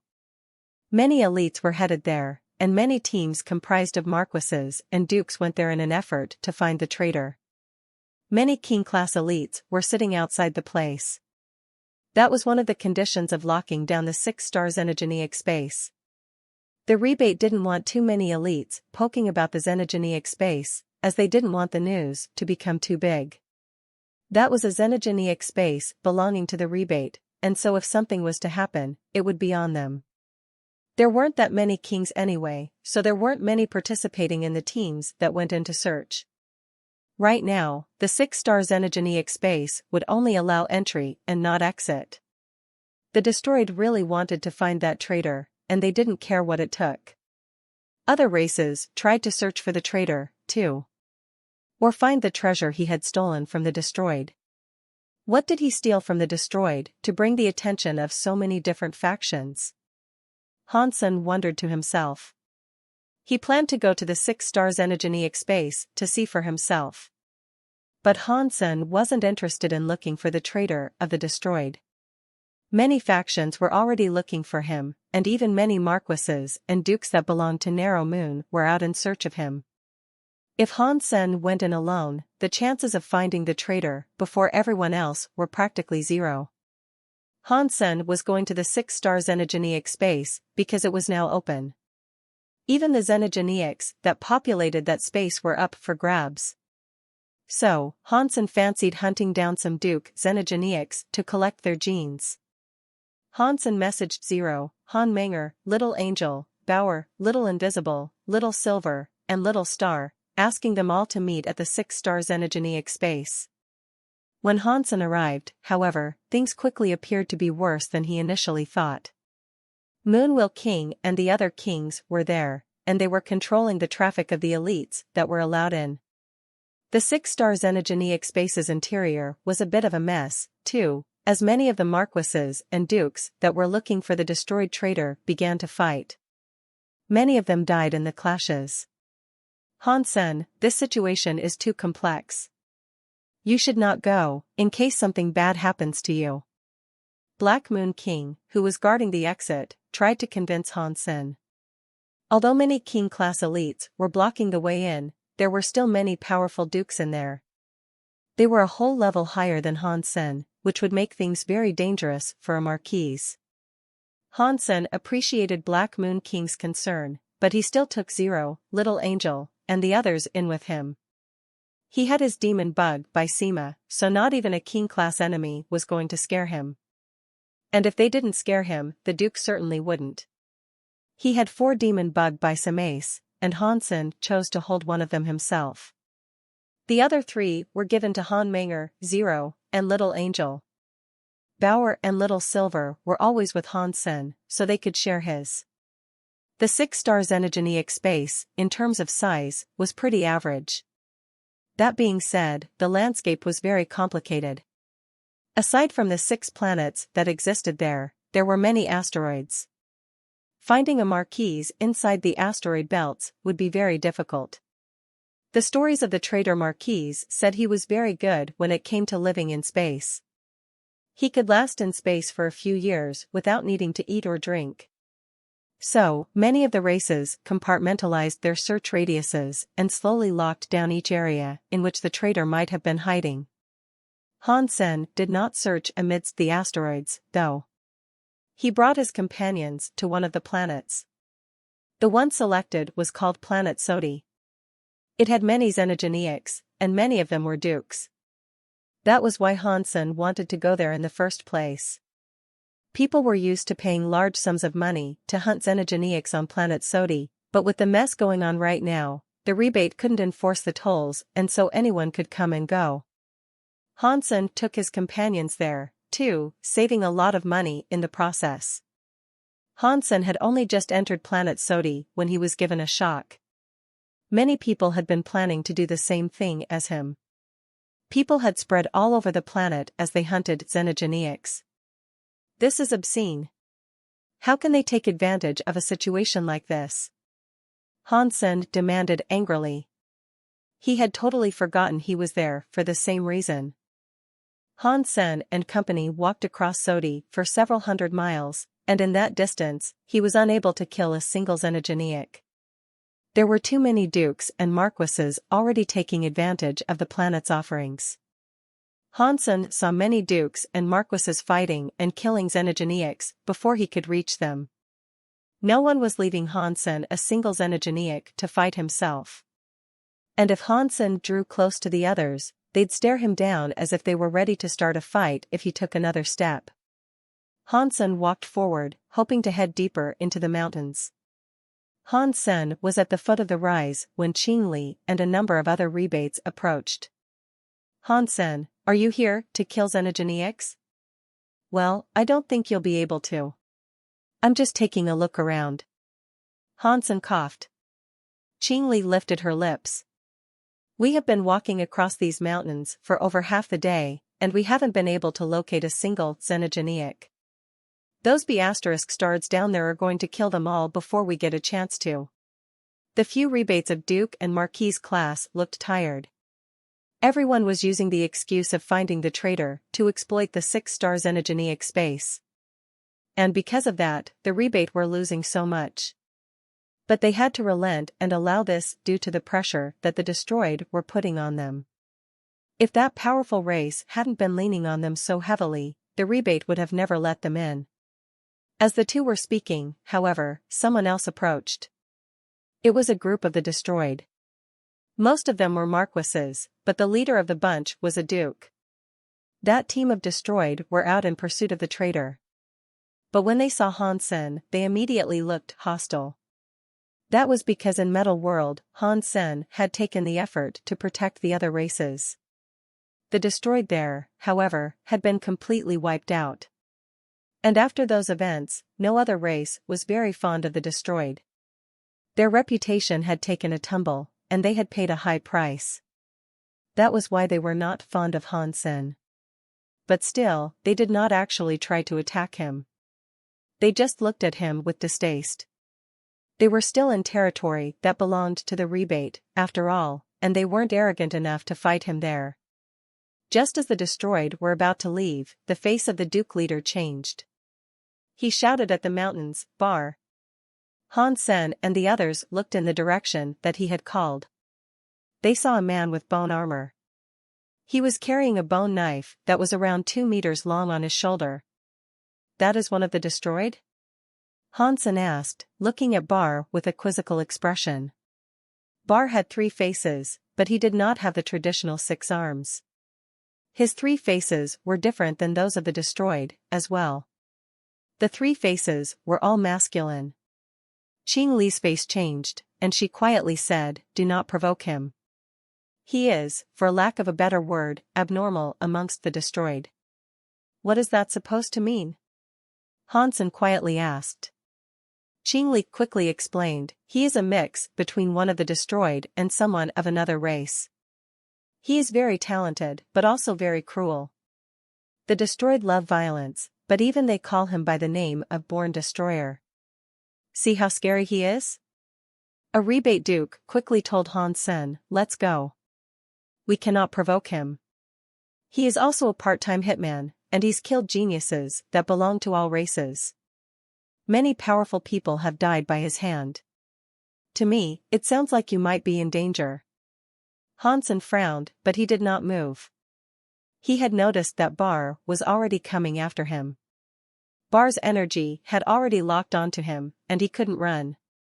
Han Menger felt Bar's focus on Hansen, as well. She stepped in front of Hansen and summoned her death goddess bow. She pulled its string, and a black beam arrow manifested. The arrow tip was trained on Bar. "Are you crazy? Put the bow down." Seeing Han Menger lift a bow and aim it at Bar, Qing Li and the others started to freak out. A person like Bar would merrily murder someone if they were only suffering a bad mood. Han Menger was now pointing her loaded bow at him, so they imagined it to be something of a death wish. The group of destroyed were coldly smiling at them. But even though they were of the same race as Bar, there was an element of fear in their faces. They didn't want much contact with Bar either. And now, one of Hansen's people was aiming a bow at him. The few destroyed started to backtrack a little, so they could comfortably watch the show that was about to unfold. It seemed as if a killing fest was about to begin. Han Menger did not put the bow down. She coldly watched Bar approach, and as she did, her bow gathered up more power. She was only a marquise, and Bar was a duke. But Bar was hostile to Han Sen, and so she wouldn't back down. Han Sen, tell her to stand down, a rebate duke next to Qingli said. There is no need, Han Sen said coldly. The bow in Han Menger's hand was fully charged. Without a moment of hesitation, she fired at Bar. The arrow had been created from a formless swirl of black smoke, and it became almost impossible to see as it flashed towards Bar. It flew near him, ready to perforate his heart. Everyone was shocked. They thought Han Menger was incredibly brave to take the first shot at Bar. The rebate dukes didn't dare say a single word, though. They were afraid Bar would go crazy on them all. So, the duke pulled on Qingli and the others to leave. They wanted to get as far away from Han Menger and Han Sen as possible, so they could avoid getting involved in their dispute. The destroyed stepped back even more, as well. They were still smiling coldly. They looked at Han Menger as if she was a dead woman. Bar was not only a cruel fellow. The others did not know much about him, but the destroyed most certainly did. He had been given the title of Born Destroyer by the leader of the destroyed himself. He was the strongest out of all of the destroyed. If Bar had been a pure-blood destroyed, his talent would have most certainly given him the opportunity to become the next leader of the whole destroyed race. Although Bar had not received much support from the destroyed, he still did far better than most others of the destroyed. Especially those of the same level as he was. And because he loved killing, his name was deeply associated with cruelty. He was also more famous than most kings of the destroyed because of all this, too. Bar had once slain a dragon duke. Dragon 1 pursued him across a dozen systems in retaliation, but he managed to get away. While he was running away, he killed many dragon dukes and marquises, too. That made the dragon look really bad, and it gave Bar's notoriety an enormous boost. Dragon 1 was a king, but he failed to chase down a duke. And Bar had killed many of the dragon. That was why he became famous. Bar saw Han Menger's arrow come right for him, but the speed he used to approach had not changed. He did not use the bone knife slung behind his shoulder. Instead, he reached out his hand to grab the arrow. Bar's hand came into contact with the tip of the arrow, and the expressions on Bar's faces hardened. A black light that looked indestructible cloaked his hand, and it looked like the arrow would shatter against it. That black arrow seemed to be sharper than expected, though. And when the black arrow came against the black light, it did not break. Bar's power was unable to deflect it. The arrow flashed into Bar's hand like black lightning, and it spun as fast as a drill head. The black light broke, sending a flurry of sparks everywhere. Everyone watched as the arrowhead drilled into his hand, tearing through skin and bone. Blood spurted from the entry wound. The arrow had pierced right through Bar's hand, much to the utter disbelief of Qingli, the destroyed, and the rebate that were watching. They stared as the arrow proceeded towards his heart. Dong! Bar fell backward and struck out with his bone knife. It hit the arrow and made a very loud noise. Finally, however, he had managed to break the arrow. Just as everyone thought that was the end of the matter, they heard an explosion. The broken arrow exploded, becoming a black sun that swallowed Bar's body. When that scary power faded away, the black light went with it. Qingli and the others could see that the bone armor Bar had worn was now all gone. His big body was exposed. But his body was heavily injured, too. Blood was everywhere, and his bones and organs were clearly visible through his wounds. No one could believe a marquise's arrow had just damaged Bar like that, oh so simply. How is that possible? This is Bar. The destroyed dukes were all in complete shock. Not even most dukes could have hurt Bar in that way. Qingli and the rebate were in shock as well.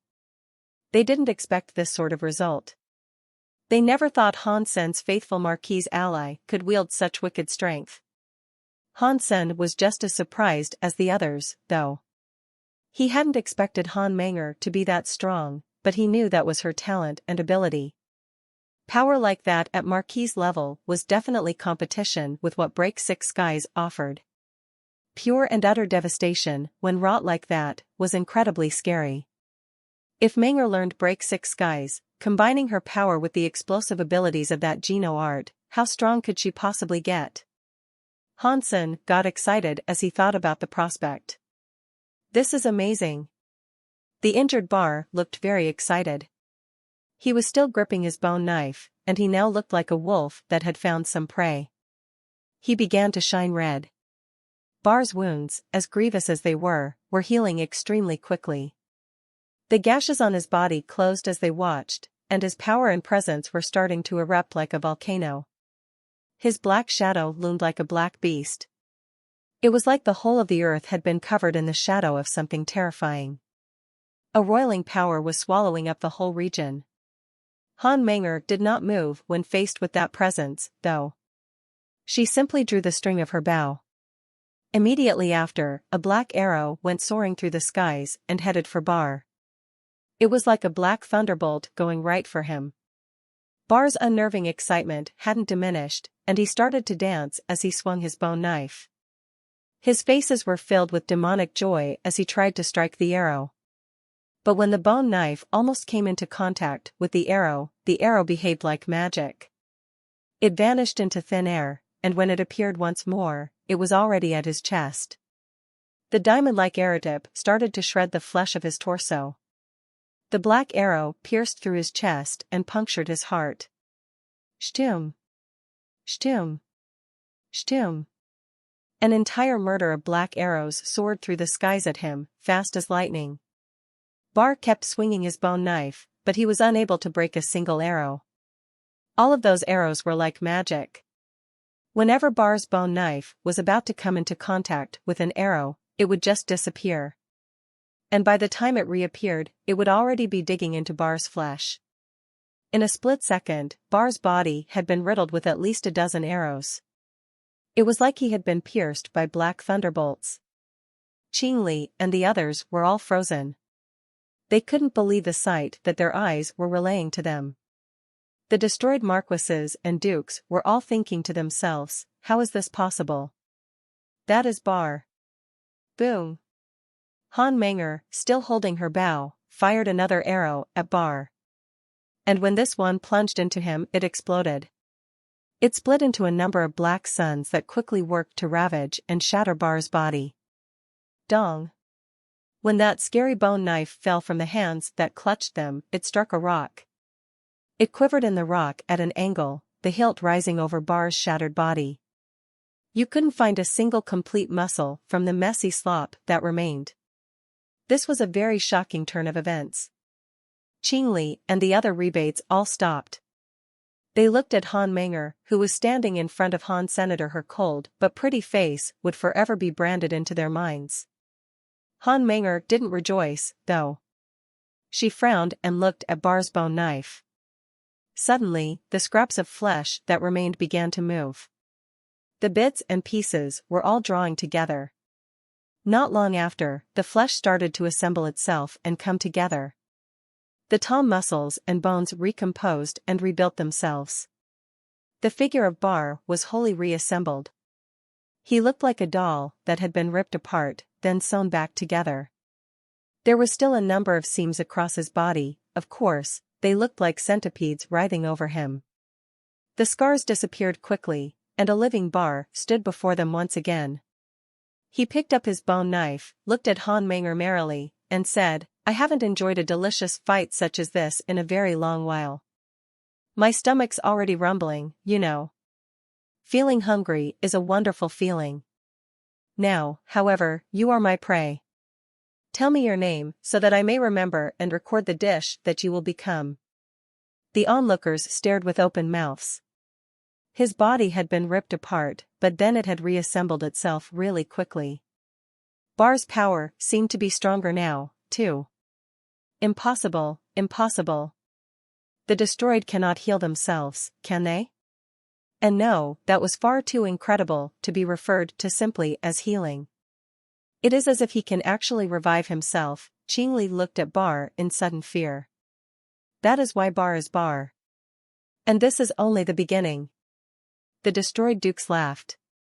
Although Han Manger's power had been a surprise, they were still quite confident that Bar would be the victor. Bar might not have been a pure-blood destroyed, but he was most certainly the strongest among them. Han Sen looked at Bar with surprise. Han Manger's power was undoubtedly the best out of all marquises. She was just as powerful as Han Sen when he used Break 6 Skies. But even after being subjected to that massive amount of power, Bar was able to heal at an alarming speed. And on top of that, the life force inside his body became stronger. That had to be something more than a simple healing ability. It was obvious that Bar had a powerful body, and that must have been how he was able to survive Dragon One's pursuit as a duke. The guy's eyes looked menacing, as if killing was his only desire. What Bar saw now wasn't just prey. Han Sen knew the man before him loved nothing more than the pleasure of taking a life. A born killing machine, Han Sen thought. Bar's ugly face looked very excited. It was a rather twisted sight. He licked his lips while he stared at Han Manger. Slowly, he started to approach her. The blood air of the bone knife spread out like a tide and then rose up like black fire. It was wholly demonic. The scary presence of it began to spread and suffuse his body. Han Manger was going to raise her bow once again, but Han Sen stopped her with a hand. He smiled and said, "Let me do it. His body is weird, and I think we'll need something more than simple damage output to deal with him." Han Manger's strongest ability was the destructive arrow, but it had now been rendered useless against Bar. Han Sen didn't want her to take any more risks. When Han Manger relaxed her fingers, the bow disappeared. Then, she moved to position herself behind Han Sen. When Bar saw Han Sen step between Han Manger and himself, his face darkened. The bone knife in his hand lurched toward Han Sen, the knife's red power spreading like the abyss. "Get lost," he screamed. Bar's original target was supposed to be Han Sen, but he had now decided that Han Manger would be his prey. He wasn't interested in Han Sen anymore, and all he wanted to do now was slay Han Manger. He looked as if he had spent the last 3 days and nights hungry, deprived of food. And now, he had stumbled across a feast that was being taken away from him. There was no hitman more stubborn than Bar. Han Sen looked calm as he pulled out his ghost teeth knife and slashed in his opponent's direction. Dong! When the knives came against each other, the black blood and the purple air shattered. The blades hit each other with enough force to tear the fabric of space. And indeed, space really did break, cracks spreading from the impact like a spider web. The dark red and purple colors were lost in the chaos. Die! Bar's ugly faces looked more and more excited. The fire in his eyes was almost becoming something real. He looked at Han Sen and quickly waved his bone knife again. The dark beast's shadow appeared behind the oncoming strike. Bar's knife skills were very rough. There was no finesse or technique to his movements. There was nothing amazing about his skills, and he was a very different fighter than someone like Lone Bamboo.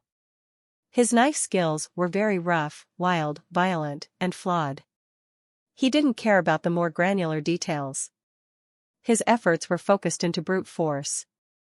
Now, Han Sen knew why Bar was not born as a bona fide destroyed. It was like he was only there to destroy things. It was as if he didn't have any care for himself, and all he wished to do was wreck whatever got in his way. While knife skills like his were riddled with flaws, Bar did not care. He did not even try to fix them. He just wanted to kill whatever opponent he encountered. Kill. Kill. Kill. The ugly face kept screaming, and it looked more and more creepy as time progressed.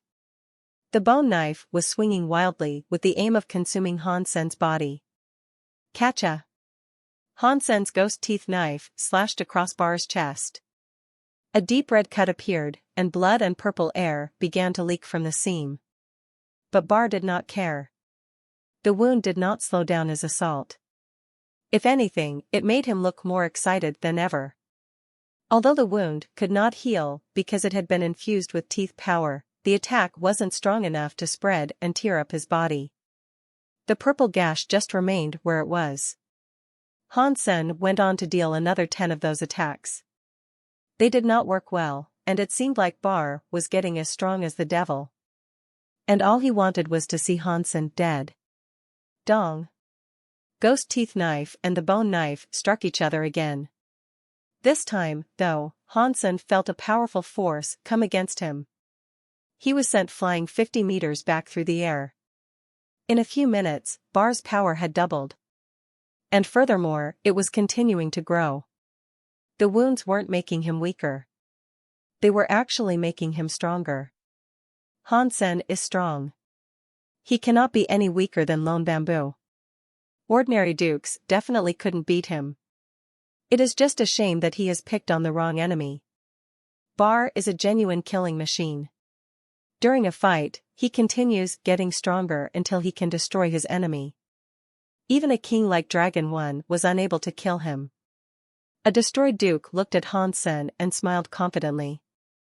Qingli observed Hansen's situation, and she acknowledged that it wasn't going very well. She felt nervous and wondered out loud, what is Bar's body actually like? Why can teeth power not spread across him? Hansen was also beginning to understand just how powerful Bar was. He knew that if he was to deal with an enemy such as that, straight-up violence wouldn't be enough to take him down. Even teeth powers couldn't rip up Bar's body, and that spoke volumes about the man's talents. The more he fought, the stronger he was going to get. Seeing Bar holding his bone knife in front of him like some demon, Hansen thought of something. Then, he made a move. He dodged Bar's bone knife and put his ghost teeth knife away. A pair of pistols then appeared in his hands. Pang! Pang! 2 bullets thudded into Bar's chest, but at this point, the muscles had become too strong to penetrate. The bullets shattered the moment they came against the steel-like bands of Bar's chest. But those 2 bullets each left behind an image of a turtle. Bar tumbled to the ground, leaving a deep crater. Now, he was many times slower. His body is strong, but he is not good at resisting debilitative effects. Turtle worked on him perfectly, Hansen thought to himself. Seeing Bar's reduced speed, Qingli was very happy. She exclaimed, "It works. That must be the trick called Turtle, which Hansen himself created. It is so strong that it has actually managed to suppress Bar. If he thinks a ceiling power is enough to defeat Bar, then he is very wrong." One of the Duke destroyed snorted in disdain. "This is good. I am so excited. So much food for me." Bar's ugly faces devolved further and further into insanity. The cold face in the middle was suddenly starting to move. The eyes turned black and began to shine. Then Bar's body began to turn black. He was turning into dark steel. He was like a demon statue that had been forged from some ancient metal. The turtle spell, which had previously slowed him down, suddenly lost all effect. Bar's body was freed, and he flew up high. He slashed towards Hansen with the power of a devil. Hansen moved like a shadow, and Bar's slashing bone knife was unable to strike him. Hansen couldn't counter Bar's strength directly, so he had to remain fleet of foot. Even blocking one of those blows with his ghost teeth knife would damage him a great deal. Bar is getting stronger. Qingli had finally seen the problem that Hansen was having. Bar's increase in strength was becoming obvious to all of the onlookers. And Hansen's power remained what it was, not increasing at all. After the power increase, Hansen was suppressed. All he could do was keep dodging. He couldn't fight Bar anymore. Qingli became very worried that there might not be a ceiling to Bar's increase of strength. Even if Hansen used all of his power, if he couldn't avoid Bar's strikes, he could be killed in one shot. A destroyed Duke laughed and said, "Bar is invincible against those who are of the same level as him. And Hansen is only a marquise. He might be strong, but a marquise is just a marquise. He's offended Bar, so death is his fate, now." Han Manger, Zero, and Little Angel were watching intently. They hadn't said a word thus far. It was usually a noisy affair when women got together, but the three of them weren't the fondest of speaking. So, none of them said a word as they watched. Little Silver and Little Star were standing with them. They, too, watched quietly. Up. Hansen suddenly leaped upwards and used his knife tip to press forward. A purple knife silk appeared in the air, thinner than a strand of hair. Bar was trapped and tangled up inside the knife silk. He was no longer able to move. Bar's fire was still growing. He looked at Hansen with eyes full of rage. His motionless body began to expand, but he couldn't sever the incredibly soft yet durable knife silks. The knife silks dug into his flesh, making the man bleed profusely all over. Bar laughed. He cared nothing for the wounds he was incurring. He fought back with all his strength, laughing the entire time. And then, there was a catcha. He exerted too much strength, and the knife silks cut him to pieces. But, a second later, those broken limbs were reconnected once more. Bar was standing again, and his body looked even scarier now. This guy is pretty hard to deal with. I could totally annihilate his body with super spank, but I really shouldn't use it with so many people watching. Hansen frowned. His mind raced for a way to get rid of Bar. Bar was powerful, and the destroyed said Bar was the strongest duke. Hansen did not believe the man was invincible, though. Perhaps Bar was the best out of the destroyed, but Hansen did not believe that any random genius in the Geno universe could overwhelm his power. Especially not someone who was a duke. The bodies of the dragon were strong and powerful. This was especially true of the king-class ones. Bar's body might have been powerful, but not to a degree that elicited fear. His power was limited, and that was why he had been forced to escape from Dragon 1. There was nothing to suggest he was actually invincible. "Thank you," Bar crooned. "Thank you so much. Thank you for letting me enjoy such a delicious fight. The moment I kill you will be the best moment of my life." Bar was crazy. Every strike carried an endless murderous presence. Many black and red knife flames rose in the air, crossing over each other. Every scrape across the ground left behind a large knife mark. Bar's power and speed were better than any others of the same level. It was likely only a small handful of dukes that had what it took to fight him now. So strong. Hansen complimented his enemy. He also had to admit that if he did not make use of super spank, defeating his opponent would be impossible until he was a duke. Blowing him into pieces via break 6 skies would be a futile endeavor, as well. The enemy would survive, and end up even stronger. By the way Bar was getting stronger, Hansen could guess that Bar was using his own injuries for power. The harder Hansen struck him, the stronger he became. But he could also tell that the power Bar had absorbed from him wasn't permanent. If it was permanent, Bar wouldn't have been damaged so easily upon their first encounter. When he first saw Bar, Hansen noticed that his power was not all that higher than the average duke. He was nothing special amongst them. But right now, Bar was ranking amongst the best of the dukes. To continue fighting this way would only give him even more strength. It is useless. No matter how hard he tries, Hansen is going to die. Many of the destroyed were smiling. If Bar could kill Hansen, it'd be a notable boost for the destroyed. Hansen could not kill his enemy, and neither could he risk injuring him. He was getting pretty desperate. Die. Bar's bone knife kept on swinging. The power it carried was enough to sunder mountains. It struck Hansen's head. The bone knife met no resistance, and it went clean through Hansen's head. Then, Hansen's body exploded like a water balloon. It was another one of his moon doppelgangers. The real Hansen was now standing right next to Bar. His hair was close enough to touch Bar's face. Hansen smiled at Bar, and he said, "You are strong. Unreasonably strong. I cannot kill you. But of course, I am going to kill you." Bar swung his knife with the aim of cutting Hansen in half. Hansen moved as smoothly as the wind, while Bar's bone knife whistled through the air after him. But there was still a distance between the knife and Hans Senator. It felt as if some invisible waves were enabling Hansen to evade the bone knife.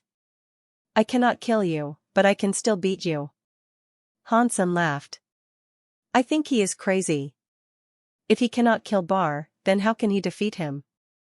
A destroyed Duke grunted repeatedly. As this was happening, Hansen raised a pistol with the word spell scrawled across it. He aimed it at Bar's body and pulled the trigger. Pang! A bullet whizzed out of the gun and struck Bar's forehead. The bullet hit Bar's forehead and disintegrated into dust. It left a red mark and a spell behind. This skill again? I have told you already, and I can tell you again, your sealing powers won't work on me while I have my chaos powers. Bar looked at his foe with disdain and roared. He used his knife to try to attack Hansen again. But after he brought his knife up, his faces went blank. A light sheet of ice began to seep from his forehead, and it started to spread across his entire body. Before he could wipe it away, his body was completely frozen.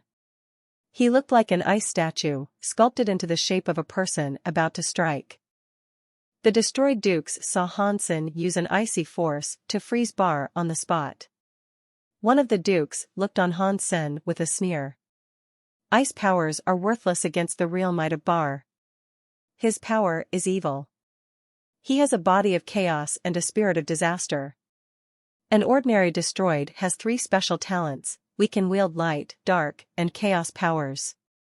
Bar's power is different, however, due to the mixed blood in his veins. He has 3 amazing talents. He can use the evil power to kill. He can use the body of chaos to disturb things. And he can use his spirit of disaster, which is a mysterious power even to us. Each of them possesses incredible power, and together, they make Bar practically invincible. The destroyed Duke coldly laughed and said, cold powers will not work on Bar. They will only end up making him even stronger. Let's see what happens, shall we? Bar will break the ice very soon. It looked as if Bar was answering his words, for a squeaking noise began to come from his frozen form. It sounded like glass cracking under pressure. Huh. That is a powerful body. Even my upgraded cold powers from Jadeskin can't freeze him effectively, Hansen complimented his enemy. But Hansen was aware that if he had used his Jadeskin godlight in the beginning, Bar would have been unable to escape. Bar was now bursting with power because of their long, protracted fight. It had allowed Bar's power gain to build up a ton of momentum. If Hansen had tried this sooner, Bar wouldn't have been able to break free from the Jadeskin godlight's freezing power. Luckily, Hansen wasn't depending on the Jadeskin godlight to freeze Bar. His other hand was holding a pistol. He lifted it and fired at Bar. A bullet with an ice light was fired. It hit Bar's frozen body, and the Jadeskin godlight froze Bar once again. But this bullet was different from the one with the earlier Jadeskin godlight. This bullet was equipped with a strange and hidden symbol. When spell reached Marquise, a weird symbol began to appear on her ammunition. Its design reflected the symbol on Spell's forehead. It was imbued with the power Spell obtained when she became a Marquise. It is useless. No matter how much he tries to freeze Bar, it is all for naught. Doing this will only boost Bar's resistance to the ice powers. Does Hansen have a death wish? The destroyed Duke grinned haughtily. After firing, Hansen blew across the barrel of the pistol. He put the pistol away and turned around to look at Han Menger. With a shrug of his shoulders, he said, "Let's go. This guy is too difficult to fight. I am unable to kill him." Han Menger and Zero had no opinion of their own, so they were swift to follow Hansen's decision. A destroyed Duke loudly said, "Hansen, there is no point in running. Bar is going to break that ice power. You cannot run. Once Bar has made you his target, there is no escape." Pang! Hansen didn't turn around. He simply drew his gun and fired a bullet at that Duke. The destroyed Duke's face went white, and it was too late for him to dodge. The three heads shouted, while the 6 arms wielded 3 different orbs of light in a bid to deflect that incoming bullet. Pang! The tricolored godlight hit the bullet, and the bullet exploded. A mushroom cloud rose from that spot, turning the place where the destroyed Duke had stood into a small crater. The entire team was blown up into a bloody mess that painted the region. The destroyed Duke up front was nothing but bits. There were 2 destroyed Dukes a little away from the group. They weren't killed in an instant, but they were left to bleed out. Death would come for them soon enough. They lay writhing on the ground, looking up at Hansen in horror. "You guys aren't Bar, so don't talk crap to me." Hansen put his pistol away and left the area with his companions. Qingli and the other rebate were paralyzed on the spot. They knew Hansen was strong, but they did not know he was that strong. He was only a marquise, but in a split second, he had wiped out an entire group of dukes with a single attack. That level of power was scary to behold. No wonder he shared the same name as Lone Bamboo. That is way too frightening. Qingli's pretty eyes looked upon him with complete admiration. In her heart, she was thinking, should I keep begging him to be my teacher? Perhaps he should be my teacher instead of Knife Queen. But he already rejected me once before. Now he definitely won't accept me. Bar will kill you. Kill you, wheezed the 2 dying destroyed. Blood was drooling out of their mouths. They knew they weren't going to live long, so they put their hopes of vengeance on Bar. They hoped Bar would be able to break the ice and kill Hansen. They looked upon the frozen Bar with excitement, hoping to see Bar burst free before they passed. They imagined Hansen then being killed by Bar. It made their dying bodies grasp a smidgen of power to stay alive just a little bit longer. But Hansen and the others were already leaving, and the frozen Bar had yet to move. He was still holding the bone knife, and he was facing down like a frozen statue. Impossible. How can that ice freeze chaos power? Impossible. Bar must be able to break the ice. He just needs a bit of time, the destroyed thought desperately. Hansen and the others left the area. Bar was still frozen on the spot, not moving. At first, the destroyed were optimistic. Then, they were disappointed. And lastly, they looked to be drained of all hope. Their final breaths were spent staring at the frozen Bar. They did not close their eyes, but even so, Bar remained frozen. He did not move. Other elites soon came walking by, and when they saw the frozen Bar, they were stunned. When they realized Bar had been frozen by Hansen, they were even more shocked. Bar was an infamous duke, so it was hard to imagine how a marquise had managed to trap him like that. The destroyed nobles eventually came and took the frozen Bar away, but it was several hours before they arrived. This was the first time Hansen had used spell while it operated with the power of a marquise. He did not know what the new power was called, but that symbol had a strange power that would not fade away. So, Hansen called it eternity. Hansen only wanted to freeze his foe for a while, so he could buy them enough time to vacate the area. Hansen did not expect the eternity effects to be so strong. A few hours later, Bar was still frozen. Hansen and his group traveled across a number of mountains and swamps. He was able to find a few xenogeneic corpses, but he couldn't find a single one that was still alive. They couldn't find any Duke xenogeneics, and not even any low-level ones either. Why are there so many people taking advantage of a time like this? Hansen felt depressed. But with the way things were going, he realized there was nothing he'd be able to do about it. He decided to leave planet Sodi. But suddenly, many Duke elites began to descend from space. Seeing the skies fill with spaceships and elites coming to planet Sodi, Hansen raised his eyebrows. Had they not been flying in a number of different directions, Hansen might have believed they were coming for him. Planet Sodi is under lockdown. Please do not try to leave the surface. An announcement was aired through the skies. Battleships and airships all sat in a gridlock over planet Sodi.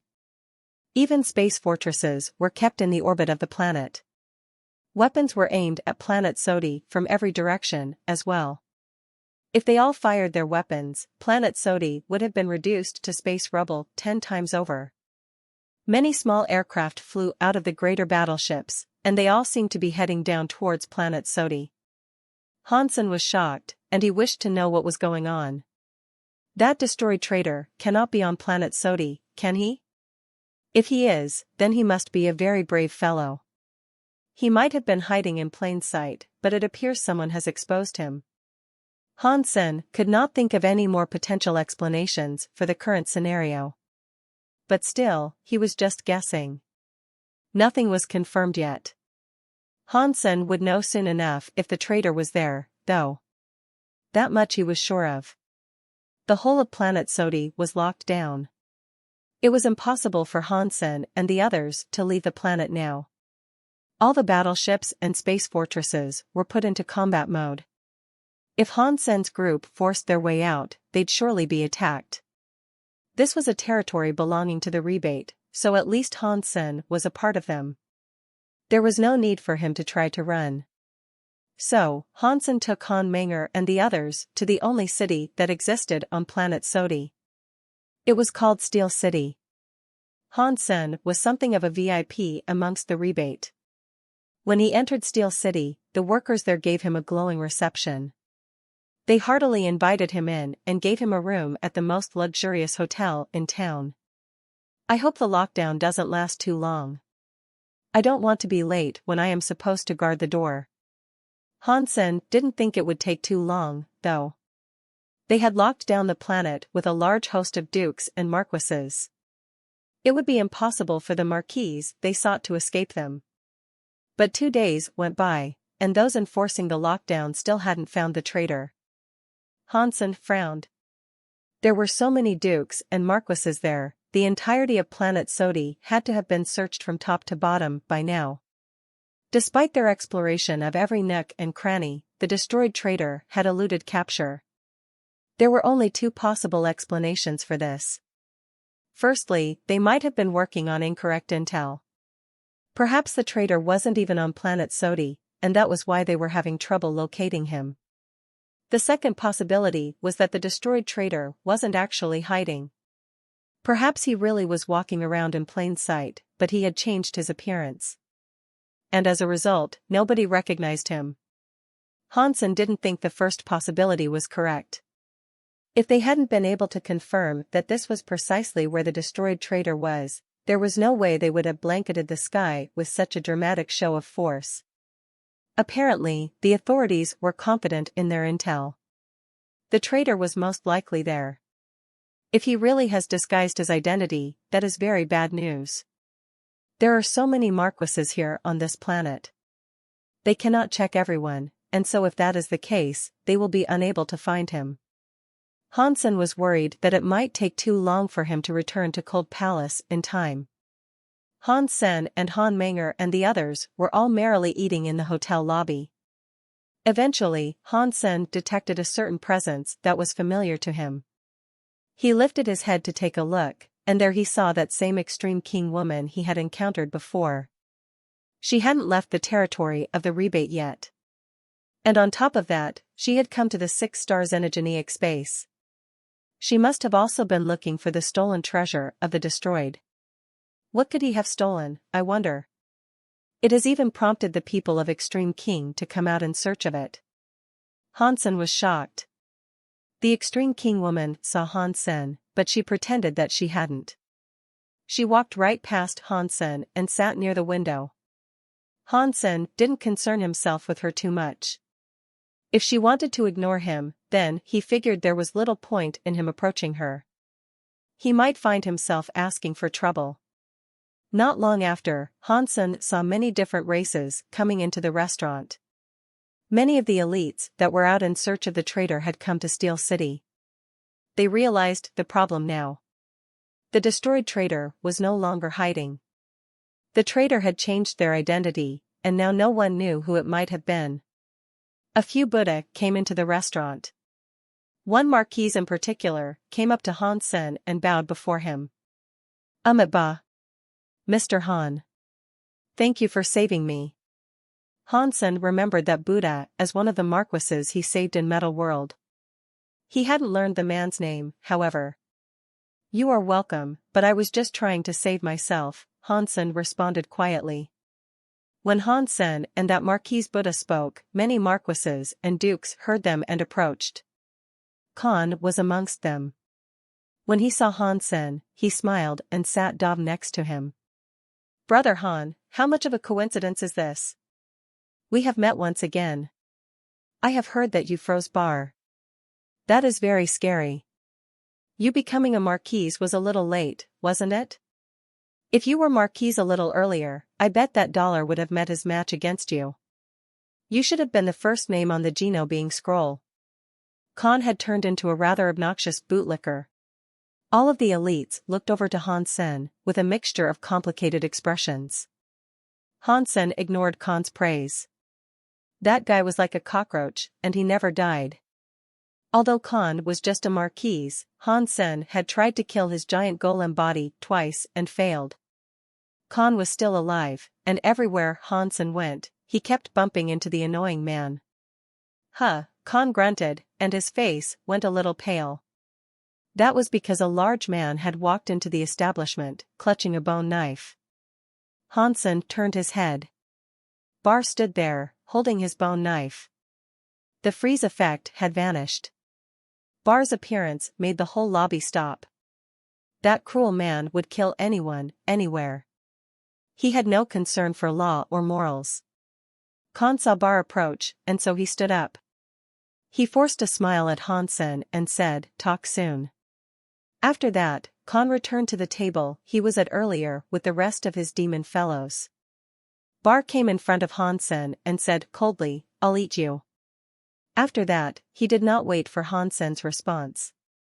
He walked to another table and thrust the bone knife into the ground. He sat there and looked at Han Sen without blinking. Han Sen knew Bar hadn't found a way to defrost fully. If he had, the monster would have struck Han Sen without speaking. No one knew what was going on, but there were many dukes and marquises there. Droves of them filled the lobby. "Can I sit here?" asked a voice near Han Sen. Han Sen raised his head and saw a feather woman standing beside him. She had blue eyes and blonde hair. Her snow-white wings were very attractive, and the gorgeous curves of her body were difficult to look away from. Han Sen looked around and noticed that all the tables were taken. There weren't many empty seats in the establishment. Bar was occupying a table all by his lonesome, but no one wished to sit with him. "As you please," Han Sen said casually. Then he proceeded to ignore the feather woman's presence as he went back to scoffing down his meal. Something seemed to be very wrong. The atmosphere of the place held a subtle tension, and he had the sneaking suspicion that something awry was on the verge of happening. He planned to stay there and watch whatever event was about to unfold. The feather woman ordered something to eat, but she didn't talk much.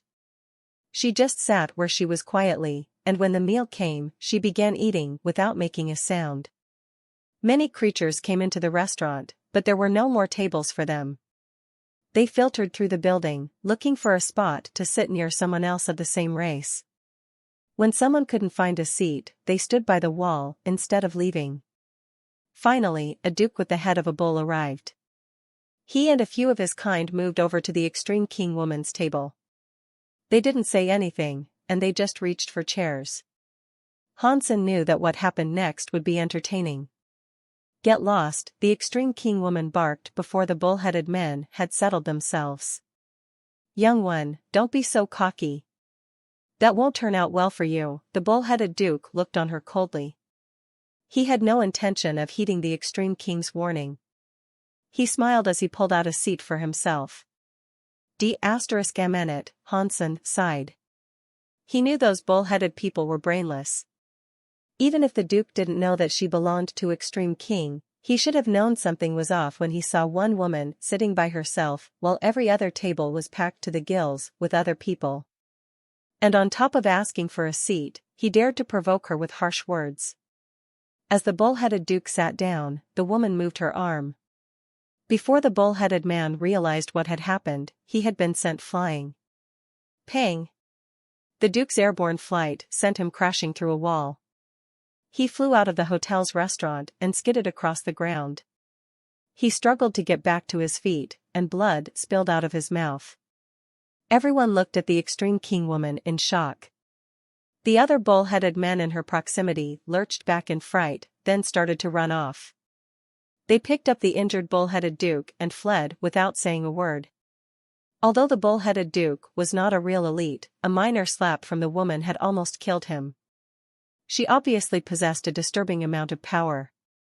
Qingli sat down and quietly told Han Sen, "Right now, every race is thinking that the traitor is hiding someplace in Steel City.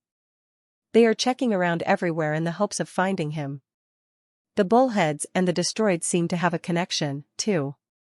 If I am guessing correctly, they were sent here to test that woman. No one expected the woman to be so strong, and so they're wondering if she is the traitor." "Do you know where the traitor comes from?"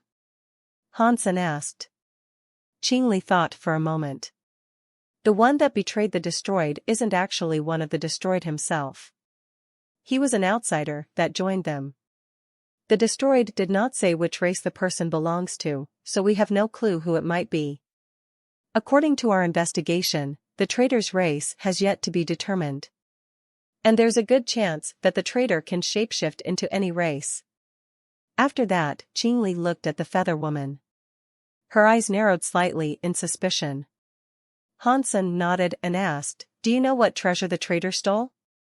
Qingli nodded and said, "There is some news, but I'm not sure whether or not it is the truth.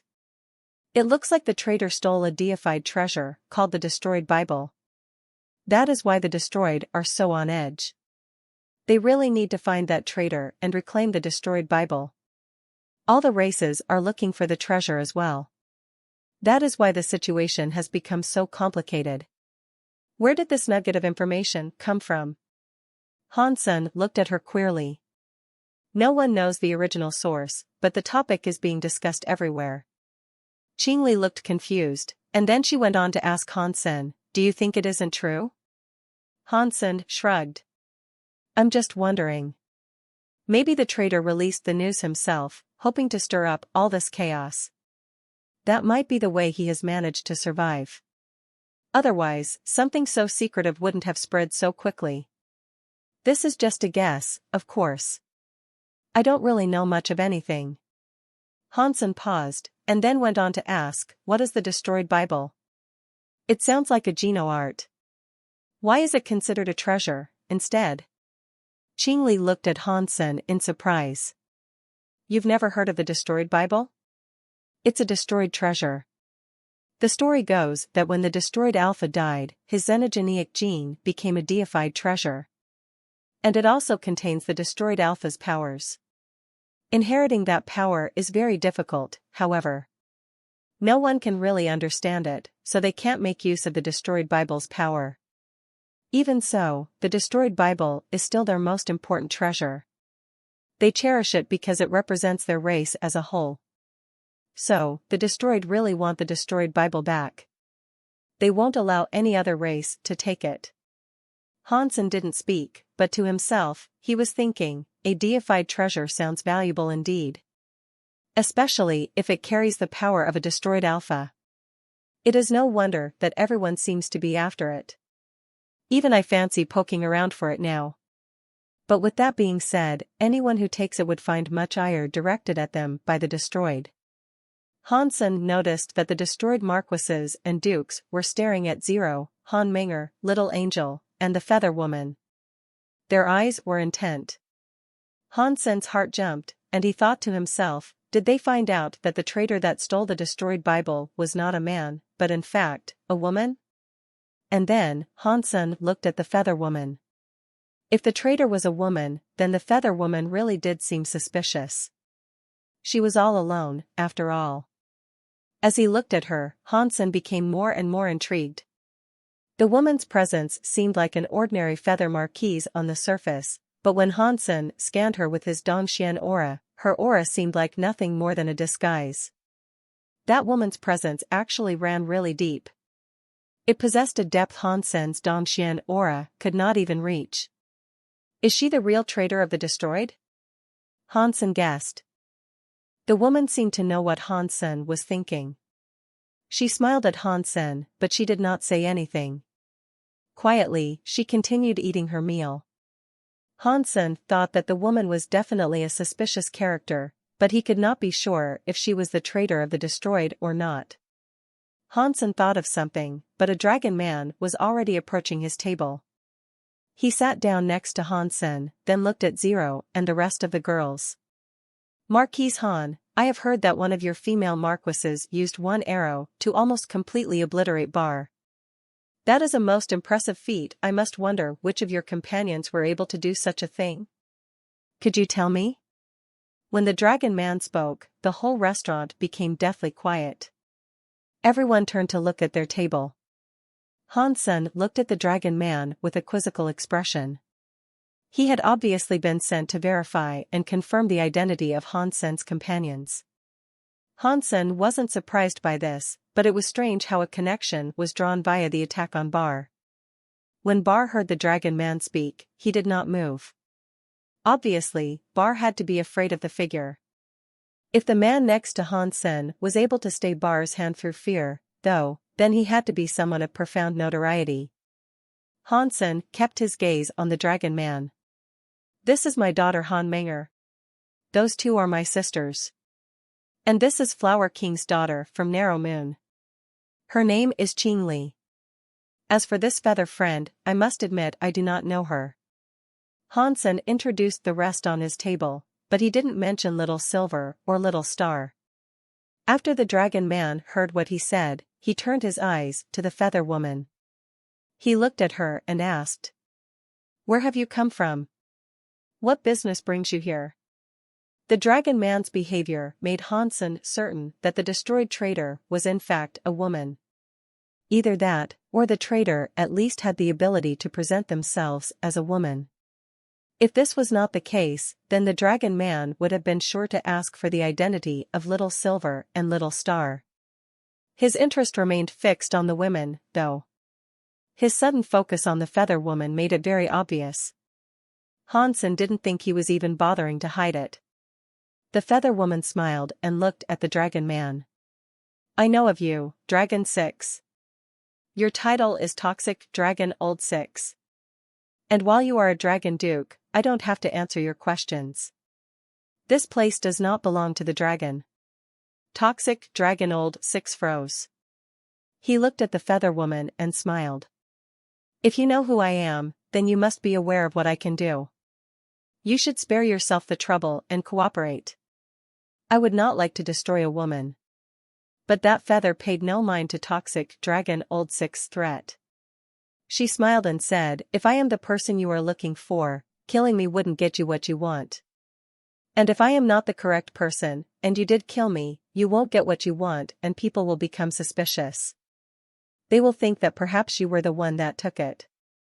I don't think there is any sound reason for you to kill me here. So, why should I cooperate with you? I might be mistaken, of course. Are you cruel enough to slay me right here? If that is the case, then so be it." After that, the feather woman elegantly returned to eating her dish. She totally ignored the simmering anger of Toxic Dragon Old 6. The muscles in the dragon's jaw tightened, and he laughed darkly. "I won't kill you. There are 10,000 ways to make you wish you were dead. That is what I am going to do to you." After that, Toxic Dragon Old 6's dragon hand clutched a dragon knife. He slowly moved to grab the woman's head. But the feather woman kept eating as if she hadn't seen it coming. Either that, or she was willing to concede. She ignored Toxic Dragon Old 6's hand completely. "Dragon 6, this is where you eat. This isn't where you sh*t. Even if she was the traitor of the destroyed, you should allow us, the destroyed, to do this ourselves." "This is none of your business," a destroyed duke said coldly. When Dragon 6 heard that intrusion, his hand stilled. He looked at the destroyed duke and grinned. "You want to get me mad and goad me into killing her, just so everyone turns their attention to me? good idea, but I'm not that stupid. After that, Toxic Dragon Old 6 returned his gaze to the Feather Woman. He lowered his hand, got up, and returned to sit with the rest of the dragon. Hansen was entertained. Whether or not the woman was the destroyed traitor, she was a powerful character. If she wasn't, she couldn't have remained so chill. Hansen could see that Dragon 6 wasn't going to kill her right there, but she was very calm. And it only took her a few sentences to talk down suspicions of her identity. She made people uncertain of what to do with her. She seemed rather dangerous, but it brought an air of balance to her character. There were not many people that were able to do such a thing. There were too many suspicious things about her, though. Even if she didn't say anything more, she was still attracting every eye in the establishment. But no one would do anything to her before they figured this out. There were too many factions present with too much at stake. I am full. I appreciate you allowing me to sit here. I believe we will meet again. The Feather Woman smiled at Hansen, then she got up and went upstairs. She was living there. Powerful woman. Might she really be the traitor? Qingli pursed her lips. Who knows? Maybe she is. Maybe she isn't. Hansen looked around him, and he noticed all the other races were staring at them. That woman had established a connection between him and her. And because they were suspicious about her, the association made them suspicious about him and his own companions. After eating, Hansen took his companions outside. He noticed that every elite was now gathered in Steel City. The whole town was locked down. You could only get in, and you could not get out.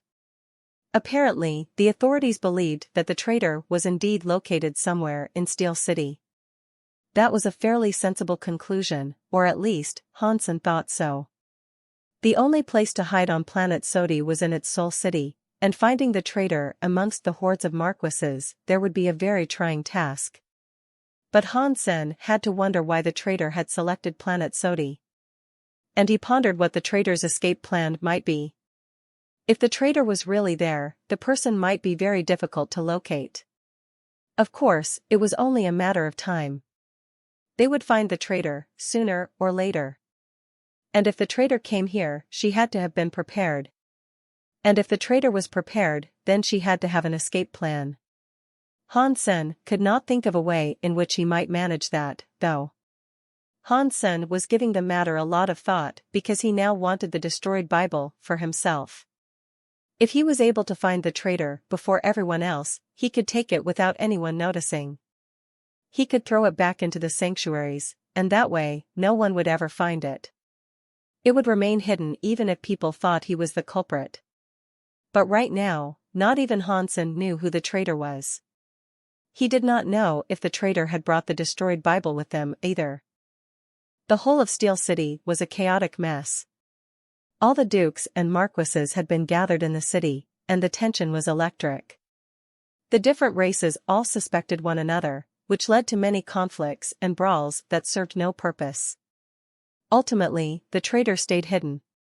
And above all, that meant Hansen had no choice but to remain where he was. He was not allowed to leave. Although the rebate had been trying to negotiate, the destroyed were adamant about not permitting anyone to leave planet Sodi until the traitor was found. Those of the other races were not allowed to leave, and that included the rebate themselves. Hansen believed there to be other individuals mixed up in this, people who were aiding the traitor in her escape. He thought much of the current chaos and anarchy was a deliberate concoction to help the true traitor get away. It was difficult to determine the truth of this, though. There were no more leads or clues, so whether the traitor was alone or working with others was impossible to confirm. And that was the reason that all the races were suspicious of each other. The next day, after Hansen left his room, the restaurant was jam-packed with elites again. This time, however, he was unable to find a seat. Just as he was going to take his meal back to his room, though, the Feather Woman from the day before called him over and said, "Why don't we sit together?" Hansen glanced over at her empty table. Although others were keen to watch her, no one dared to actually sit next to her. Hansen knew this was because she was a very suspicious individual. No one wanted to sit with her and risk drawing attention and trouble to themselves. Their fear was more about the other elites than the woman herself. Hansen did not care about that, though. He had already interacted with her the day before, so sitting with her again wouldn't make a difference. The suspicion wasn't going to rinse off that easily. Hansen and his companions had just sat down when the Extreme King lady entered the restaurant. People did not know she was of the Extreme King, but her slap had made people afraid of her. The Extreme King woman, having just entered the establishment, was unable to find a seat for herself. So, she walked to the table she had used the day before. There were a few dragons sitting there that day, though. And amongst them was Dragon 6. Everyone saw the woman approach Toxic Dragon Old 6, and everyone knew immediately that they'd be in for some mid-meal entertainment. The Extreme King marched right up to the table and informed them directly, "I will allow you guys the chance to leave now." No one expected that woman to be so brash. After all, no one spoke to Toxic Dragon Old 6 like that. Everyone was very interested in seeing how he'd react to her. Toxic Dragon Old 6 rolled his eyes and then looked at the woman with flat eyes. Why? The woman did not speak. Instead, she just punched him. Toxic Dragon Old 6 hummed. His fist suddenly glared with a green evil breaker power, and he lifted it against the woman's mighty fist. The two powers thrummed against each other. But because the two people hadn't released all their powers, they both pulled back before they created a restaurant-destroying explosion. It looked like a tie, though, and neither of the two seemed willing to back off. But Toxic Dragon Old 6's eyes widened. He stood up and said, "Let's go." Then, he and his friends quickly left. He allowed the woman to occupy the table all by herself. Everyone watched in silence as the woman ordered her meal. No one could understand why Dragon 6 had been so willing to back off and give her his table. This also raised a few suspicions in regards to the identity of the woman. Hansen knew that the woman hailed from Extreme King, so he knew why Dragon 6 was so willing to walk away. And furthermore, Dragon 6 had deliberately chosen that seat to test her. After that punch, Dragon 6 seemed to fully acknowledge who she was. And so, he relented. He knew he shouldn't bother her anymore. While Hansen was still in thought, Bar lifted his bone knife and ran at Hansen, shouting, "You will die today. Either in here or out there." Hansen frowned. If Bar had come looking for him, that meant the man had found a way to resist the cold. Hansen was not afraid of him, but he did find this a bit of a nuisance. Steel City was locked down, so it wasn't as if he could run away or escape. Bar, do not be so cocky. This place belongs to the rebate. The rebate manager frowned. So? After Bar said that, he lost all of his patience. He lifted his knife toward Hansen while a red and black light amassed on the blade. When he unleashed that strike, it was sure to slice the entire hotel in half. The entire lobby descended into chaos. Everyone in the knife light's path tried to run away. No one wanted to get involved with whatever was about to happen. Hansen kept his seat, though. He didn't move away, but he did draw a pistol and fire a shot at Bar. Bar looked murderous. The bone knife struck the incoming bullet, though. The bullet was stopped, and Bar was saved from the gunshot. That knife light had been so strong, however, that the strike kept coming. It sliced through the lobby, causing enough instability in the building to bring the whole place crumbling down. Hansen dodged Bar's knife light. And as he did, his pistol swept smoothly up to point at Bar. He began firing without reprieve. Bar was not very good when it came to defense. He didn't even bother defending himself, and so the bullets fell on him easily. The ice light of those bullets began to spread across him, too. But this time, the ice light was unable to freeze him. A silver necklace with a gold jewel hung from Bar's neck. After the ice light exploded, the gold jewel on Bar's necklace began to glow with a lava-looking, gold flame. It melted the icy force and kept it from doing anything. A light fire seed necklace, someone screamed, recognizing the necklace Bar was now wearing. When Bar saw that the necklace worked and that Hansen's freezing power no longer posed a threat, he smiled. Then he looked at Hansen with rage. He waved his knife and screamed, "I am going to eat you." Hansen's heart jumped. He summoned his dragon wings, his dragon ear wings, and petrified his skin.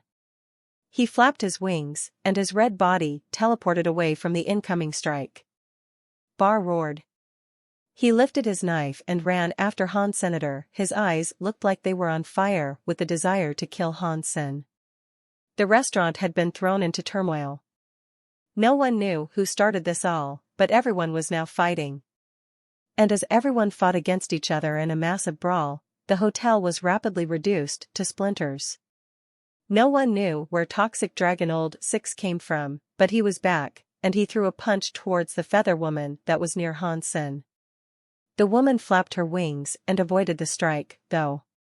Toxic Dragon Old 6 was unable to catch up with her. It was possible that he deliberately didn't go after the feather woman, because Toxic Dragon Old 6 seemed fine with allowing the green light shrouding his fist to come down towards Little Angel and the others. Little Angel and Zero were able to avoid the strike, but another few Xenogeneics came forward to attack them. Hansen had stumbled outside to fight Bar, and he finally realized what was going on.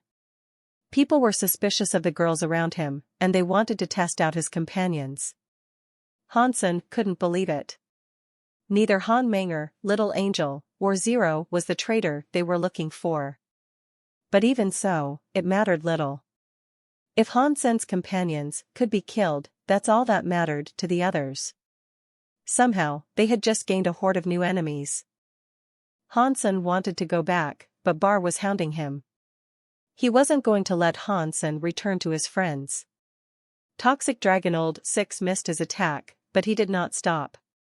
He ran towards the feather woman, with a toxic light leaking from his fist. He really was like a toxic dragon.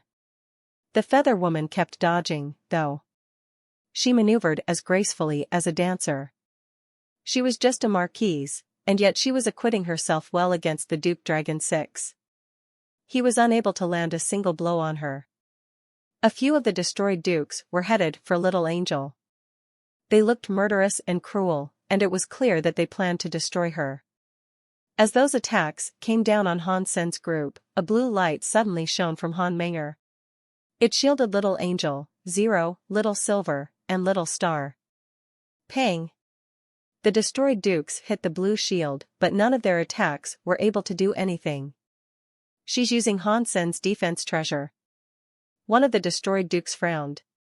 They knew Hansen's shield was impervious to damage, even from something that was king class in power.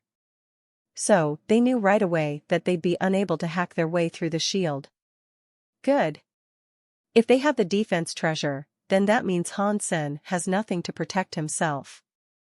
We finally have an excuse for killing Hansen. The destroyed duke that spoke looked cruel. He headed for Hansen, who was leaping through the air, still engaged in combat with Bar. Stay back. He is mine. Bar shouted and swung his knife at the approaching dukes. Those destroyed dukes were almost struck by Bar. They all had to scramble and leap away, which left them angry and shocked. Bar! What are you doing? A destroyed duke shouted at Bar. I told you that he's mine, didn't I?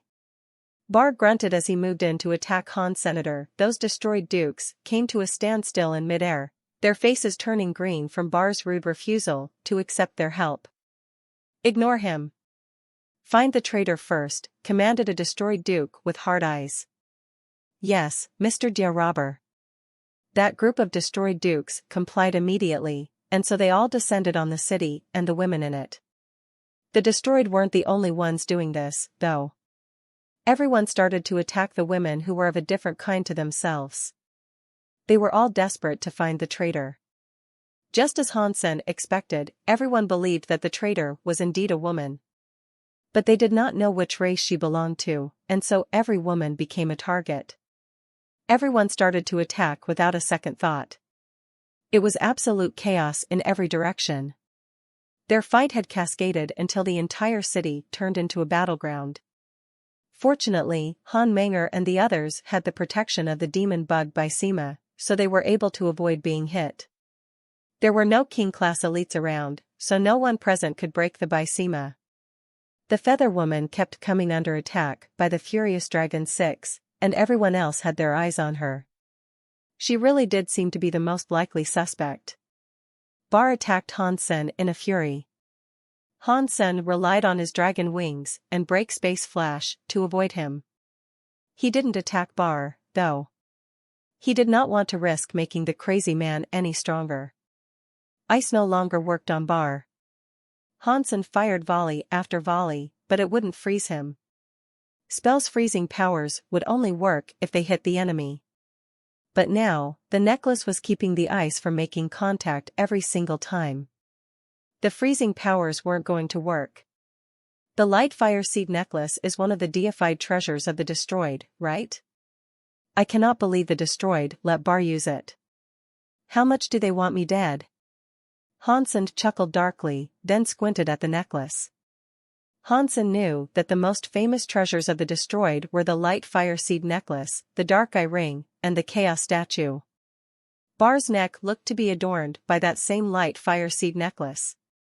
Life starts with fire, and it ends with fire. The legendary light fire seed necklace had the light of fire.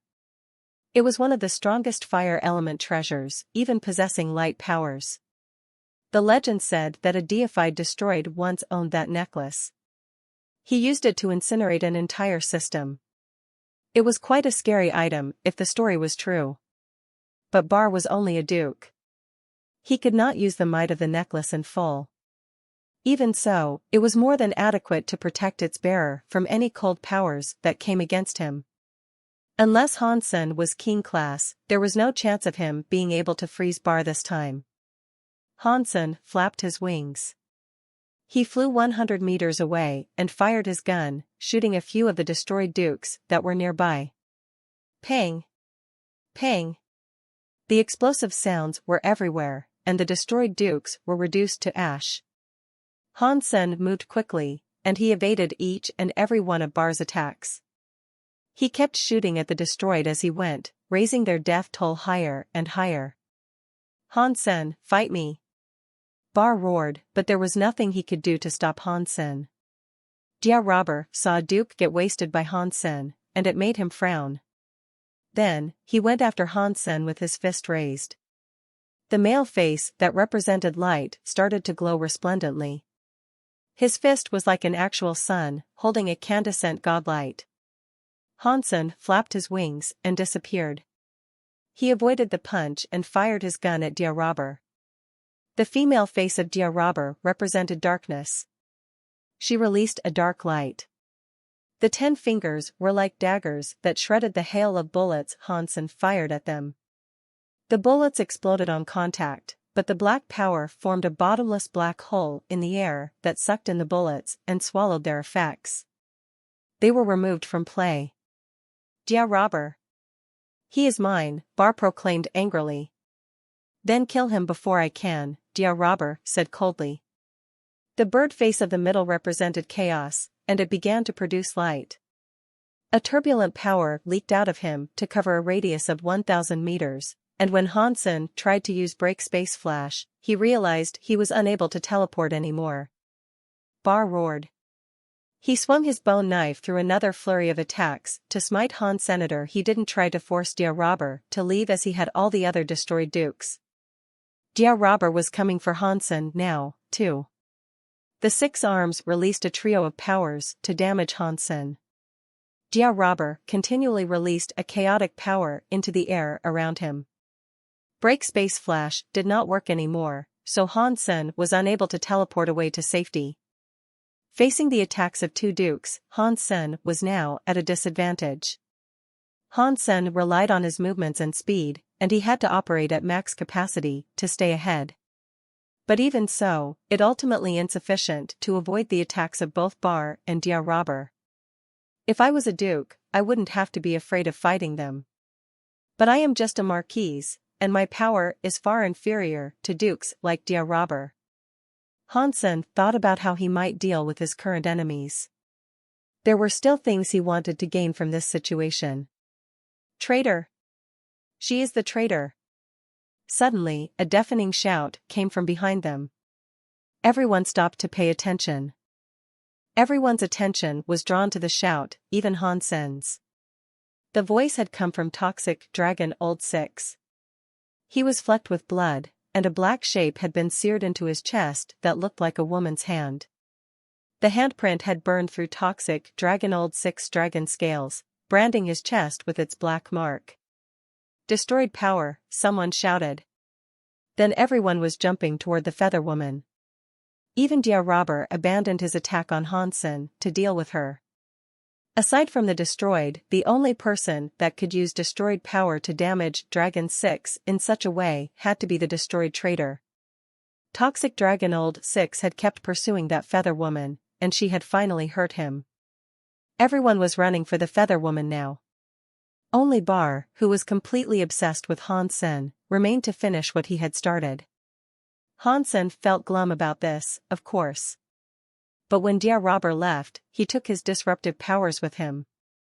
Hansen could suddenly use Break Space Flash again, thankfully. Hansen moved fast, activating Break Space Flash as he went. Before Bar caught up with him, Hansen rushed into a building. When Bar ripped the building apart to locate Hansen, he couldn't find him anywhere. Hansen! Get out here!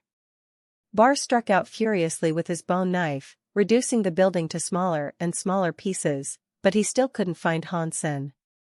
Hansen wasn't in the mood to deal with the immortal madman.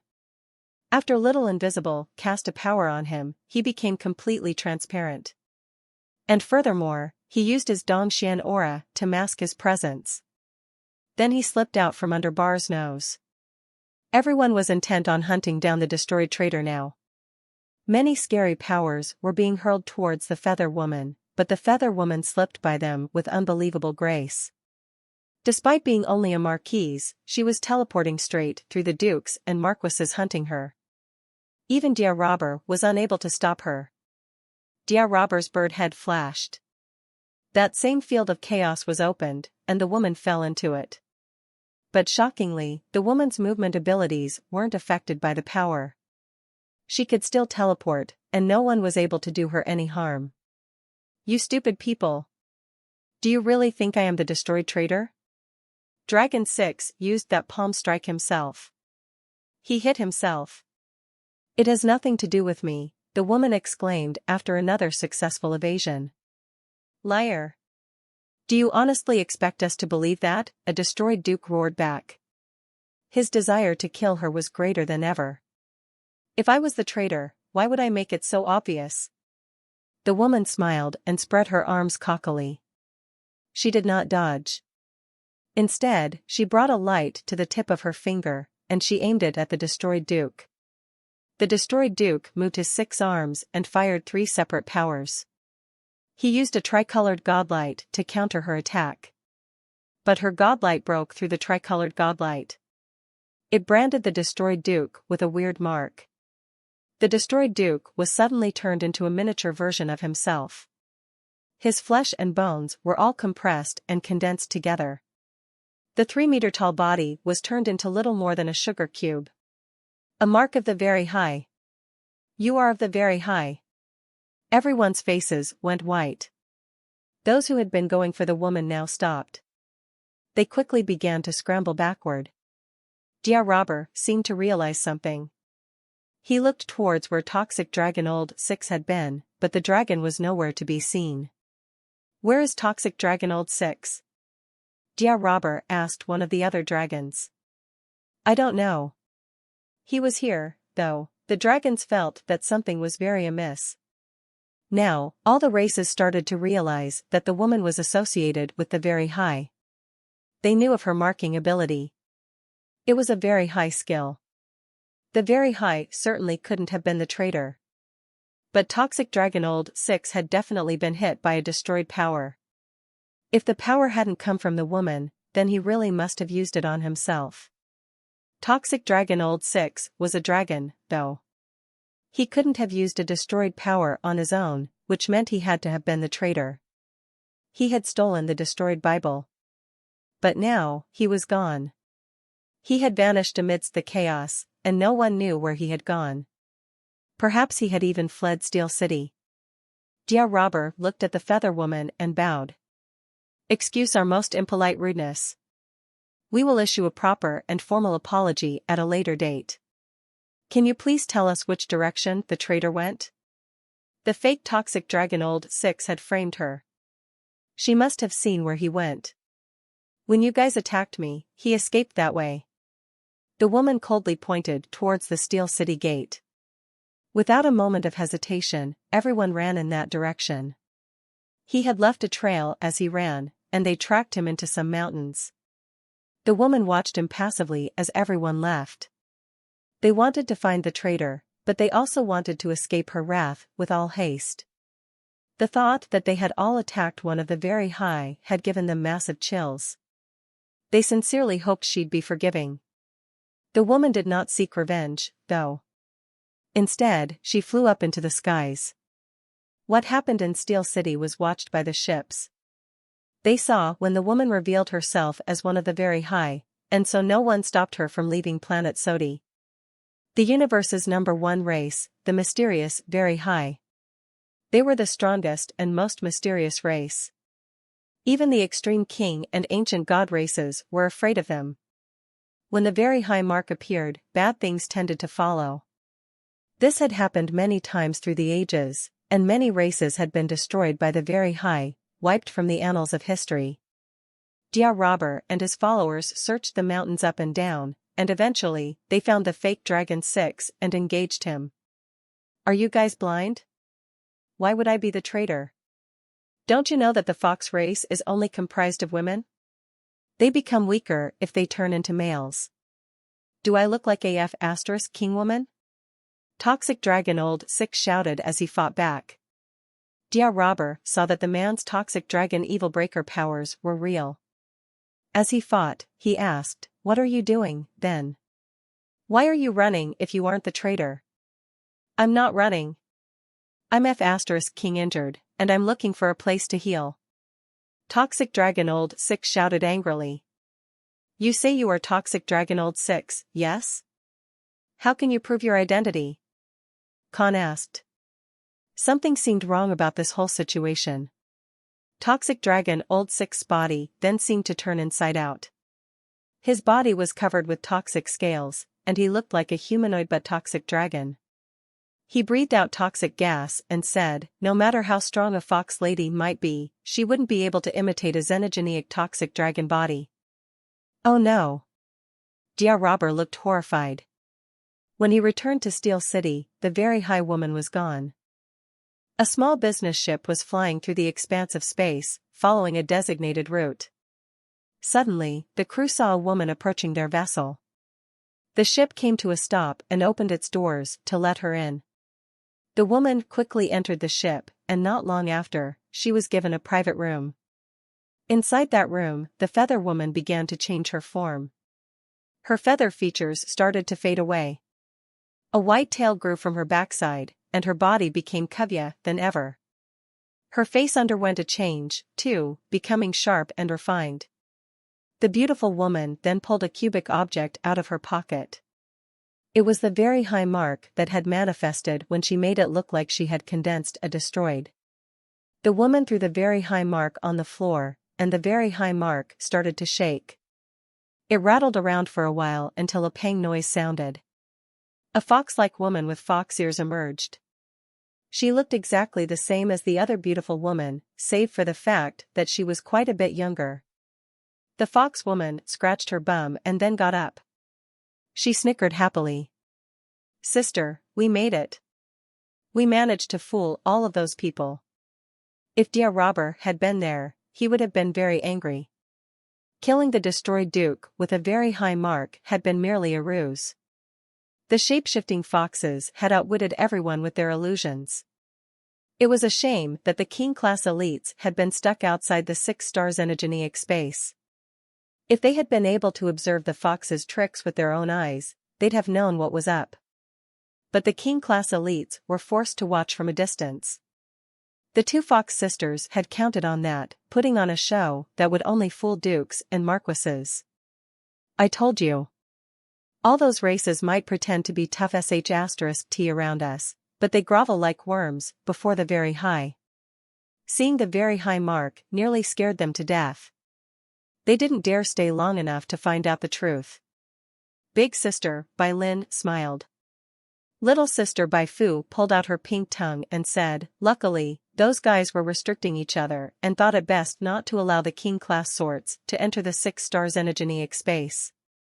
Had this not been the case, we wouldn't have been able to fool them. So, what do we do next? Let's become IPO. We can head to planet IPO, then visit the dragon after that. Bai Lin trailed off and her eyes widened. There was a punch headed for them. It shot their way like a laser, destroying the ship in the process. White light covered the two sisters as they escaped from the ship. A proud-looking woman hovered in space near the wreckage, looking at them coldly. When the Fox sisters saw the woman, they looked even more frightened. It was the powerful woman they had seen inside the Steel City restaurant. They had never expected that the woman would manage to escape the locked-down planet, pursue them, and catch up with them before they got too far away from the system. Give me the destroyed Bible, the woman said flatly, staring at the sisters. I don't have a clue what you are talking about. How could we have the destroyed Bible? Bai Lin laughed. The woman's expression did not change. She just remained where she was, staring at them. Slowly, she said, you and Toxic Dragon Old 6 performed well. But now I've caught you, and I won't allow you to deliver the destroyed Bible to the dragon. I will give you one last chance to hand it over. That woman then raised her fist. An overbearing power began to gather around it. You are strong, but you are alone. There's no guarantee you can catch up with us either. Bai Lin frowned. Why don't you test that theory? The woman launched her fist right at Bai Lin. Bai Lin and Bai Fu moved, and their bodies seemed to disappear in the black of space. They soon realized that no matter how they attempted to evade that strike, they wouldn't be able to escape the punch. It was as if the woman's fist was coming from every direction at once. They were locked in. And while they could often survive dangerous situations by changing their race to hide in plain sight, that skill wouldn't help them in this situation. This punch wasn't something they could avoid. Pang! Bai Lin and Bai Fu amassed and combined their power to fight back against that incoming punch, but they both ended up being hit. They were launched through space, with trails of blood drifting away from them.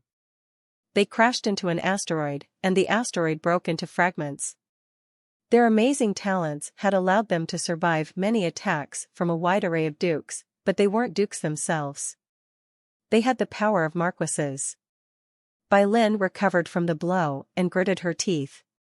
Her chest began to flicker with a formation of black light. The black light swept down to her fist, and she flashed forward to punch the enigmatic woman. If the destroyed had been there, they would have identified the black light as a power of the destroyed Bible. No one could have guessed how Bai Lin was using her shapeshifting to cast the destroyed Bible's power, though. Pang! Despite the power of her attack, Bai Lin was sent flying away again. She curled slightly in pain after using the Bible, and her expression seemed stunned. Is this? Did you just throw an extreme king punch?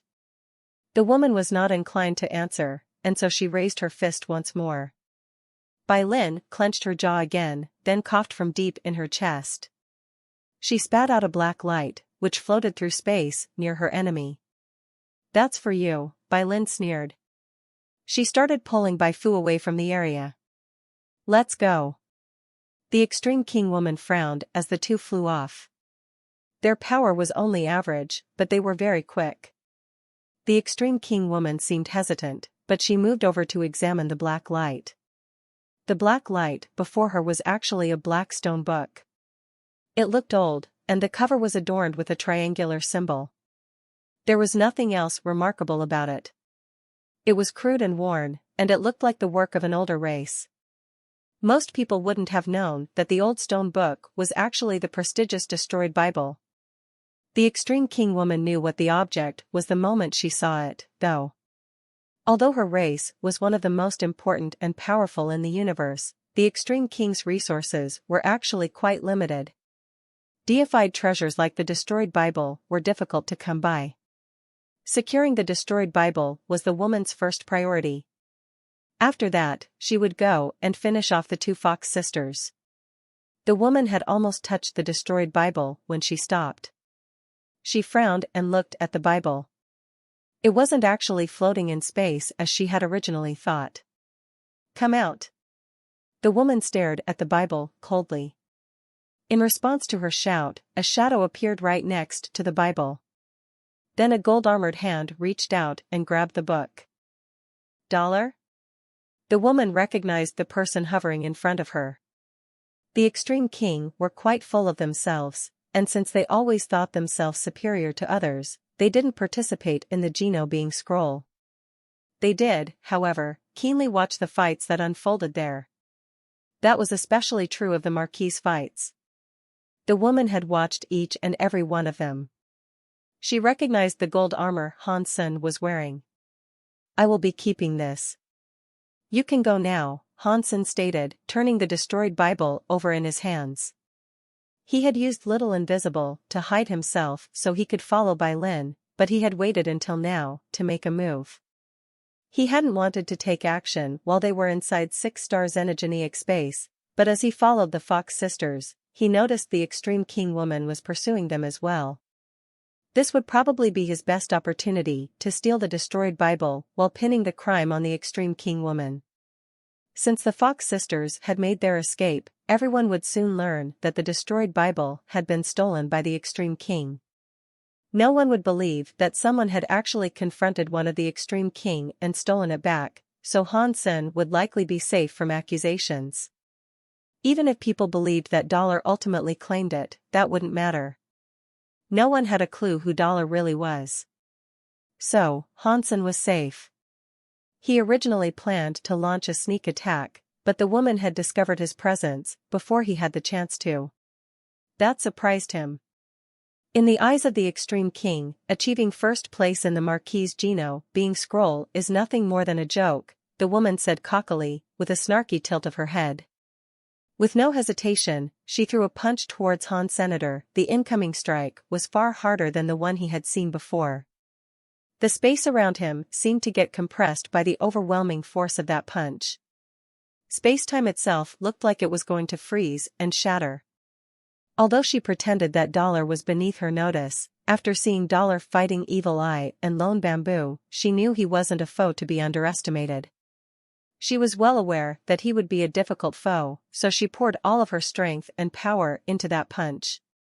Seeing the woman's punch coming for him, Hansen used Super Spank with his left hand.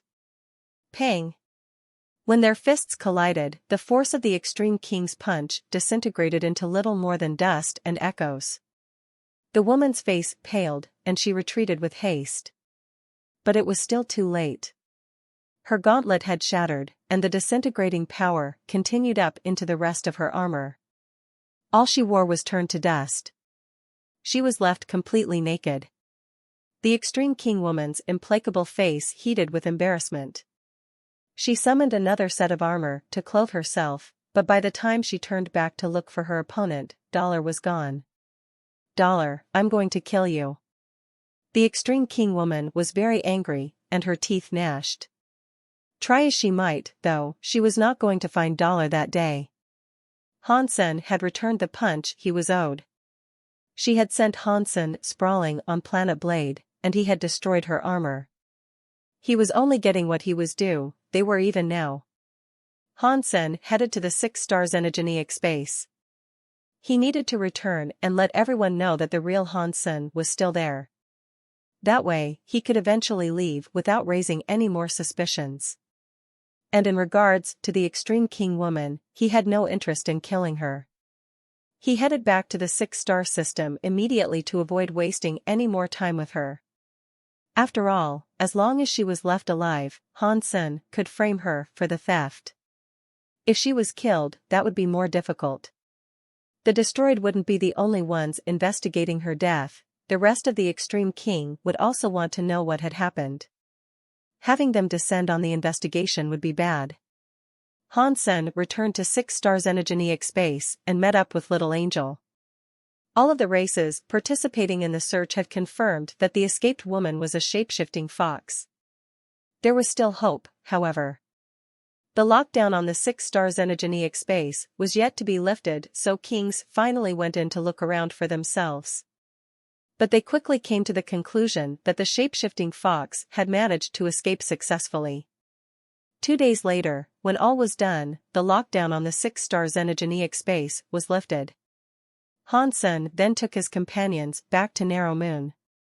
In the base on planet Eclipse, in a secret room, Han Sen happily ran his finger along the spine of the destroyed Bible. A deified treasure. That was a pretty good gain. After a while, though, Han Sen's joy turned to frustration. No matter what he tried, he couldn't unlock the Bible or make use of its power. Han Sen combined his light and dark powers, but even so, he made no progress in casting the powers of the Bible. Han Sen couldn't even open the D*Ned book or get a glimpse of its contents. Han Sen tried a myriad of different elements, but nothing seemed to work. So, Han Sen used his Dongxian aura and Purple Eye Butterfly to inspect the Bible. After a time of careful observation, Han Sen noticed that it was actually created through a combination of light, dark, and chaos powers. Genes are insufficient, cannot absorb deified gene. Han Sen kept hearing that announcement, telling him he was unable to absorb it. The destroyed Bible was a deified xenogenic gene, so he couldn't absorb it since he was still just a marquise. It was the same as with the sun gold bird. I can't eat it, and neither can I make use of it. It's useless in my hands even though it is deified. Unless I make it up to the class of deified, it can only be cast with light, dark, and chaos powers. Light and dark powers are already hard enough to simulate, and I can't simulate chaos powers at all. Unless I learn all 3 and combine them well, I won't be able to tap into its power. After thinking about it for a while, Han Sen decided to give it up. Han Menger pushed open the secret door and stuck her head in, then pointed at the book. Father, can I have this book? You want to have a look? Han Sen turned to Han Menger with some surprise. She had never asked for anything before. Han Menger nodded. She looked at the destroyed Bible and said, "That book seems to resonate with a power that is familiar to me somehow." Han Sen handed Han Menger the destroyed Bible and thought to himself, "It is possible, I suppose. Menger's blood is complicated. But I do remember the sacred leader possessing a light power. Her mother had the power of death, and my blood." As Han Sen mulled all of this over, Han Menger took the destroyed Bible. The book had shown no response while Han Sen held it, but it suddenly caught fire when she touched it. Flames wreathed the stone book, then spread to consume Han Menger's entire body. 3 different lights began to shine from the stone book's triangle. The white was light power, the black was dark power, and the gray was clearly chaos power. Each color correlated with a specific element. The 3 lights of the triangle merged to become a swirling gray color. When you looked at the symbol from one side, the gray color shifted to black, and if you looked from the other side, the gray turned white. The triangle seemed to pulse with that mystic gray. The color stained Han Menger's power gray, as well. Han Sen could sense a frightening presence radiating from the power, and it seemed as if all that energy was going to explode. Han Menger held the Bible comfortably in one hand, as if she hadn't noticed any of the power surging around her. Her other hand flicked through the Bible's pages. From what Han Sen could see, there were many images and sections of text within. It was like he was watching a 3D movie flicker past on the pages. Although Han Sen couldn't open the book himself, he had no trouble seeing the book's content now that someone else had opened it. The images were so impressive that they made Han Sen feel like he was watching a supernova. The universe began, the universe was destroyed. Life was started, life was ended. Born from the destroyed. Live for the destroyed. Survival is the destroyed. Hansen examined the first line of the destroyed Bible. The destroyed Bible was a deified treasure, a holy book of the destroyed race. It recorded the practices of their Alpha's geno-arts, his experiences, and the understandings he had come to throughout his entire lifetime. As Hansen read the destroyed Bible, it was like he could hear the destroyed Alpha explaining geno-arts. He could see the true meaning of it all. Hansen was delighted. Destroyed geno-arts required the user to possess all three powers, but Hansen did not have chaos power. Because of this, he lacked the ability to cast destroyed powers. But the destroyed Alpha's explanations clarified a whole host of things and filled Hansen with inspiration. He was able to understand Break 6 skies much more deeply because of it. The destroyed were a part of the Break skies, and they even claimed to be the royalty of that ancient race. No matter what the case might have been, the geno-arts the destroyed Alpha left behind had a connection with Break 6 skies. The things Hansen had learned from the destroyed geno-arts gave him a vat of additional knowledge that he could apply to Break 6 skies. Hansen had been stuck in the first tier of Break 6 skies. Now he was able to understand more. Proficiency with the geno-art allowed access to the second tier. And as he learned more, he would be able to keep climbing. Break 6 skies was not a technique that could be practiced to gain greater strength. It forced a student to teach themselves to utilize their powers more effectively. However, progressing with the art required a lot of understanding and knowledge. As he studied Break 6 skies, Hansen sometimes felt like an ancient swordsman trying to understand how bombs were made.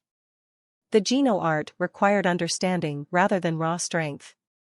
If a student understood how the geno-art's powers worked, then they could control the power and unleash its full potential.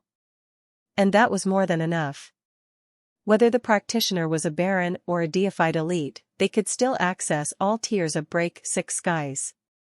The level of power output would be the only difference between the skill being used by someone weak and someone strong. The techniques themselves would remain unchanged. Low-level nobles did not really understand that power, though. It was difficult for them to make use of Break 6 skies.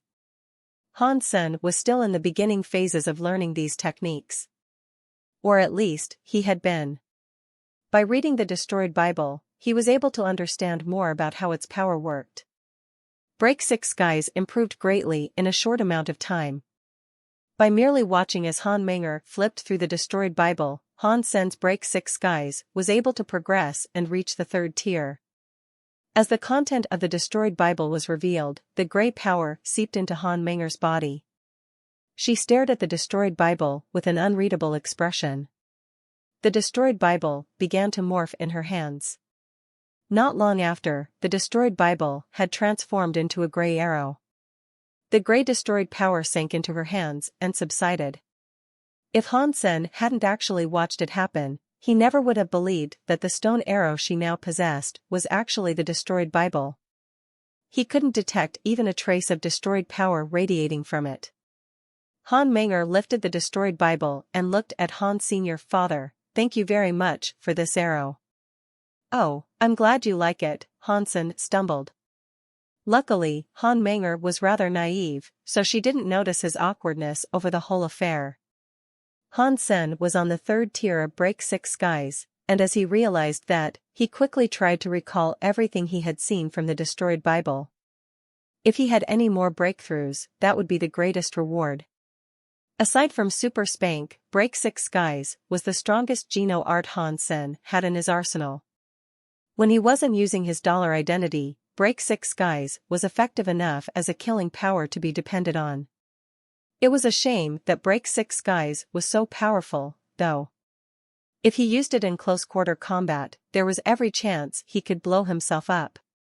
It was fortunate that Spell provided him with 3 different weapons. Their range meant that they were the perfect tools to pair with Break 6 skies. "Menger, stay with me for a little while. I have a geno-art I would like to teach you." If Hansen could teach her break 6 skies, then she could have those destructive powers as well. Although many problems could not be solved through violence, they still needed to be able to unleash violence and overwhelm any force that happened to be aimed at them. So, Hansen spent some time teaching his daughter. When he was done, he went to Cold Palace to accept the benefits of being the guardian. Jadeskin leveled up quickly. It would definitely reach Duke in 2 years. It was difficult to level up any Geno art from Marquise to Duke. Even if there was an abundance of resources available, it would still take a while. Higher races could usually become dukes within the space of years. If a race was of poor quality, though, they could end up taking an entire century. Hansen was only progressing so quickly because he could absorb the deified toad's force of ice. Such an opportunity was extremely rare. Hansen wasn't too worried about his jade skin, but he was concerned about how things would go with the story of genes. There were no special resources for him to consume, so all he could do was slowly practice it by himself. And despite his efforts, he couldn't feel the story of genes improving. Hansen paid attention to what happened after the destroyed Bible incident. And just as he thought, the searching races eventually found those shape-shifting foxes and confirmed that the destroyed Bible had been taken by one of the Extreme King. After learning that, no one dared to continue the investigation. Even the destroyed weren't brave enough to ask the Extreme King for the Bible. Hansen thought there might be some trouble, but the entire matter just came to an end. It was as if the destroyed came to terms with the loss of their deified artifact, and that was that. It looks like I underestimated the effect the Extreme King have on people. They don't even dare bark. Hansen rolled his eyes. It looked like that unlucky Extreme King woman had become the perfect scapegoat for the affair.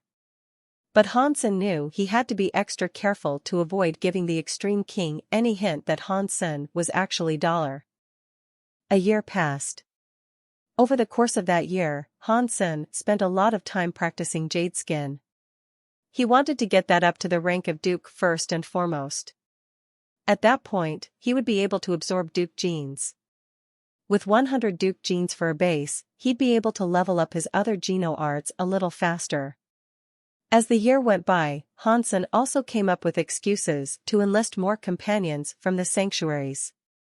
From the humans, he brought over Ningyu, Lin Feng, Tang Zhenliu, Qin Xian, Huang Fujing, Ji Qing, and Han Yen. There were also many super creatures and spirits that made the jump. Planet Eclipse did not have much in the way of high-class resources, but there were many xenogeneics. After he brought people to the Geno universe, raising them to Marquise was fairly easy. Everyone's super god body was different, so Hansen's personal experience might not translate well to each of them. They all had to discover their own paths. Hansen only gave them the opportunity to do so. Hansen brought such large numbers of people because he knew how powerful the many races were. There was a multitude of powerful forces in the Geno universe. Groups such as Sky Palace, the Dragon, and the Destroyed were not to be taken lightly. They were all very strong factions. Even the deified Kong Fei had to pay a high price to knock the Feathers down a few pegs, and they weren't even in the top 100. The Feathers didn't have anyone deified either. Hansen would require as many elites as he could enlist if he wished to light his own lantern in the future. There was no doubting their loyalties either. In the Alliance, they were all allies. And Hansen knew them personally. Even the spirits and creatures he brought over wouldn't want to sell out humans. Even so, Hansen took a few precautionary measures so that, in the event someone actually did try to betray him, he could deal with the situation quickly. Hansen's sister Han Yen was very talented. She was like Hansen in many ways, but the development of her powers was still quite different. That was because she practiced with the falsified Sky Sutra and the Azura Sutra. She was on a different path than he was. Hansen knew her super god body was called King Release Sky. It was different from Hansen's own super king spirit body. Not many people had the same super god body as each other. People practiced differently than one another based on their super god bodies. Some of the differences were obvious, and some might take years to be revealed. Super god bodies were usually secret, though. And Hansen only asked Han Yen about hers because she was his sister. He hadn't asked for the names or details of anyone else's body. Every human he brought over was a genius of their race, though. With their super god bodies, their talents wouldn't be far off those of the higher races. That meant they would gain rank quickly. With the resources available on planet Eclipse, many of the people he had brought over managed to reach the rank of Earl within that single year. Aside from Ji Qing and Han Yen, the others were keen to explore and see more of what lay beyond that entry point to the Geno universe.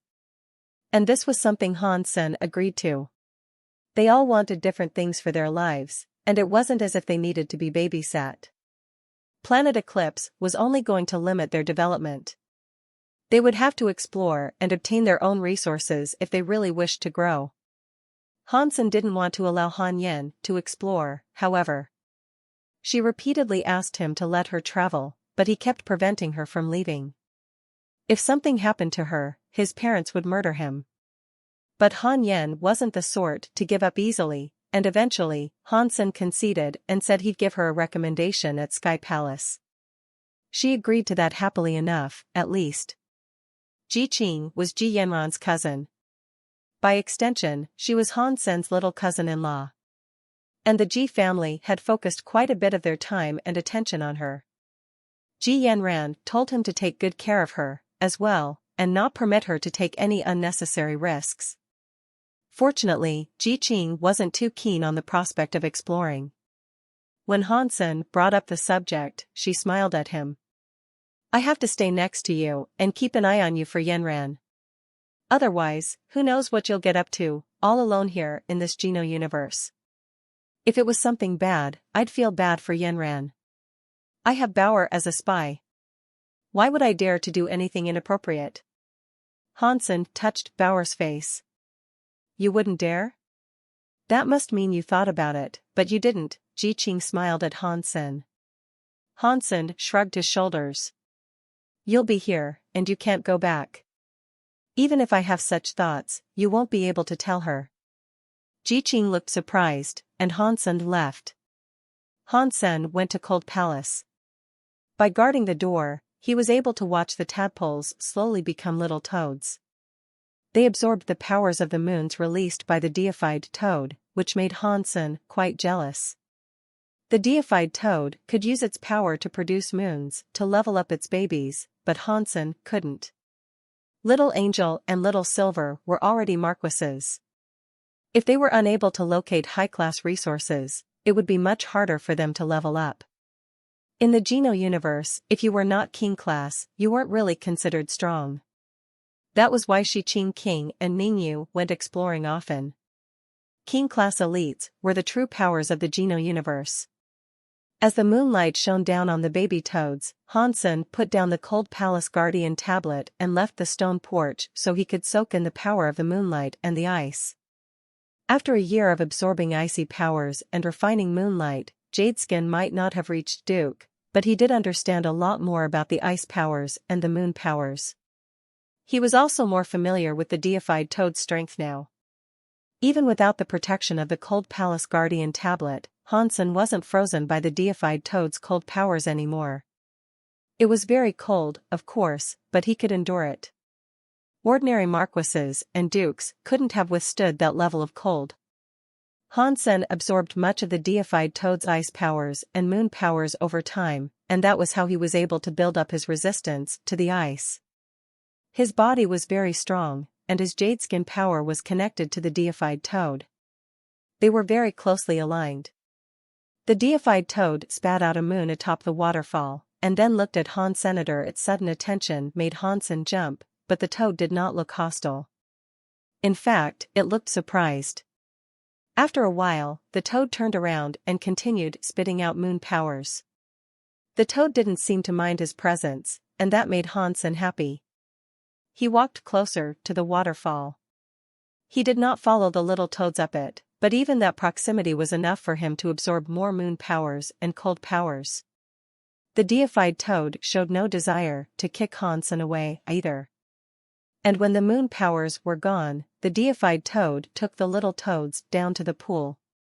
The little toads left the water and went up the banks, and then they all proceeded to enter the cave in the side of the stone house. They saw Hansen standing off to the side. Perhaps it was because he did not have the guardian tablet, but the little toads sensed him and approached him. The little toads gathered around him, and they seemed to think he was one of them. The thought made Hansen's heart sink, though, and he found himself thinking, "I'm not some dirty toad." After that day, Hansen continued coming back to absorb cold and moon powers twice every month. He didn't need the Cold Palace Guardian tablet anymore, and the big toad allowed him to follow the toad family to the waterfall. He was able to absorb the moon powers right next to the deified toad. Hansen's jade skin grew stronger far faster.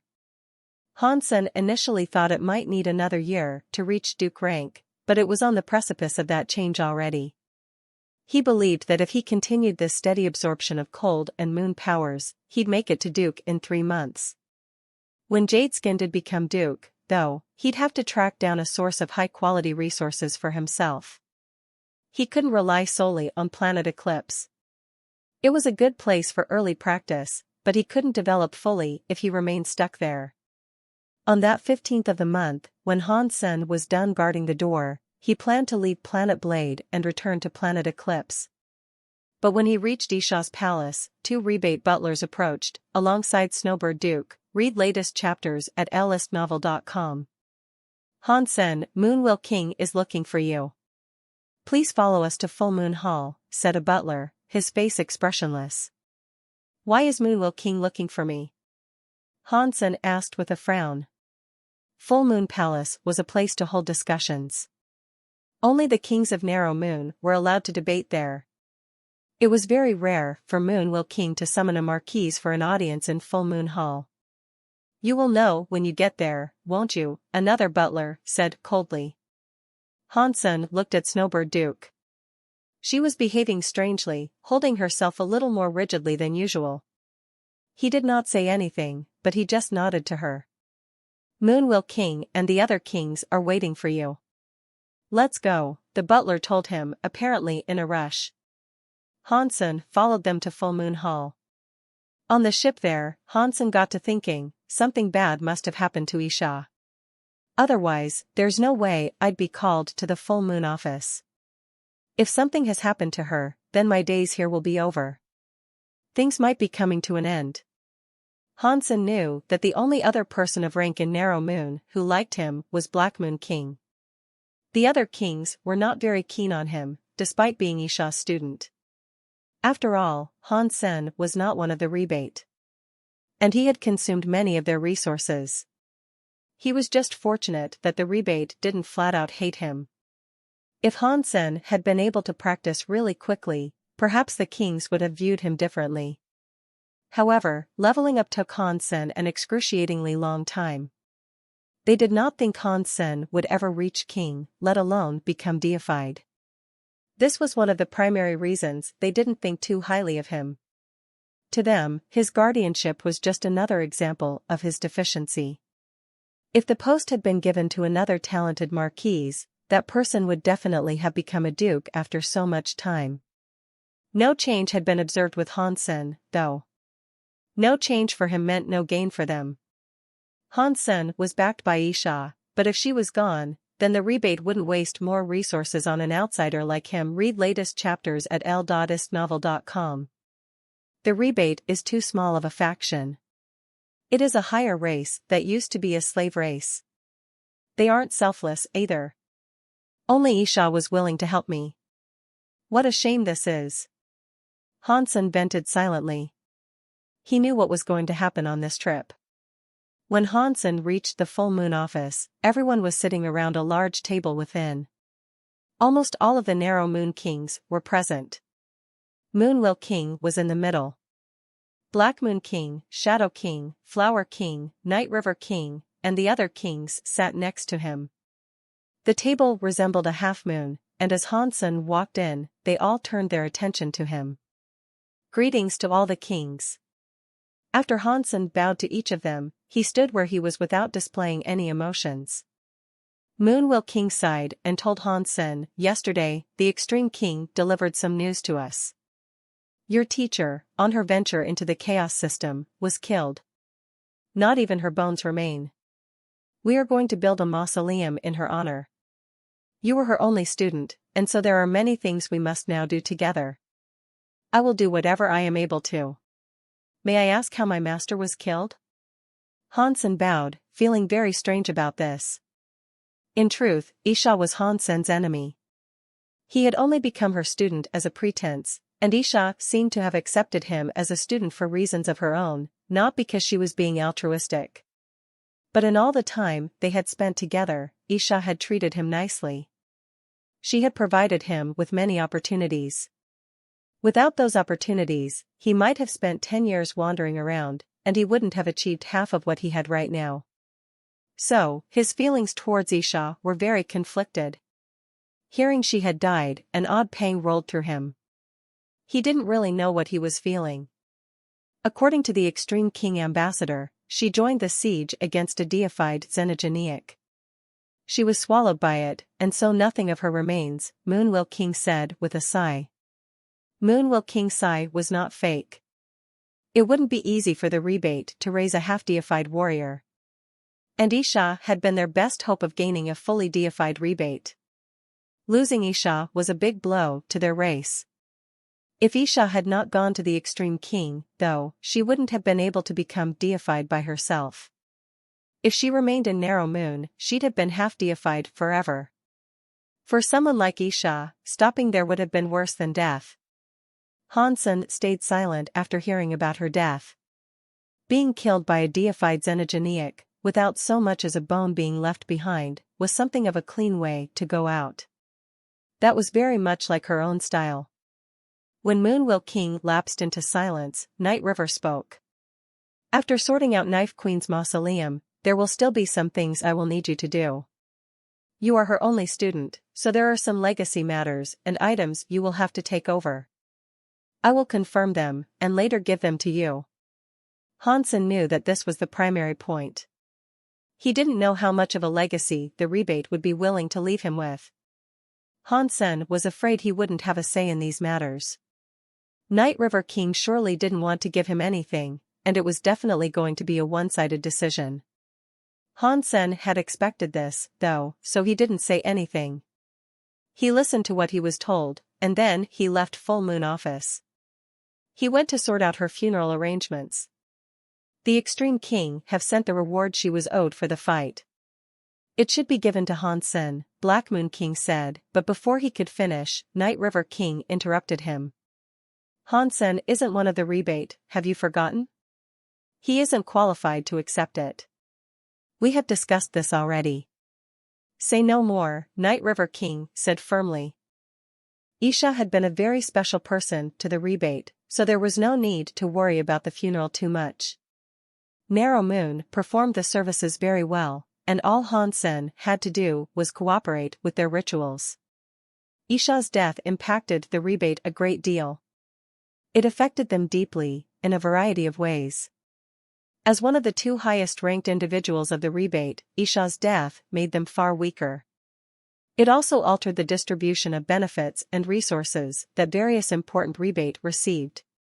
Due to these changes, the biggest negative ended up impacting Isha's student Hansen. When Hansen went to Night River King to confirm what of Isha's legacy would be left to him, he found himself frowning continually. Night River King provided Hansen with a list, and there were very few items on that roster with any actual value. Furthermore, Isha's home planet of Planet Blade was taken by the elders. Hansen was only allowed to claim Isha's personal items and belongings. Having expected this treatment, though, Hansen was prepared to accept the verdict in silence. Now that Isha was gone, Hansen was back to being a proper outsider, and the rebate wouldn't be willing to give anything of theirs to someone like him. Knife was the Cold Palace guardian, but you replaced her. And now that she is dead, it is down to us to select a new guardian for Cold Palace. A real one. Thanks for your help in the meantime, but you can now give us back the tablet. And this is the list featuring all her legacy items you may claim.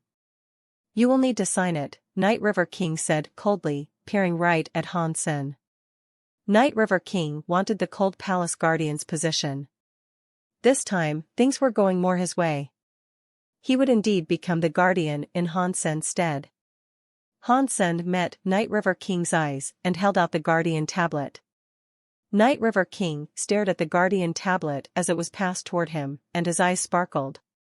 The Geno art he practiced was aligned quite well with the boons that the deified toad could impart. He'd be able to use the ice and moon powers of the deified toad to become half-deified in only a few centuries. I can give you the tablet, and I will sign the form as you asked, but I have one request to make. Han Sen did not pass the tablet to Night River King just yet. As he spoke, he held it tightly. This is a decision from the Full Moon office. You aren't out shopping, kid. You can't haggle with me for a better deal, Night River King said emotionlessly. Han Sen ignored Night River King's jab, and while fiddling with the tablet, he said, Planet Blade is where my master used to live. I hope I will be able to visit Planet Blade during the times that I miss her. I would like permission to access Planet Blade whenever I fancy. I cannot permit this. Planet Blade belongs to the elders, and this is known to the public of Narrow Moon. People cannot just go there willy-nilly. Not even I can go there without proper permission, Night River King said seriously. Night River King certainly could have provided Han Sen access to the planet, but he didn't want to help Han Sen in any way. Han Sen did not speak. He merely continued to play with the tablet. He didn't sign the paper, either. All he did was smile at Night River King. Night River King frowned and retreated into thought for a moment. Okay, fine. I will help. I will go and talk to the elders on your behalf, and I will see if I can get you permission. I don't need you to talk. I need you to add that permission onto this list. Han Sen stared at Night River King icily as he spoke. That is impossible. Don't push me too far now, Night River King growled. Without that permission added to this list, you can find someone else to sign it. But you won't see my name on it, Han Sen said simply. Night River King looked gloomy, but he didn't look mad just yet. He turned to Han Sen and said, You can only enter Planet Blade. You cannot touch anything there, then. Night River King didn't want to cause any trouble for himself. After all, he and the elders had already taken many things that, by all rights, should have now belonged to Han Senator. If Han Sen didn't sign the agreement, that unfairness would get way too much exposure. I only miss her. I do not want to take anything from there, Han Sen said. Night River King amended the list for Han Sen without saying a word. He provided Han Sen with permission to access Planet Blade freely. When he was finished, Han Sen signed it. He confirmed his acceptance of the measly legacy, and then he passed the tablet to Night River King. Han Sen didn't look at the list. Night River King would only have given him whatever the rebate were willing to part with. They had taken everything they wanted, and they had left what they didn't. There was no point in looking at the stuff. Seeing Han Sen packing up Isha's things, Night River King laughed inside and thought to himself, what is the point to get permission to go to Planet Blade? You will never receive any more resources from the rebate. Han Sen took Isha's legacy items back to Planet Eclipse with him. He had gained many treasures, but not a single one of them was king class. The highest were 2 dupe treasures that weren't even useful to him. The other things were worth nothing, and they would not benefit him in the least either. Is that all she possessed as a half-deified being? Han Sen laughed darkly. He thought the whole of Narrow Moon must have looted Isha's warehouse already. They had only left him with the meaningless scrap. Even so, there was nothing Han Sen could do about it. The only person that could back him up was gone, so there was no way he'd ever get his hands on those things. Isha seemed to have known that, though. And that was why she told Han Sen to let go. I will let go, only if I should. But I will not let go of anything that belongs to me by right. Han Sen smiled. Hansen put the items in storage in his warehouse on planet Eclipse. He took out the few useful items, some of which were things Isha always made use of. Isha's death had crushed the rebate, but people like Night River King had benefited a great deal from her passing. They were probably happy about what had happened. "Brother-in-law, are we staying here in Narrow Moon?" Jiqing asked Hansen. "Of course we are. Planet Eclipse has a fair amount of resources, and if we were to leave, we'd be allowing others to benefit." Hansen smiled. "But Night River King and the others keep trying to undermine you. The coming days on Planet Eclipse won't go well for you," Jiqing said. "It is hard to say who will have a difficult time and who will not," Hansen murmured, squinting his eyes in thought. Hansen did not plan on leaving Narrow Moon. He didn't like the idea of being kicked out, he'd leave on his own terms. The 15th day of the month rolled around, and Night River King went to Cold Palace for the first time since accepting the position of Cold Palace Guardian. He merrily trekked up to the stone house and settled himself on the porch as the Cold Palace Guardian. "With this Cold Palace Guardian position, I might become half-deified in a mere 2 centuries. I will be able to replace Knife in Narrow Moon." Night River King grinned at the thought. He held the Cold Palace Guardian tablet so tightly that his hands began to shake. He had waited for this opportunity for so long. Time passed and midnight came. Night River King looked at the stone door, waiting for the deified toad to emerge. Suddenly, Night River King saw a shadow walking across the mountain. He was shocked. Planet Blade was taken, so no one should have been wandering around. And on top of that, it was a restricted area. Night River King quickly recognized that shadow. He frowned and said, "What is Hansen doing here?" Hansen had journeyed over the range of mountains to arrive near Cold Palace. He looked at the time and found that he still had 5 minutes to go. This was perfect. "Hansen, what are you doing? You are not the Cold Palace Guardian anymore. Don't you know that this place is restricted?" Night River King shouted at Hansen. Hansen smiled and said, "Night River King, are you too old to remember things correctly? Don't you remember that I was given permission to access any location on Planet Blade? You allowed this yourself." Night River King looked glum at first, but then he laughed. He looked up at Hansen with disdain and said, "This is why you wanted access to Planet Blade? That's fine. If you would like to watch me absorb moonlight, then feel free to watch. But don't blame me for not saving you when you freeze to death, because you don't have access to the tablet and its protection." Night River King believed Hansen must have had a death wish. He was only a marquise, after all. Not even Night River King would remain there without the tablet's protection. If the deified toad was some distance away from him, Night River King could fight back against the cold power it created with his own power. But he would absorb less moonlight in the process. Without the tablet, the deified toad wouldn't allow him close. And if he made the toad mad, he'd likely lose his life. Hansen wouldn't be there for long. Hansen wouldn't stay if the deified toad emerged. Night River King believed that Hansen was about to run off, but then, Hansen approached. He was in front of the stone house now, standing on the other side of the door. Hansen saw Night River King smile at him, and so he said, "Night River King, you are so weird. You could be a king, but instead, you have come to guard this door." Night River King's chuckle was brittle. "Yeah, well, one of us doesn't even have permission to guard the door." Night River King raised his head. "Don't say I haven't warned you. There is less than a minute to go until the Jade Toad comes out. If you don't run off now, it will be too late for you by the time it emerges. And I will be unable to save you." "Thank you very much for reminding me, but I'll go when I feel like it," Hansen responded flatly. Night River King hummed to himself and did not speak. He thought Hansen was there to play some sort of prank on him. Without the Guardian tablet, though, it was only a matter of time before the annoying Marquise gave up and left. Time ticked by, and the Jade Toad was on the verge of coming out. But even so, Hansen gave no sign of wanting to leave the area. Whatever happens next, you had it coming. If you die, you die.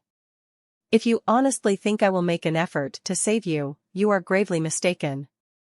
When Knife was still around, I wouldn't have allowed you to die in my proximity, but now that she's gone, Night River King's smile was full of teeth. Boom! The door of the stone house opened, and a gust of frosty air came out. It washed out like a tide, freezing the whole area around the house. It turned the basin of water into an iced-over lake. A green toad started to emerge from the stone cave. The waterfall and the river quickly froze as well. This is definitely a deified creature. Even the power surrounding it is so strong. The icy power it commands is shocking to witness, Night River King thought in awe. He turned to look at Han Senator. There was no way Hansen could repel the frosty air, so Night River King figured that he'd swiftly turn to ice. But when he looked, he found Hansen standing casually in his original position. His body was like jade, and he looked normal. It didn't seem as if he was freezing at all. Night River King stared, and he thought to himself, what is this? Although the frosty air is a passive effect that the toad gives off, not even a duke should be able to block it at this proximity. If I did not have the guardian tablet with me, even I would have to be careful at this range. Why is Hansen not freezing? As Night River King wondered this, the deified toad emerged. Its green eyes looked at Night River King. Even when it saw the tablet in his hands, the beast ignored him. It turned its head to look at Hansen. Night River King laughed. I don't know what you have done to keep your body from freezing, but the guardian tablet is an agreement between the Jade Toad and my race. Without the tablet, the Jade Toad won't stand for you being here. He will eat you. You were too cocky to come here, and you will now pay for this by dying. The Jade Toad looked at Hansen on the other side of the door, but it didn't do anything to him. It merely meandered onwards to the pool. Night River King wondered, has the Jade Toad not killed in so long that it is no longer interested in meat?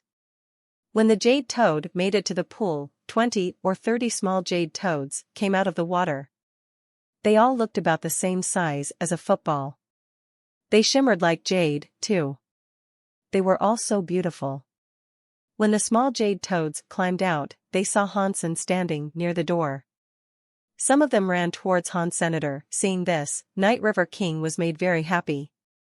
Good. Good. Good. Although these small Jade Toads haven't reached their adult strength, if they attack Hansen and he resists, he will be killed by the deified Jade Toad. Night River King grinned at the prospect. But the scene that followed made Night River King freeze. The small Jade Toads weren't coming to attack Han Senator. When they clambered around him, he crouched and started to pat their heads. Then, he picked up two. What the hell? Night River King couldn't think straight, and he was starting to look as cold as the ice itself. The Jade Toad was thought to be very cruel. Because the rebate had a deal with it, people with the guardian tablet were allowed near it. No one would dare come to where it lived without the tablet, though. The fact that the Jade Toad hadn't eaten Hansen had surprised Night River King. But seeing Hansen happily playing with the deified creature's young was bizarre. Night River King was starting to think that some sort of glamour had been placed on him. The small Jade Toads weren't following. The deified Jade Toad stopped and looked at Hansen. He dares to touch the small Jade Toads? The deified Jade Toad will surely be angry about this, Night River King thought desperately. But the deified Jade Toad only made a noise. It turned around and kept going up towards the frozen lake. Hansen was still holding one little Jade Toad, and he followed the crowd across the lake and up the waterfall. How? The deified toad is allowing an outsider to sit next to it? Night River King froze. His expression turned very foul. Hansen stood atop the waterfall, absorbing the moon and cold powers alongside the smaller Jade Toads. When Night River King saw this, his face hardened.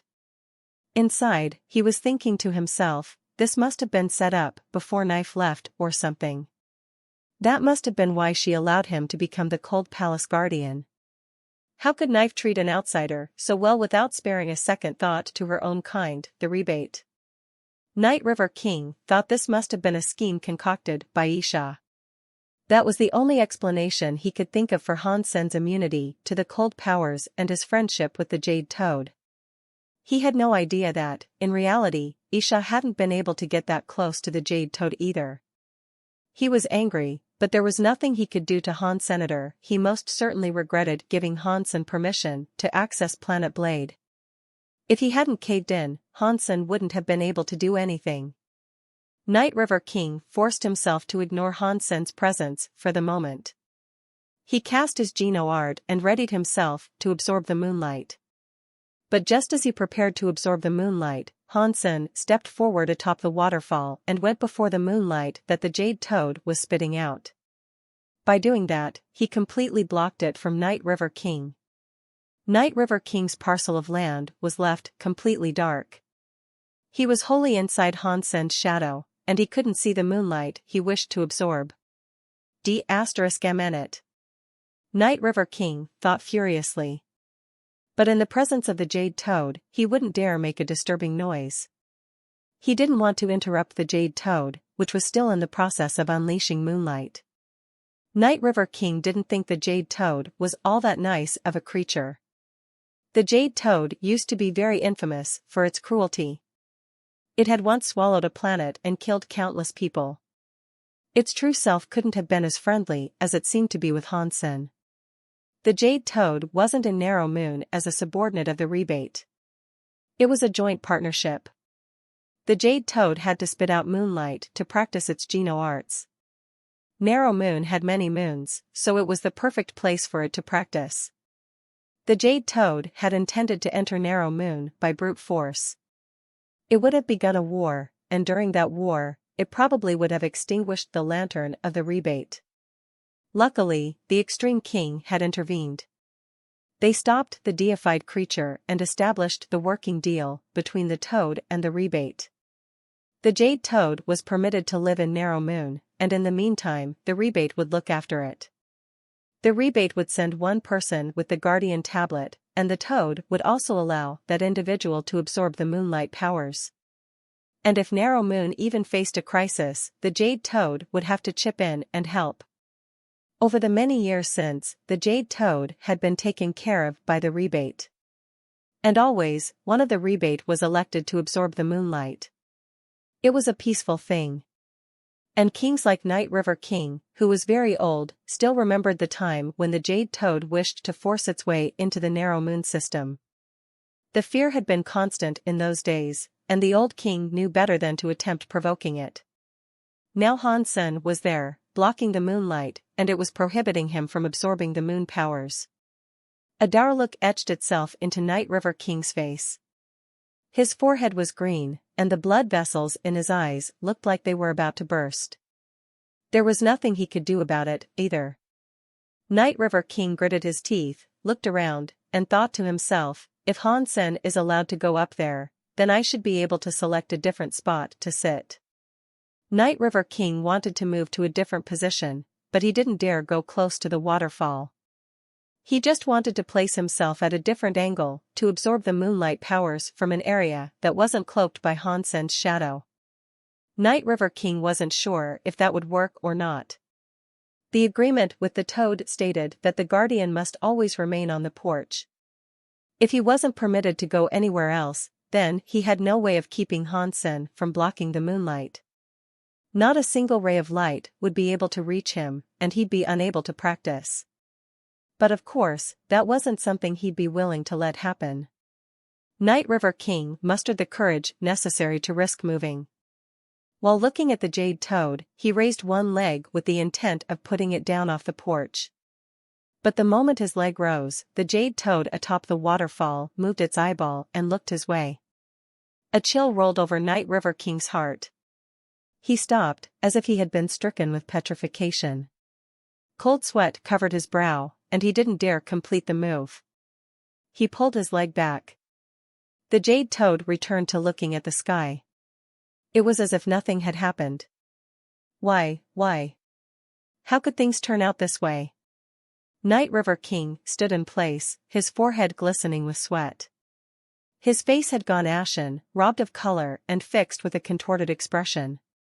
It had been a long struggle for him to gain the position of guardian, but now that he had finally achieved his goal, he was unable to see any of the moonlight the jade toad was spitting out. He could only sit there uselessly and enjoy the cool breeze, like a run-of-the-mill security guard. Hansen! Hansen! I will kill you, Night River King hissed.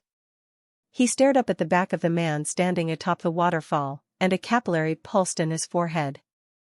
Of course, while the toad was still there, Night River King could only remain where he was.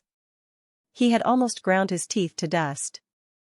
Hansen hadn't spared Night River King a single glance the entire time, though. He stood in front of the moonlight, absorbing as much of the power as he could, all alone. He knew Night River King despised him, but so what? If Hansen just gave up without fighting, that was exactly what would make Night River King happy. And it would only halt Hansen's progress in leveling up. Humanity was born to compete. Even from the time each individual was a sperm amongst billions of others, everything was a race. In a family, fighting siblings for resources was common. Fighting against classmates for opportunities, or fighting against your workmates for chances of advancement. Fighting off creatures for the claim of food. Fighting for the chance to be the one who would evolve first. If someone refused to fight, they'd never become better. They'd never reach the top. If Hansen had been afraid to fight, he wouldn't be traveling the road he was currently on. Instead of coming to the Geno universe, he'd have stayed at home to make babies. Anyone who crossed over to the Geno universe, whether they were Hansen or Ningyu, they all knew what they would face, a fight. They would do anything to proceed, and falling back wasn't an option. Night River King had cut off Hansen's resources. That meant he had put a stop to Hansen's chances of evolving. That was as bad as killing Hansen's parents. And that meant Hansen couldn't settle for peace with him. The moment Hansen accepted the legacy items, he knew right away that only one of them would end up hurting. Night River King stood on the stone porch, and he stared at the shadow falling from atop the waterfall. He wanted to kill Hansen, but he could only stand and watch as the man absorbed the moon power. Hansen looked so cold and proud. In his mind, he swore that if anyone fought against him for resources, they'd be the ones left chewing dust. The shadow was like a mountain's, and it left Night River King gasping. He really wanted to kill Hansen, and he began to scheme for a way in which he could make Hansen dead. The moonlight was bright, and Hansen still stood near the jade toad. He quietly absorbed all the moon and cold powers he could draw in. The jade toad was treating him well partially because he had proficiency in the practice of jade skin. After he absorbed the moon and cold power, his power and aura became closer to the jade toad's. That was why the jade toad was okay with him being there. But still, that wasn't enough for the jade toad to treat him so specially. The toad's kindness was mostly because of another important reason: Hansen had the title Son of Moon. Wherever Hansen went, the moon presented him with moonlight. The moonlight was very strong, and since the jade toad had to spit out moons to practice its own Geno arts, Hansen's presence benefited them all. It was good for the deified toad, and it was good for the smaller toads. So, the jade toad was happy to allow Hansen to do whatever he wished. Hansen knew that the toad's goodwill depended on his reciprocation. He was useful to the jade toad, and that was why he was being treated nicely. Otherwise, the deified Xenogeneic would have forced him to remain on the porch. Hansen didn't think he was prettier than others. Even if he was handsome, he didn't think the jade toad knew how to determine the beauty of humans for favoritism. Hansen only figured that out after sitting down and having a good think. Hansen had paid close attention to his relationship with the toad. Otherwise, he wouldn't have dared fight against Night River King for the moonlight, especially without having the tablet. It was just that the jade toad needed him, and Hansen had realized it. The toad wouldn't be angry because he didn't have the guardian tablet. When the reflection of the moon was on the water, Hansen's image seemed to grow crisper and clearer.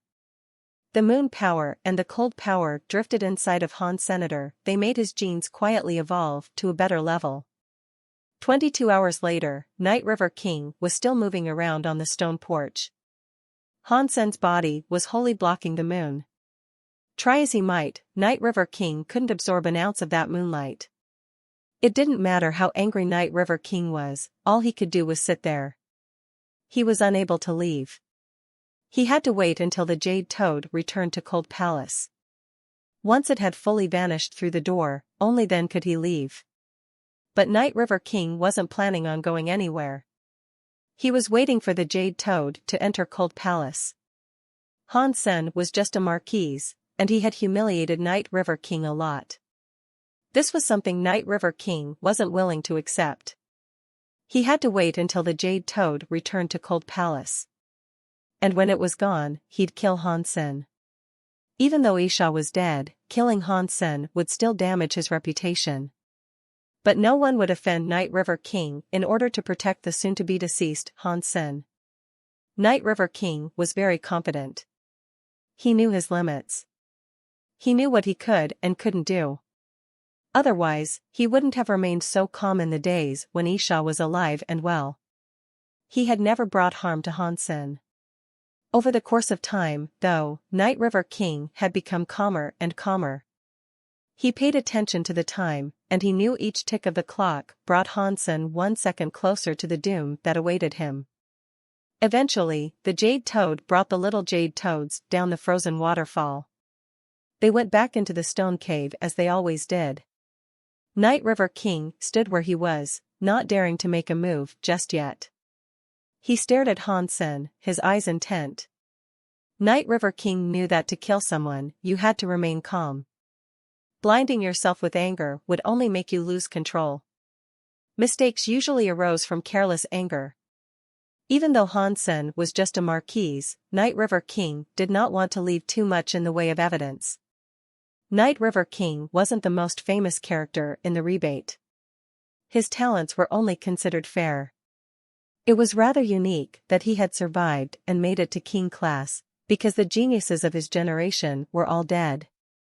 When the Jade Toads all retreated back into the stone cave, the stone door closed. Then, Night River King went over to Han Senator. He walked with a straight back, as calm as the water in a well. Hansen, you are still too young. You don't know your place, in that you don't know what you should do and what you shouldn't do, Night River King said as he approached Hansen.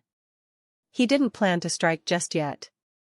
He just followed the path that would take him to Han Senator. His black robe waved in the breeze of the night. It wasn't as if he couldn't kill Han Senator, he just didn't want to do it there, in the event that what he did disturbed the Jade Toad. Although Night River King didn't think the Jade Toad would avenge Hansen's death, if he planned to kill Hansen, he'd have to kill him in one hit. He couldn't afford Hansen the chance of a getaway. He'd only have one shot. Oh, I don't? Then tell me, what is it that I should do? Hansen asked with a laugh. Wait. You have to endure the heaviness and strike in one fell swoop. A mature fighter would have this thought in mind when facing an enemy that is stronger than he, Night River King said coldly. A black ribbon began to swirl around his hands. It was like a snake that was coiling and slithering around a branch. You are right. Hansen nodded. He agreed with what he was told. Night River King laughed and said, Then it looks like you can still be saved. Let me give you one more opportunity. Leave now and never set foot on Planet Blade ever again.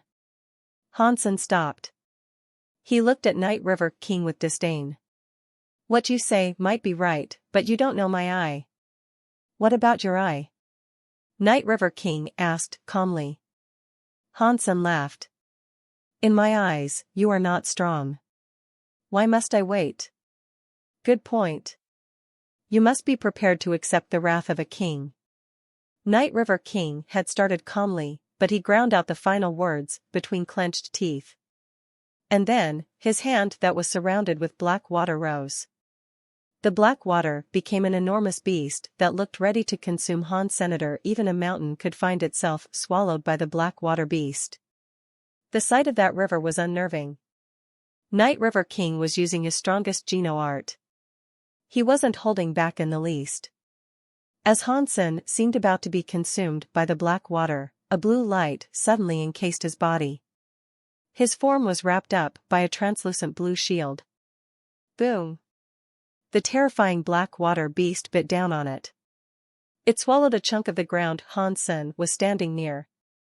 A hole was torn into the soil, as if the planet's surface was an apple. I know you have the power to block a king-class attack, but my Night River Beast God is different. Its power may not be the strongest out of king-class attacks, but it might very well be the longest-lasting. No matter how strong your treasure is, no one can withstand this attack if they are not of the same level as this strike.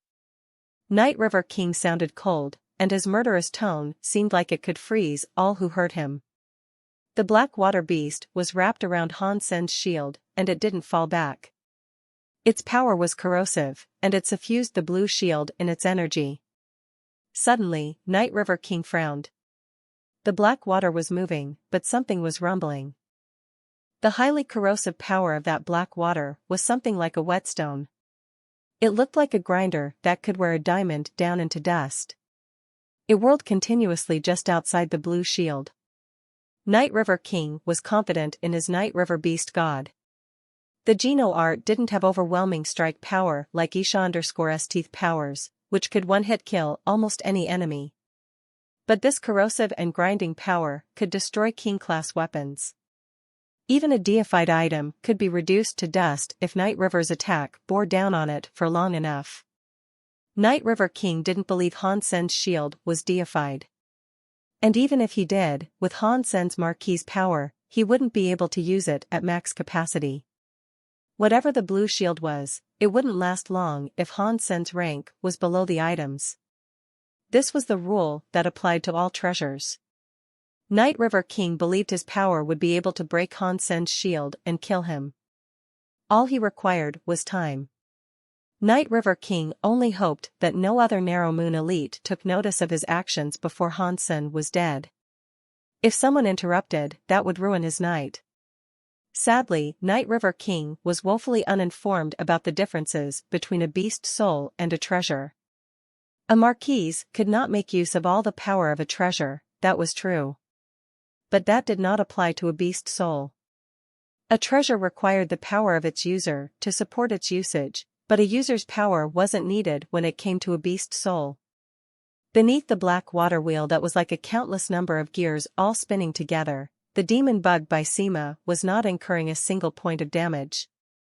The half-deified demon bug by Sema, when it shrank far enough to only shield one person, provided a defense that could only be defined as insane. No opponent could break through it unless they were half-deified themselves. Only dust could be scraped off its surface. To those with king-class power, its resilience was mind-boggling.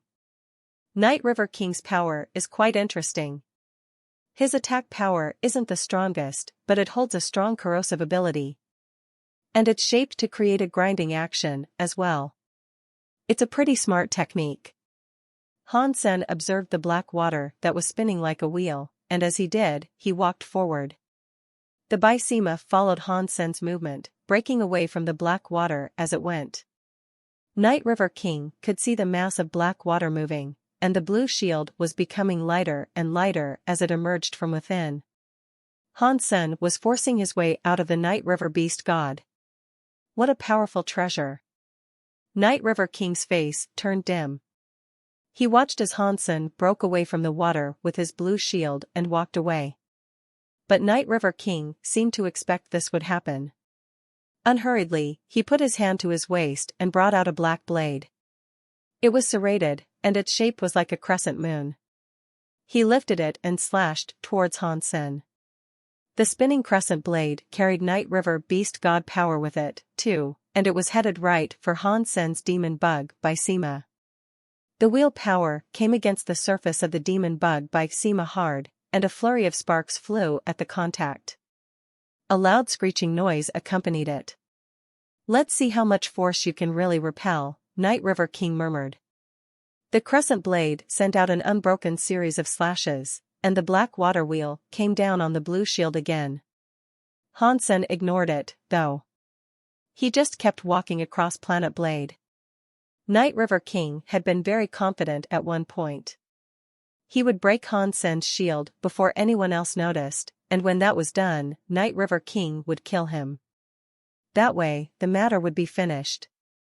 Even if it wasn't looked upon fondly, no one would bother raising an issue with Night River King's deed. Plus, Hansen wasn't one of the rebate. He was an outsider. If everybody hadn't agreed with this fact, then they wouldn't have agreed to split Isha's legacy items up amongst themselves. But the black water wheel that kept pounding the small blue shield was not proving effective. It was like a ferry wheel, grinding uselessly against the water. Night River King created many of those black water wheels. A lot of destructive power was now focused on the shield, but the blue shield's appearance hadn't changed. Hansen didn't seem exhausted either. It was as if he didn't have to use his own strength to keep the shield up. Impossible. No matter what the treasure is, it has to be feeding off his power. Night River King's face looked very gloomy. But still, he kept attacking the shield. And try as he might, nothing seemed to work. Many giant black water wheels hit the shield, making the shield look tiny beneath their mass and weight. After a countless number of them were used, the shield was still there. It was unfathomable, because that amount of corrosive power would have reduced the planet itself to space dust. But the shield still gave off the same blue light, unhindered and unharmed. Night River King was causing such a ruckus that it was only a matter of time before Moonwheel King and the others took notice. And they did. What is Night River King doing? Knife has only just passed away, and already he seeks to kill her only student. What would Night River King's own student feel? Moonwheel King looked grim. When Black Moon King saw this, he himself looked very dim. Then, he smiled and said, Night River King, you have abandoned your own honor and tried to kill a student. But look at you, you have failed. You are a complete and utter embarrassment. The few other kings of Narrow Moon, witnessing the situation, looked on with confused expressions. They were all well acquainted with Night River King's power. They knew he wasn't the strongest, but if he had time, he should have been able to grind down a king-class weapon. Hansen's blue shield was not even quivering beneath Night River King's unrelenting attack. The kings had never seen anything like it. What kind of treasure is that, though? It has that sort of defense even in the hands of a marquise, everyone wondered. Hansen stepped off the surface of Planet Blade. Night River King kept trying to kill him, but all his attempts were useless. He couldn't stop Hansen from proceeding. Rage and embarrassment warred across Night River King's face. Despite sacrificing his reputation in front of the other kings, he hadn't even managed to mess up Hansen's hair. Shame washed through him. Night River King roared to the sky, and more black water rose from him. His power exploded. His serrated crescent flashed towards Hansen, who was still rising from Planet Blade.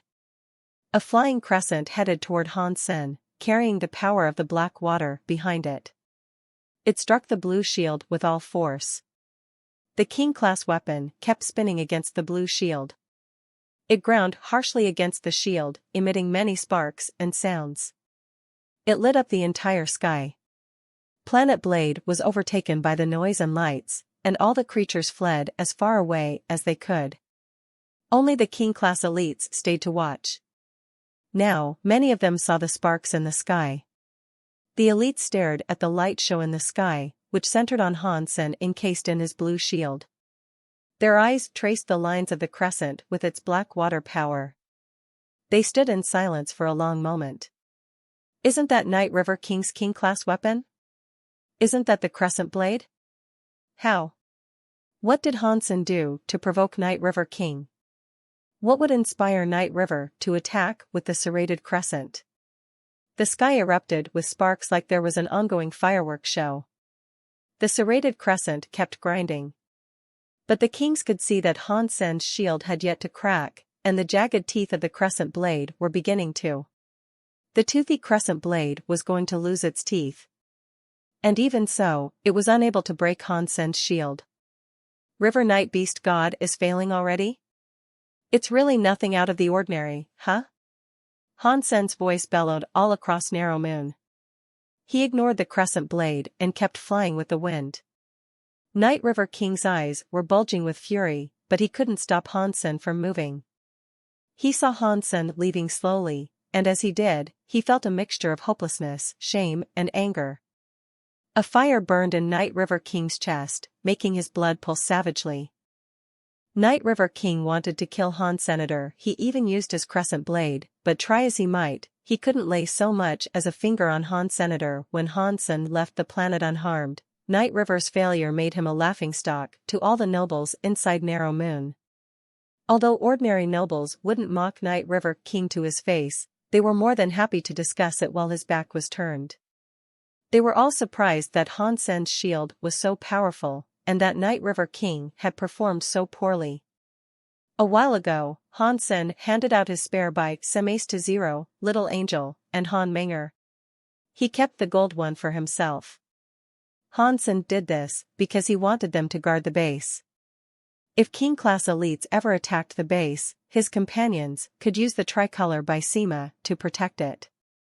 By combining the three shields of different colors, the defensive properties could then protect the entire base from an assault. King-class elites wouldn't be able to punch through that easily. If Night River King decided to go all the way, Han Sen had to ensure that his base was protected. He couldn't afford to be ambushed unprepared. And as for Han Yen, Han Sen had contacted Sky Palace in the hopes he could secure a place for her there. When they accepted her, he'd give her the gold by Sema so that her own safety was assured. It would be great if I was able to obtain a few more by Sema beast souls. Han Sen already had 4, but he was of the mind that it wasn't enough. He imagined finding and killing a few more of those demon bug kings. At this stage, Han Sen didn't need to be afraid of anything. He went to Cold Palace to absorb moon and cold powers on every 1st and every 15th day of the month. Every single time, he also blocked all the moonlight that might otherwise fall on Night River King. He received nothing. Night River King had finally gotten the guardian position, but all he could ever do was sit around and watch Han Sen get all the goodies he had wanted for himself. The refreshing breeze was all he could enjoy. He hated Han Sen to the depths of his soul, but he now knew there was nothing he could do to him. He looked for another elite who might be willing to stop Han Sen from visiting Planet Blade, but even the other kings that were friends with him, like Shadow King, did not agree with him. The Narrow Moon Assembly had cooperated against Han Sen when Isha died because they wished to share Isha's legacy items. Even the nobles that followed Isha did not want to give Han Sen all her things. He was an outsider, and they all wanted some of her stuff for themselves. That's why no one had objected when Han Sen was given almost nothing. Now, things were different. The items were distributed and Night River King had become the guardian, so there was no longer a reason for anyone to help him take Han Sen out. Isha had only just died, and they had already stolen what Han Sen deserved. What would people think of them if they went after Han Sen again? Plus, Han Sen had that powerful by Sema. He'd be very difficult to take down, and there was no guarantee they could. Night River King had already tried to overcome the shield, and it had only led to a soured reputation. The other kings did not want to do something that wouldn't benefit them. It was none of their business. Night River King couldn't stop Han Sen alone. So, 2 nights a month, Night River King was forced to watch as Han Sen absorbed that moonlight. He hated the fact that Han Sen had weaseled permission to access the planet out of him. But now, it was too late. Han Sen never missed a day. And eventually, Night River King lost all interest in going to Planet Blade. Han Sen kept practicing with his cold and moon powers, hoping to become a duke soon. And then, he'd be able to absorb duke genes. Night River King wasn't crazy enough to go to Planet Eclipse, although he wanted to very much. Part of him wanted to go and crush the planet in every way. But even causing an issue with the delivery of supplies didn't seem likely. There weren't many people in the base, and on top of that, there were many resources around. So they wouldn't run out of food anytime soon. And in regards to everything else, they were well supplied there as well. Black Moon King gave Hansen some additional help, which ensured that Planet Eclipse wasn't an isolated community. Isolation did not mean anything to Hansen, but he appreciated the aid he was given. Time passed, and Hansen's jade skin neared Duke level. But before he could break through and reach the rank of Duke, he received a message from Huang Fujing. That surprised Han. Senator Huang Fujing was a very independent woman. Her title in the alliance was Queen, and her personality fit that title very well. If she was contacting Hansen out of the blue, then something must have happened. What happened? Hansen asked immediately. There was no need for formalities with her. Huang Fujing answered just as directly. I am on planet Jade Drum. There's trouble. Tell me clearly. Hansen scanned through an overview of Planet Jade Drum as he walked and talked. Planet Jade Drum was a planet that belonged to Thousand Treasures. There was a xenogeneic there that was named Jade Drum. It was the namesake of the planet. Stone Drum, Steel Drum, Bronze Drum, Silver Drum, Gold Drum, Jade Drum, those 6 xenogeneics were ordinarily Duke class. And all of them lived exclusively on Planet Jade Drum. According to the information he dug up, Jade Drums could become King class, but the King class Jade Drums were usually taken away from Planet Jade Drum. The Jade Drums were highly sought after because they were very unique. The creatures couldn't move, and they required other races to help them travel around the universe. Normally, drums would follow a stronger race. If someone wished to take a drum away, they would have to receive drum's approval. If this was given, the drum would allow itself to be removed from Planet Jade Drum. Jade Drum xenogeneics were musical xenogeneics. They could go anywhere in the universe and absorb sound to level up. The powers they wielded were sonic, as well. If someone kept a Jade Drum next to them, and they were attacked with sonic power, the Jade Drum would shield them and fight back with sonic powers of its own. Huang Fujing was off exploring. When she went by Planet Jade Drum, she wanted to try her luck at catching a silver drum. Surprisingly, Huang Fujing received the approval of a Jade Drum. But after that, things started to go poorly. The Jade Drums belonged to Thousand Treasures. Thousand Treasures kept the creatures there as free treasures.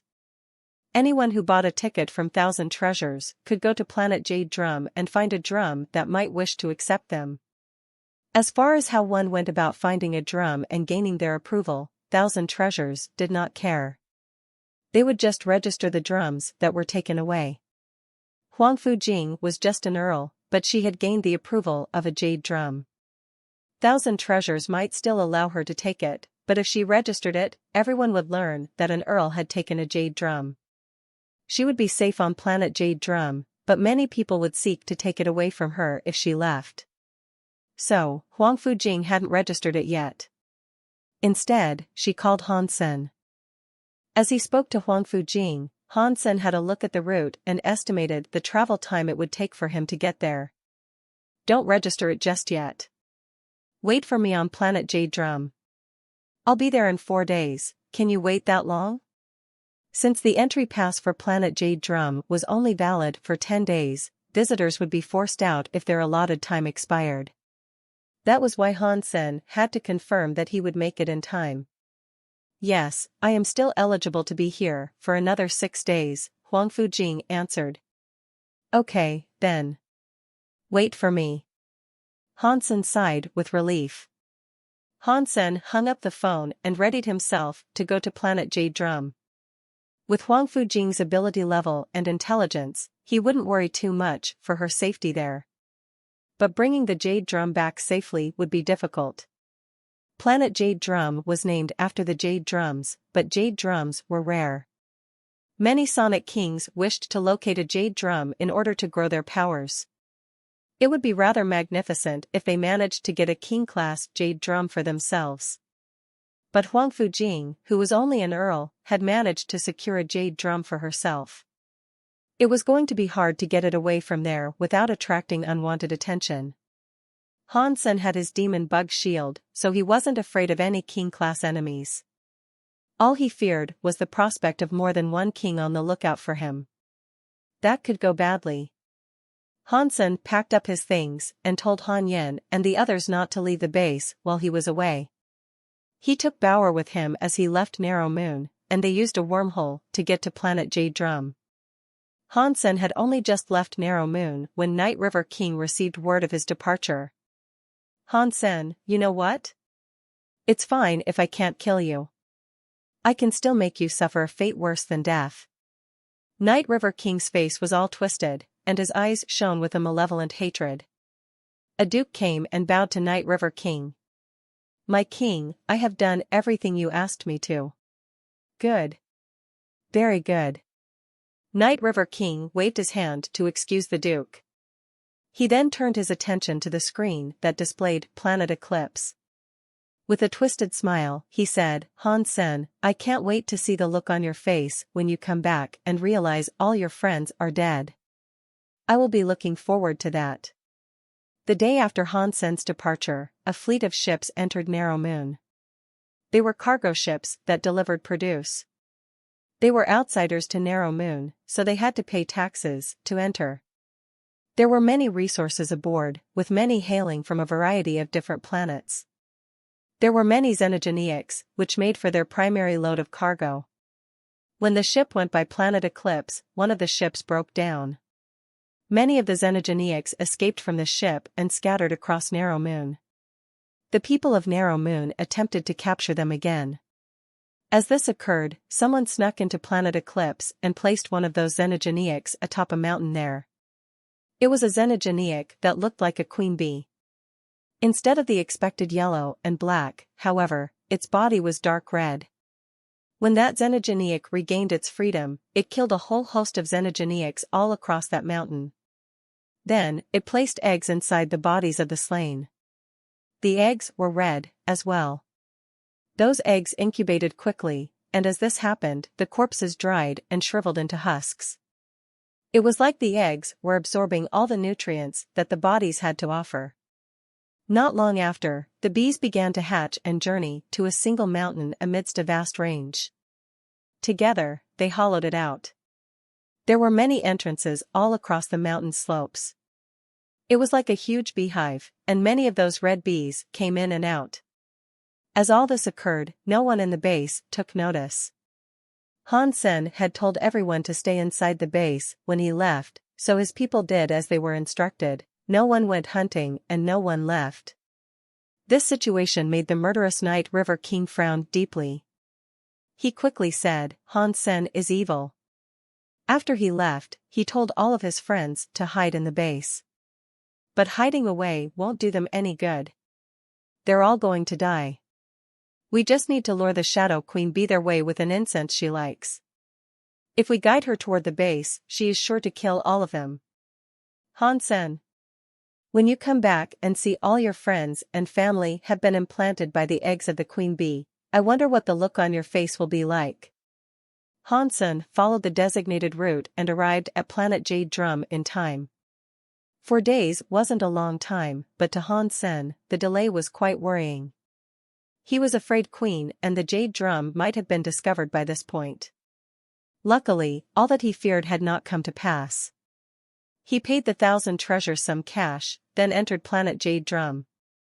When flying over Planet Jade Drum, the planet was visibly covered in gray mountains. No life was visible.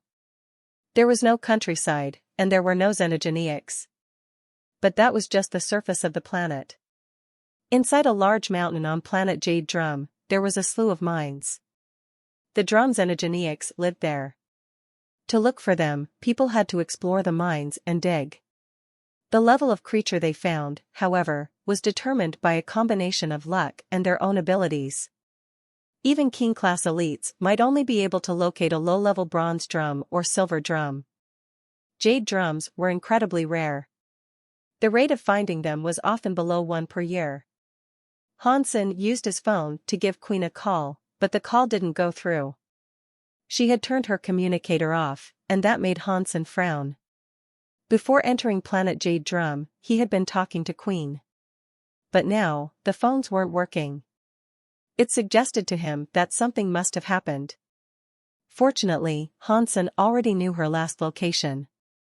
So, he summoned his red cloud and went right for her with Bauer. Inside a specific mountain on Planet Jade Drum, there was a Taurus Marquise clutching a strange treasure weapon. He looked murderous. He looked at Huang Fujing and laughed. I was just coming here to search for a jade drum and see if I could steal it. Thanks to you, I have found it right here. Give it to me, and I will let you leave here alive. Huang Fujing didn't move, and she calmly looked at the Taurus Marquise. She was confused, unsure how he knew she had managed to find a jade drum. When Huang Fujing spoke to Hansen, they used their human language. It was very different from the common tongue of the Geno universe. Even if they were overheard, no one should have been able to understand what they were saying. The Taurus slowly neared her. He grinned proudly and said, "You must think it is weird that I understand your language. But I think it's the most natural thing in the universe, because I study sound. No sound can escape my ears. It is a power that allows me to understand any language I hear, even if I have never heard it before. Nothing you say can escape my ears. Where is the jade drum? Give it to me, and I will permit you to live." The Taurus began to approach Huang Fujing, lifting his creepy weapon to point it at her threateningly. The weapon looked very strange. It was roughly the shape of a greatsword, but the back of the greatsword had a rectangular slot. Inside of that slot, there was something that looked like a string. Huang Fujing gave no response, so the Taurus Marquise looked at her murderously. He unleashed a strike in her direction. That strike was strong. The string in the slot moved and made a sharp sound. Huang Fujing dodged it.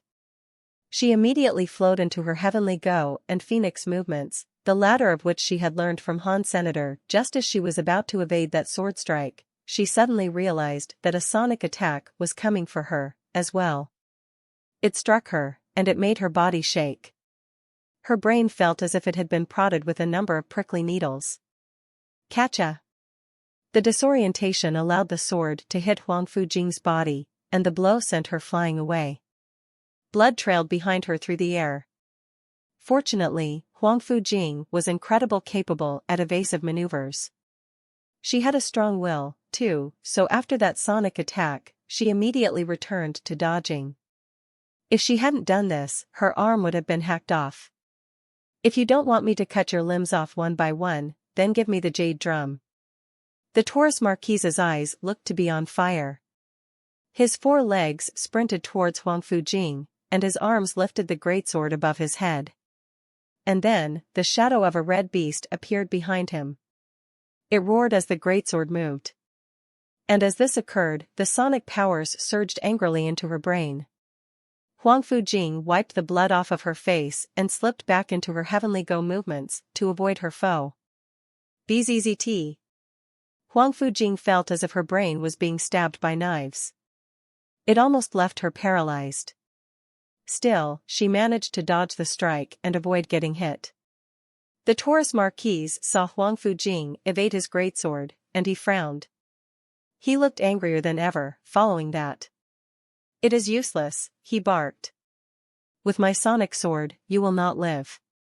Your only hope is to give me the jade drum." After that, the greatsword came swinging at Huang Fujing with even more speed. The sound emitted by the string grew louder and louder. Huang Fujing's expression didn't change at all, though. She calmly looked at the Taurus Marquise, and then her body began to change. Huang Fujing had a Geno armament, which had come after she initially obtained a Geno armor. Just like Han Sen's Donxian Sutra, it provided her with an entire set of armor. The gold Geno armament clad her entire body. Although it was just an Earl set, it was still very powerful. It was no weaker than the armors possessed by the very top Earls. But that wasn't the scariest thing about her. A strange power started to brew within the gold armor. It changed her actual body. A gold light began to shine from her armor, and the armor itself began to look like red steel. She looked as if she had just emerged from a pool of lava. There was no heat coming off of her, though, and the growing power remained contained by the armor. It made her shine gold. Dong. The greatsword slashed, but this time, Huang Fujing did not dodge. She raised her arm and grabbed the falling blade. That slashing power was brought to a dead halt by Huang Fujing's hand. The blade came to a standstill, and despite the force the Taurus was using, the blade refused to descend any further. The gold-looking hand was glowing, and a flurry of sparks spewed out from the point of contact. The Taurus stared with wide eyes. He could not believe an earl had managed to block his sword. He was so angry that he couldn't help but roar. As he held his greatsword, he began to apply even more force in a bid to drive it downwards. Huang Fujing's eyes shone, and the gold light radiated powerfully from her form. Her other hand was like a blade then, and it came across her body to slash the assaulting greatsword. Pang! The greatsword string snapped under Huang Fujing's strike, and the sharp noises were at last brought to an end. But the force drove Huang Fujing to her knees on the ground. Even without sonic powers, killing you will be a satisfying endeavor, the Taurus thundered. His muscles were bulging, and his shadow looked furious. The greatsword came slashing down at the half-kneeling Huang Fujing. Even as the greatsword came bearing down on her, Huang Fujing remained absolutely calm. And then, she moved. She ignored the incoming strike of the greatsword as her gold fist punched up towards the Taurus. D***MN. The Taurus Marquis looked upset, but he was still greedy. He had only aimed for her hand. He didn't want to kill her just yet. He needed her to locate the jade drum for him, after all. Just as the greatsword was just about to hit Huang Fujing, her body suddenly disappeared. She teleported behind him, and her fist was driven into the back of his head. Pang! That brightly lit fist hit the back of the Taurus head like a hammer. It broke through his protection and wrecked his helmet. The Sagittarius was both shocked and enraged, and so he hastily swung his sword behind him. But the greatsword found no target. It couldn't touch her, as her body teleported to his left side. A powerful leg swung toward his neck with the ferocity and speed of a hunting cat. Catcha! The glowing leg was like an axe as it came forward to strike his neck. The leg broke the armor of his neck and drew blood from his flesh. Huang Fujing did not stop, though. She appeared all around him, striking like a killing machine. She attacked him with her fists, fingers, elbows, legs, and knees. She left the Taurus an abundance of wounds. His armor kept breaking further and further with each hit. The Taurus Marquis looked as shocked as some stupid bear. No matter how much he struggled now, he wasn't able to attack Huang Fujing, and every attempted counterattack just ended with him getting hit again. The Taurus was covered in his own blood. Anger, fear, and hopelessness were painted all across his face. It made him scream in pain. Boom! Amidst those crazy attacks, the rest of the Taurus armor broke. Huang Fujing ripped his head off completely, and the headless body slumped to the floor, squirting blood. Huang Fujing settled herself back down on the floor. Her face hadn't changed at all. The light glowing from her faded gradually until she looked like her usual self again. Han Sen had arrived in time to witness Huang Fujing make use of her super god body. Her performance really impressed him. Killer Queen's super god body is real. The unlimited teleporting ability will be more than enough to carry her through this universe. This was the first time Han Sen had been able to see Huang Fujing's super god body up close. Although her level was low, her teleportation skill was still a league better than his own break space flash. Break space flash only let him move in a direct line. It appeared as if Huang Fujing's teleportation ability had no such limitations. She could appear at any location she wished to. And when she used her Geno art attacks, her powers teleported along with them. It was quite sick. Luckily, Huang Fujing's level was still low. The teleportation ranges were quite low. If they were any bigger, it'd be something quite frightening. It was a marquise of a lesser race. It's no big deal, Huang Fujing said simply. If someone had said that, they would have been bragging. But Huang Fujing meant exactly what she said. Hansen just shrugged without speaking. Just as Huang Fujing said, it was an enemy of a lesser race, so the fight hadn't really been too serious. Huang Fujing turned and silently guided Hansen and Bauer to the mine in which she had located the jade drum. Because she didn't want the jade drum to be found, she hadn't hauled it around with her. She had kept it securely in the mine she had first located it in. Hansen followed her into the mine and immediately saw one of the legendary drums. But it was not the jade drum that met his eyes first. It was a steel drum protruding from the stone. It was about a foot long. It was black like steel, and it looked like a drum that you would hang around your waist. A searcher had to dig a steel drum from the rock and then hit it. If the drum made a noise when it was struck, that would be the sign that the person had earned its approval. Then they could take the drum away from Planet Jade Drum with them. But each ticket only gave a visitor the right to take one creature out with them. So, no matter how many drums a person found, they could only take one away with them. The steel drum was quite common on Planet Jade Drum, so there was no need to spend time locating them. And because of this, not many people actually went looking for them. Hansen followed Huang Fujing down a very complicated, winding mine shaft. But all they saw along the way were steel drums. They did not even see a single bronze drum. It looked as if it was a very large mine shaft dedicated exclusively to steel drums. Normally, a steel drum would rarely have a bronze drum or silver drum in its general vicinity. There was even less chance of finding a rarer drum. Huang Fujing finding a jade drum there had been most fortuitous. They had been walking down that complicated mine shaft for over a day when they finally found the place she had spoken about. There were lots of steel drums along the way to that place, and rarely would they spot a bronze drum. It didn't seem likely they'd find a jade drum there, but there was indeed a jade drum in the stone. The drum looked white, and its surface was transparent. It was a very pretty thing to behold. Huang Fujing struck the drum gently, and it responded with a booming noise.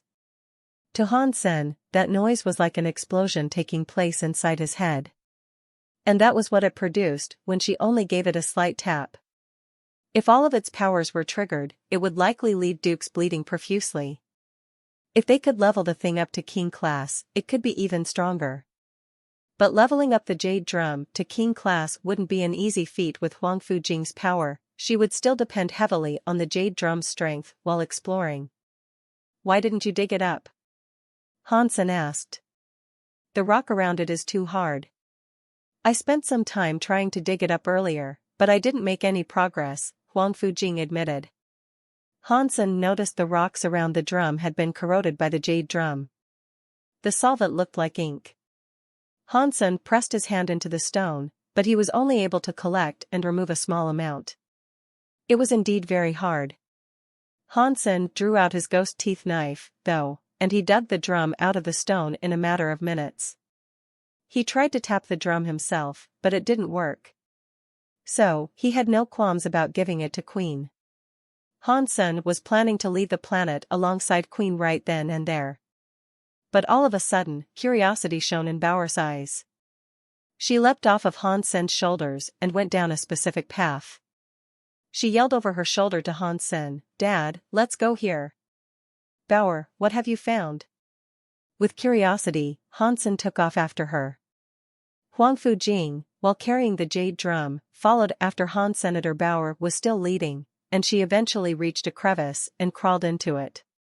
The crevice was so small that even Bauer had a hard time squeezing into it. Hansen and Queen had to compress their bones to fit and squirm their way through. A little while later, Bauer shouted and leapt towards a rock. "Dad, dig here." Bauer pointed at a stone wall. There were steel drums all around, so it didn't look as if there would be anything good in the vicinity. But still, Hansen trusted Bauer. So, he drew out his ghost teeth knife again and began hacking at the black rocks. Beneath the ghost teeth knife's razor edge, the stone was like tofu. The surface of the wall came apart quickly, but his progress soon slowed a little. And the further he went, the harder it became to dig. The stone soon went from the color of steel to various jade colors. Eventually, he reached a black crystal surface. It became so difficult to dig that he began to sweat with the effort. After digging 7 meters, he still hadn't found anything. But then suddenly, there was the dinging noise of his knife striking crystal. The knife hit something, and it couldn't dig any further. Hansen chopped away the rocks all around, and before long, he found a white jade drum inside the wall he had been working on. A jade drum! Hansen exulted.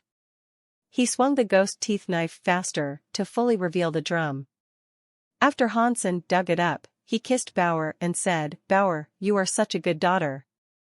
If he had a jade drum to practice with, there was now a chance Hansen could become king. It was like he was carrying a king-class fighter with him. It was something truly awesome. Bauer blinked and looked at the broken surface of the mountain. She pointed at it and spoke again. "Dad, keep digging. There are even more jade drums?" Hansen was surprised. He followed Bauer directions and kept on digging. Usually, there couldn't be more than one jade drum inside a single mine. It was similar to the way one area rarely had 2 predators. Even though the mine was big, there were already 2 jade drums there. It seemed incredibly unlikely for there to be a third one around. But Bauer must have had her reasons for wanting to continue, and so Hansen kept going. The rock there was even harder than what they had gone through earlier. Hansen kept giving it his full power, but he could only peel away thin layers of the stone at a time. After half a day, the black rocks began to gleam with red light. Hansen was even happier than before. The constant digging had soaked him with sweat, but a short time later, he had hacked away enough of the black crystal. The surface of a drum became visible. It was indeed a jade drum, but it looked different from the usual ones. This jade drum was built from jade, but it had red marks across it. The mixed white and red formed a remarkable design. Hansen carefully examined the red patterns that adorned the jade drum and realized that they formed the shape of a scorpion. In all, it was around the size of a man's hand. It was red like jade, and it contrasted sharply with the white surface of the drum. The pattern didn't look as if it had been engraved into the item, though. It looked as if an actual scorpion lived beneath the drum's surface. Huang Fujing looked at the blood scorpion jade drum. She blurted in surprise, "I have heard that the jade drum is the best drum you can find. But this one has a scorpion pattern on it. Maybe this is even better? It could be a king-class jade drum that just so happens to be born this way." Hansen nodded. He was very happy about this find. Normal jade drums could reach the class of king.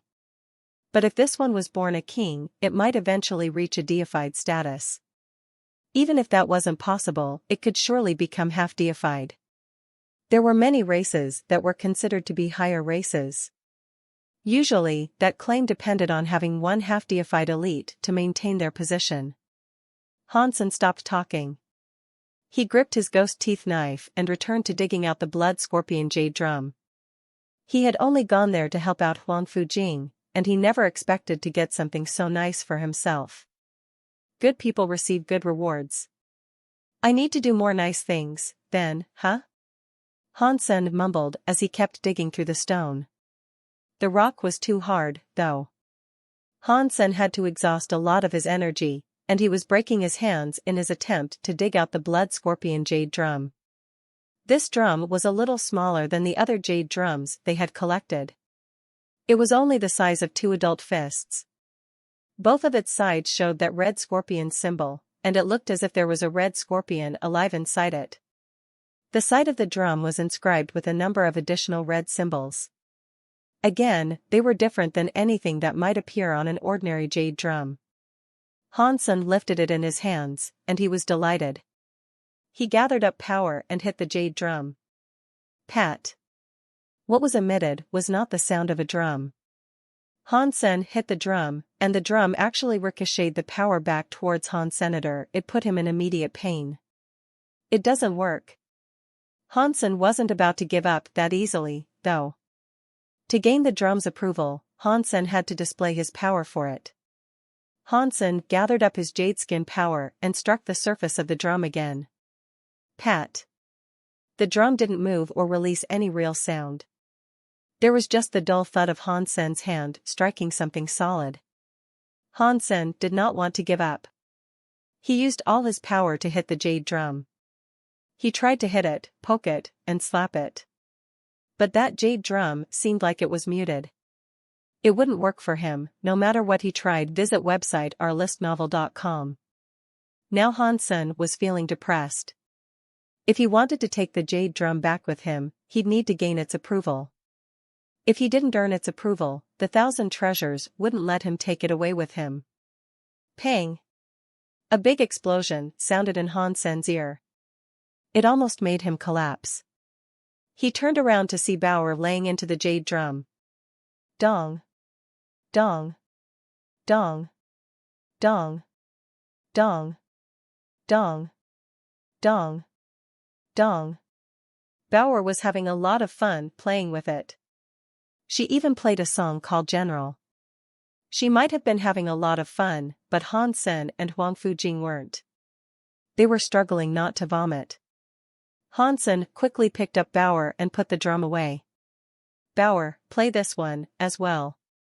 Hansen moved Bauer the blood scorpion jade drum, while he himself moved to the white jade drum to see if he could play that. The blood scorpion jade drum might be too high level. This jade drum looks good, at least. It could be a duke.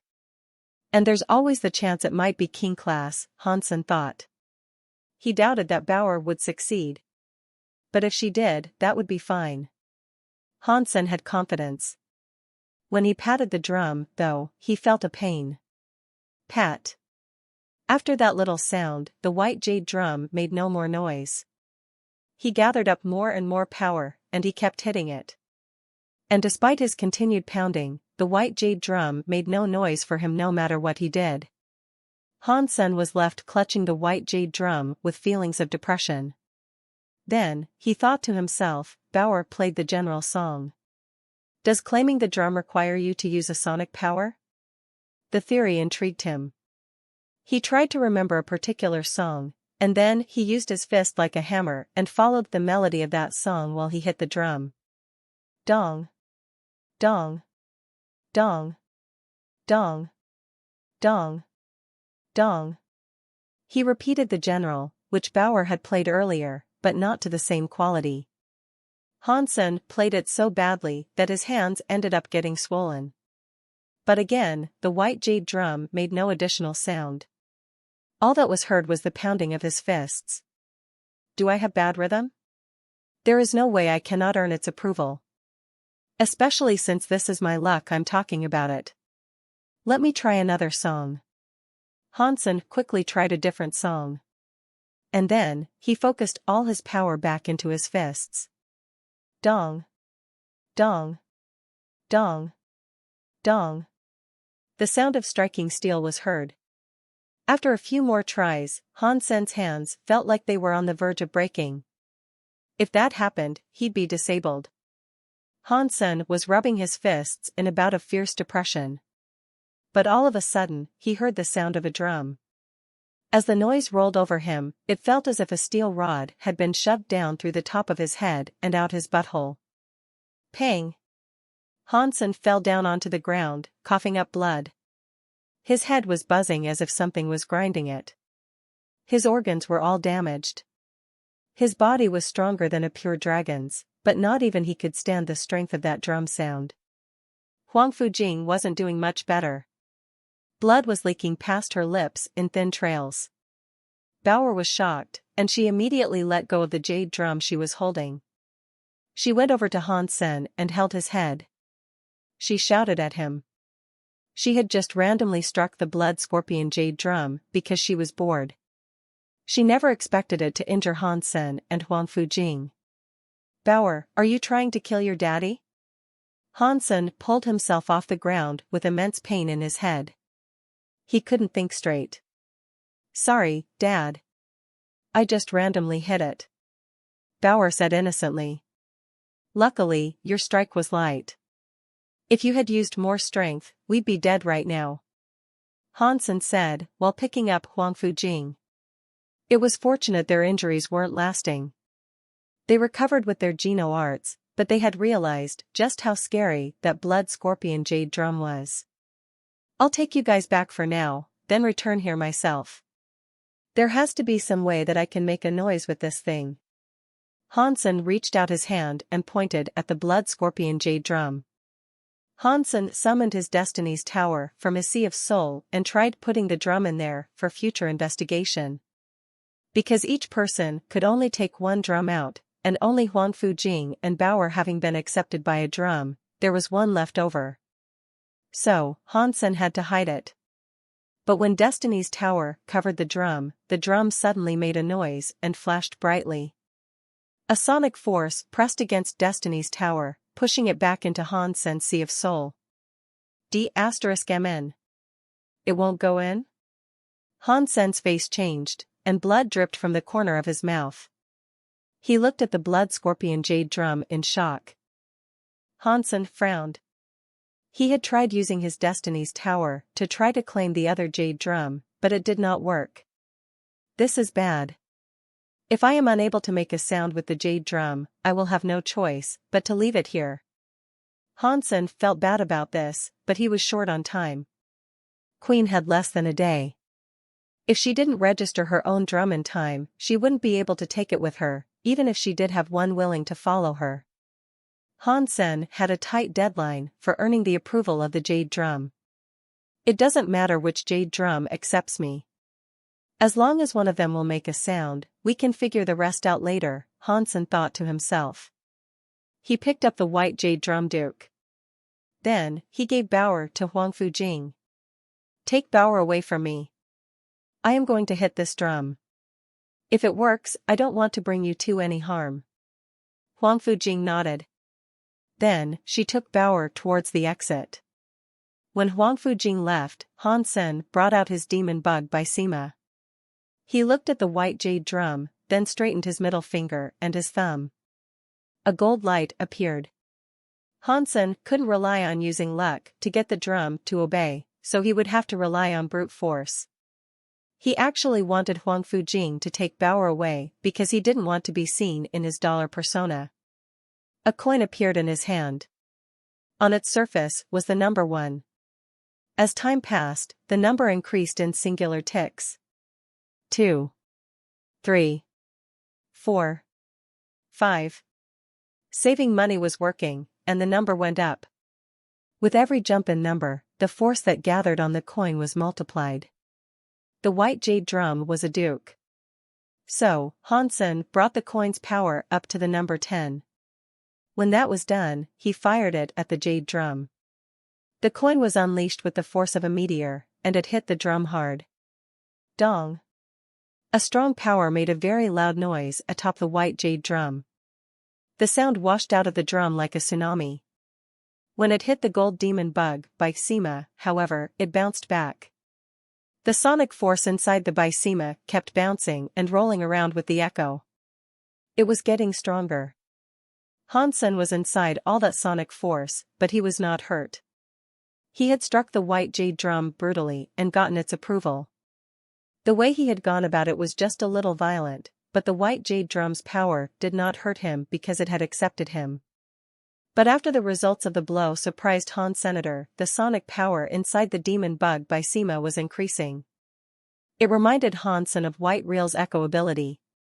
He had once joked that if he had a big bell to trap his enemies, he could use echo to increase sonic powers in the confined space. The demon bug by Sima might not have been a bell, but it had been proven to be able to trap an enemy. On top of that, echo seemed to work inside it.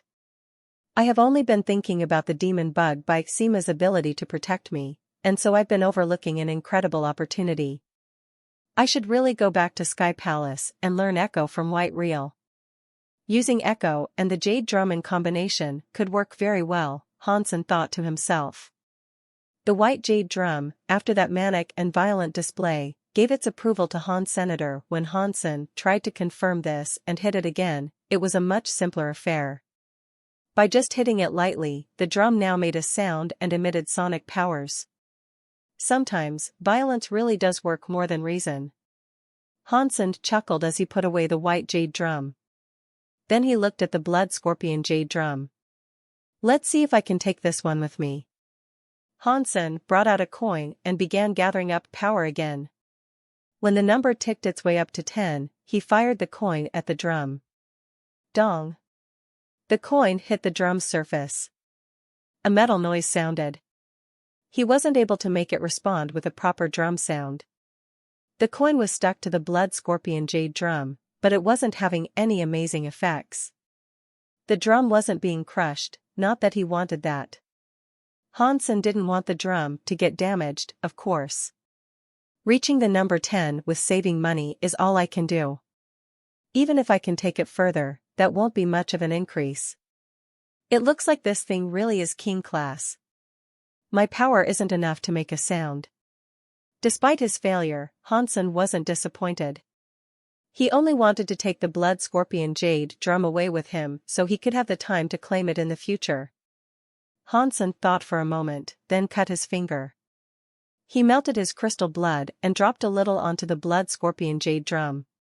He saw the blood slowly melted into the scorpion symbol, but still, it took a while to absorb. But it actually was absorbing. Although it hadn't melted completely into the symbol just yet, there was a weird red spot on the scorpion's back.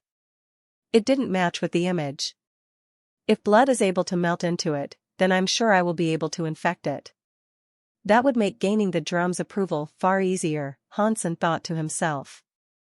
He took the 2 jade drums with him as he left the cave. He went looking for Bauer and Huang Fujing. Now that Hansen had the White Jade Drum's approval, the 3 of them could each take a drum and leave. After Hansen found them, they all headed for the 1,000 Treasures base that was located on the planet. He wanted to leave with the jade drums as soon as he could. Hansen knew that it was exceedingly rare for 3 people to appear with jade drums all at once, and that made him certain that the trip home wouldn't be a safe one. Hansen was not afraid of trouble, of course. If he had been, he wouldn't have come in the first place. But this wasn't just any trouble. This had the potential to be big trouble. 3 jade drums might entice many sonic practicing elites into coming after them. Any enemies that started hunting them would have to be dealt with. In the planet Jade Drum's base, a half-humanoid and half-snake, Ghana King, was in the middle of registering his claim on a gold drum. All the elites standing around were looking jealous of the Ghana King, who was registering the highly coveted gold drum. The Ghana King wasn't happy with his prize, however. In fact, he looked rather glum. His target had been a jade drum, but after 10 days of searching, he had only managed to find a gold drum. That wasn't what he wanted, and it made him ill. A beautiful man with butterfly wings walked in front of the Ghana and laughed. "Stephen, I see that you found a gold drum. Sonic Butterfly King, didn't you just get a gold drum as well?" Stephen looked at his gold drum and smiled. Sonic Butterfly King sighed and said, "This planet still has jade drums, but too many people are digging for them. They are being taken faster than they are being birthed. They aren't easy to find anymore."